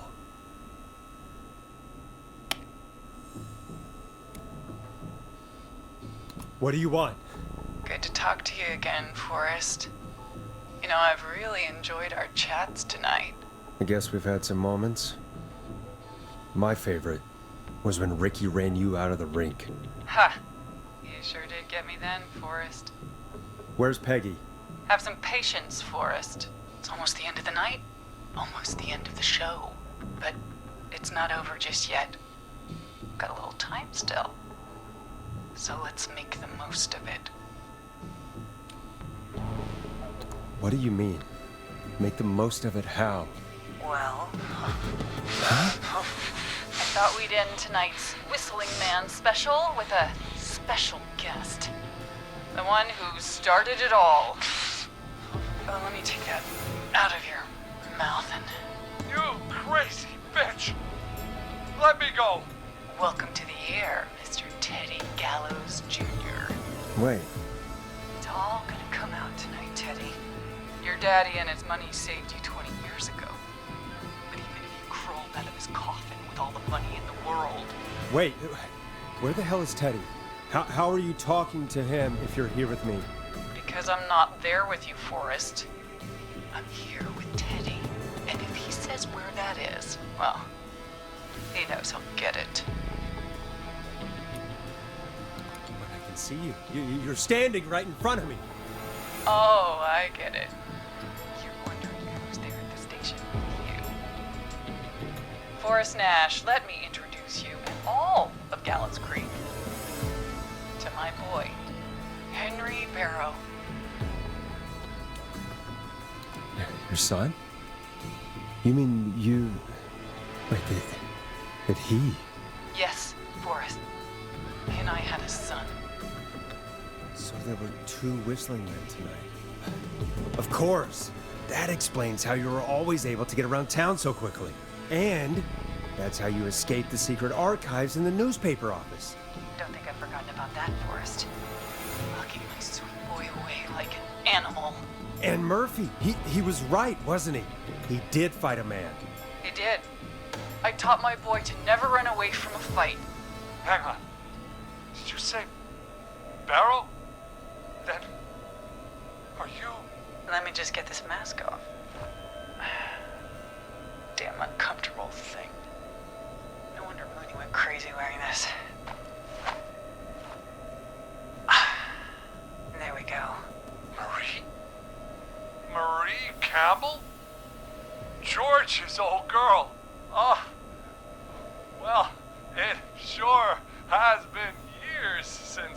last saw... Oh, God damn it. Marie Campbell. So, not Dawn, huh? No, not Dawn. What are you going to... Everyone's gonna know now what Teddy did. He killed George that night. This night. 20 years ago. Listen to me. You... You're gonna talk when I talk to you. And not a moment before. Meanwhile, Forrest, I'm gonna give you the chance to talk. You're gonna help me reveal what really happened to George all those years ago. Why should I help you? Why should I play any part in this? Because I think you believe in justice. You think this is justice? You have no goddamn idea, Forrest.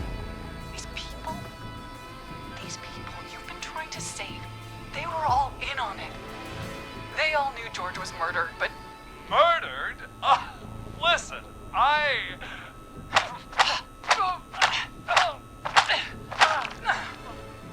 I said you speak when you're spoken to. Now, I know you've done some good work tonight in piecing together what happened to George 20 years ago, and that's why I want you to interview us. Are you serious? You want me to interview you? Am I serious? After everything tonight, you really have to ask me if I'm serious. Do a good job. And hell, you might be the only one to leave here alive.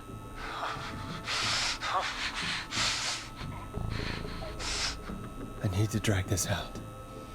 If I can buy Leslie time to get back to Gallows Creek, and if I can find out where Marie is, then this can end.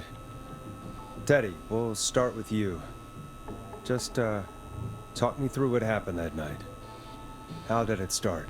How would I know? It was 20 years ago. Do you want to die, Teddy? Because if you don't start talking... Ow. What the hell?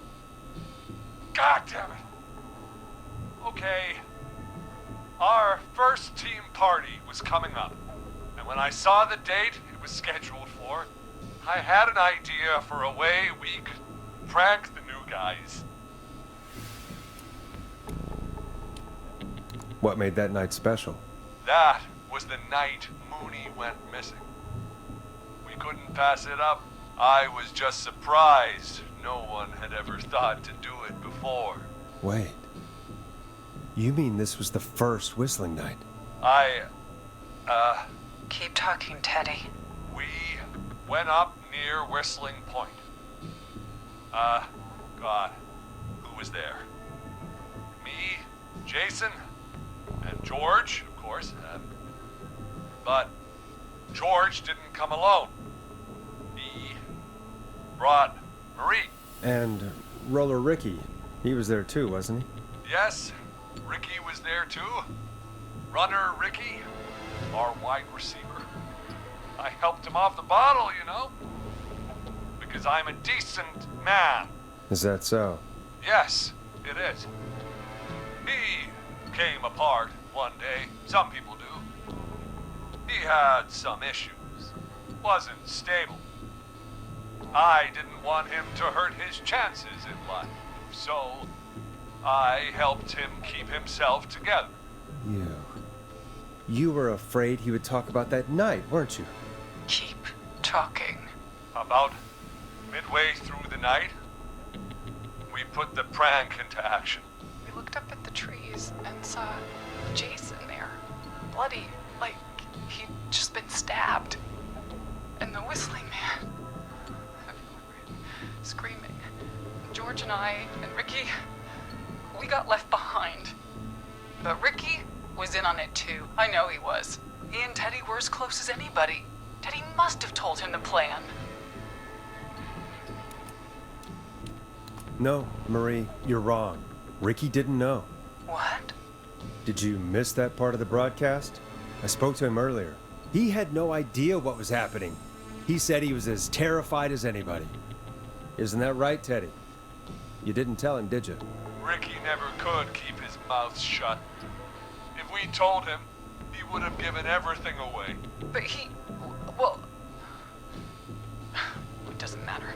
He didn't run his mouth enough to tell anybody about it afterwards. He's still guilty. It was just a stupid prank. How can you still say it was just a prank? Oh, come on. Oh, God damn it! You made George think Jason had been murdered. He thought his best friend was dead. And so tonight you stabbed him for real? It's the role he wanted to play. Jason's still alive, Marie. He was with a friend. We talked her through how to stop the bleeding and got him professional help just in time. Oh. Well, shame he didn't have the good sense to die earlier. He's gonna regret that. Enough about him. Me and George took off running, but somehow we got separated in the woods. I ended up near the bottom of Whistling Point, and when I noticed George wasn't with me, I panicked. And then, I don't know how he snuck up on me, but the Whistling Man grabs me. I scream, and he starts laughing, telling me it's just a joke. I can stall for time here.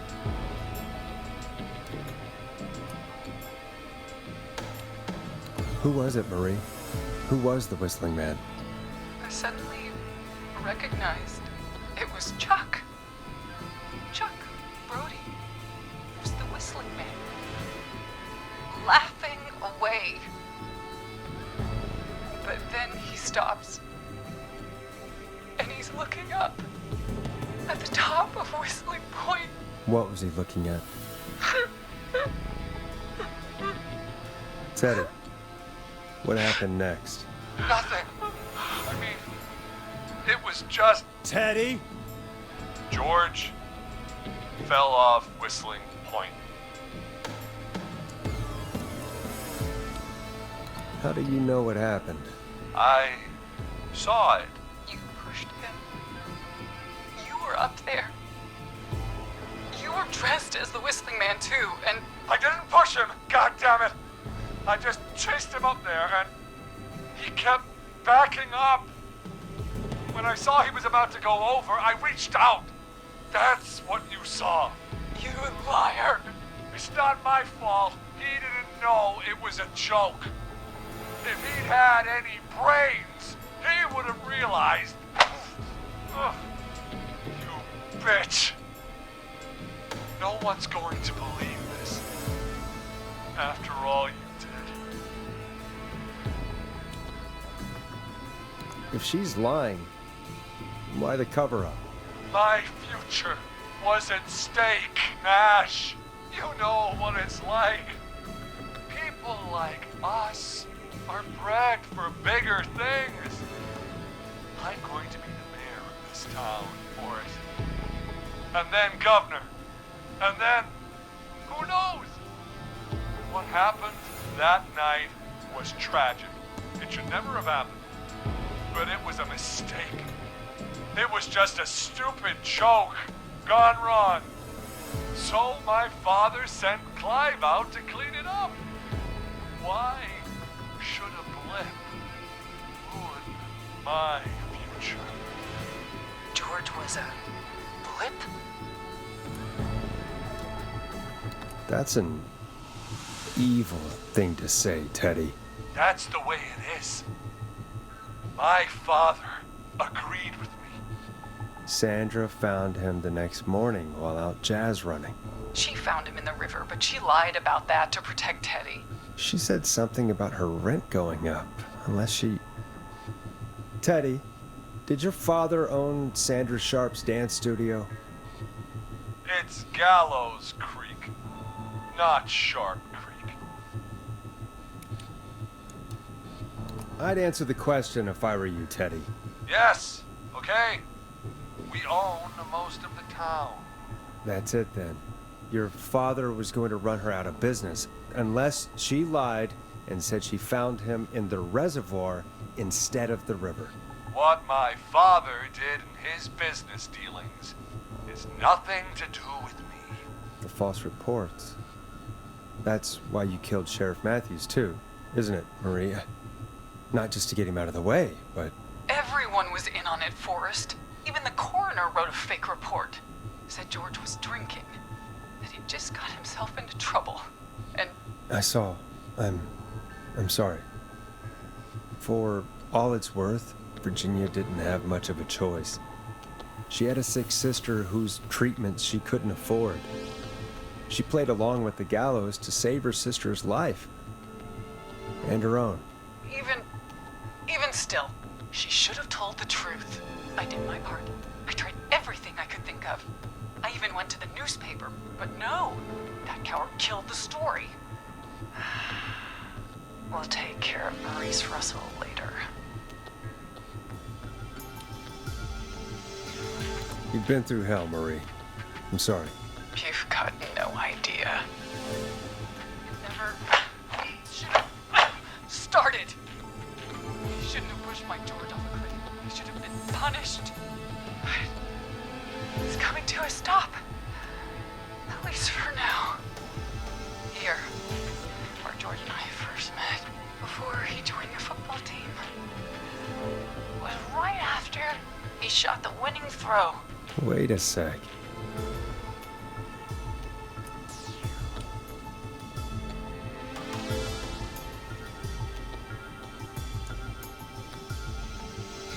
We're at Gallows Creek High, in the gymnasium. That's right, Forrest. Not that it matters, but yes, we're here. Anyway, I think that about wraps up the interview with Teddy. So... Marie? Where? Oh my god. Peggy! Teddy? You've gotta help me. Quiet. You'll talk more later. Now I have to talk to someone who mattered more than you ever did. Peggy. It's been so long since I've seen your face. I worried you wouldn't come. Marie! Oh my god. I thought you... And here I was, thinking you'd forgot me.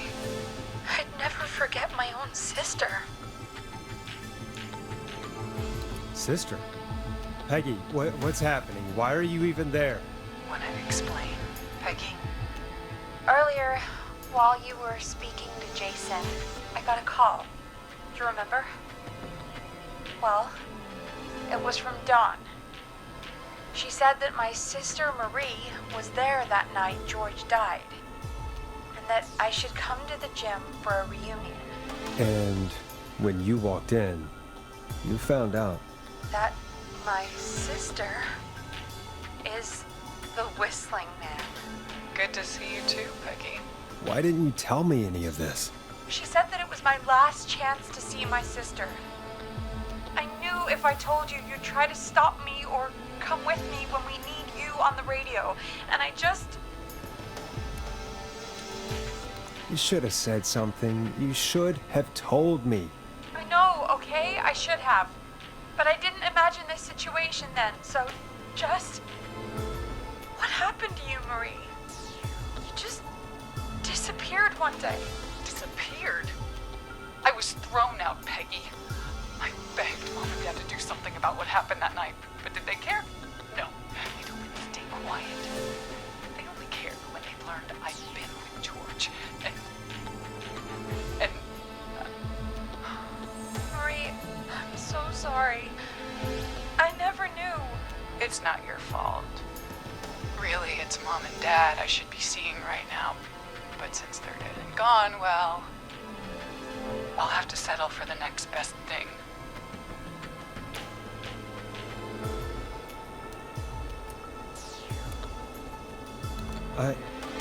Wait. Is that why you went after that kid in the maze? Eugene Stein? Because his parents? That's right. Eugene's parents were there that night too. But they got themselves killed in a bus accident. And since only their child was left... Marie, please.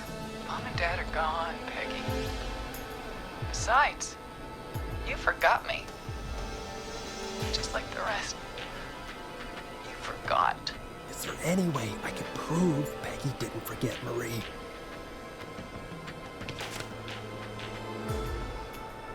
Marie, Peggy never forgot about you. Keep your mouth shut. She kept a card from you. She kept it here on her desk. What card? The card you made me for my 8th birthday. What does it say then? Happy birthday, Peg. Now you're great and 8. Love, M.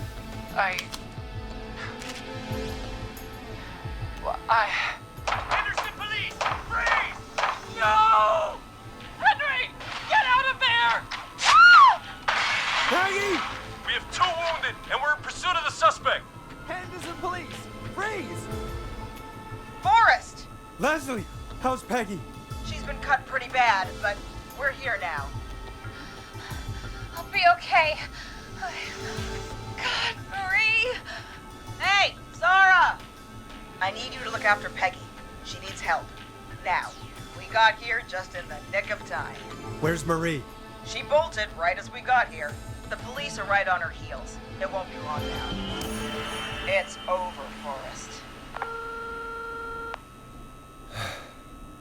Well, folks, it was a long night, but we made it through together. I'm gonna head off to go check on Peggy. This has been Forrest Nash. And it's been a scream.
Negative.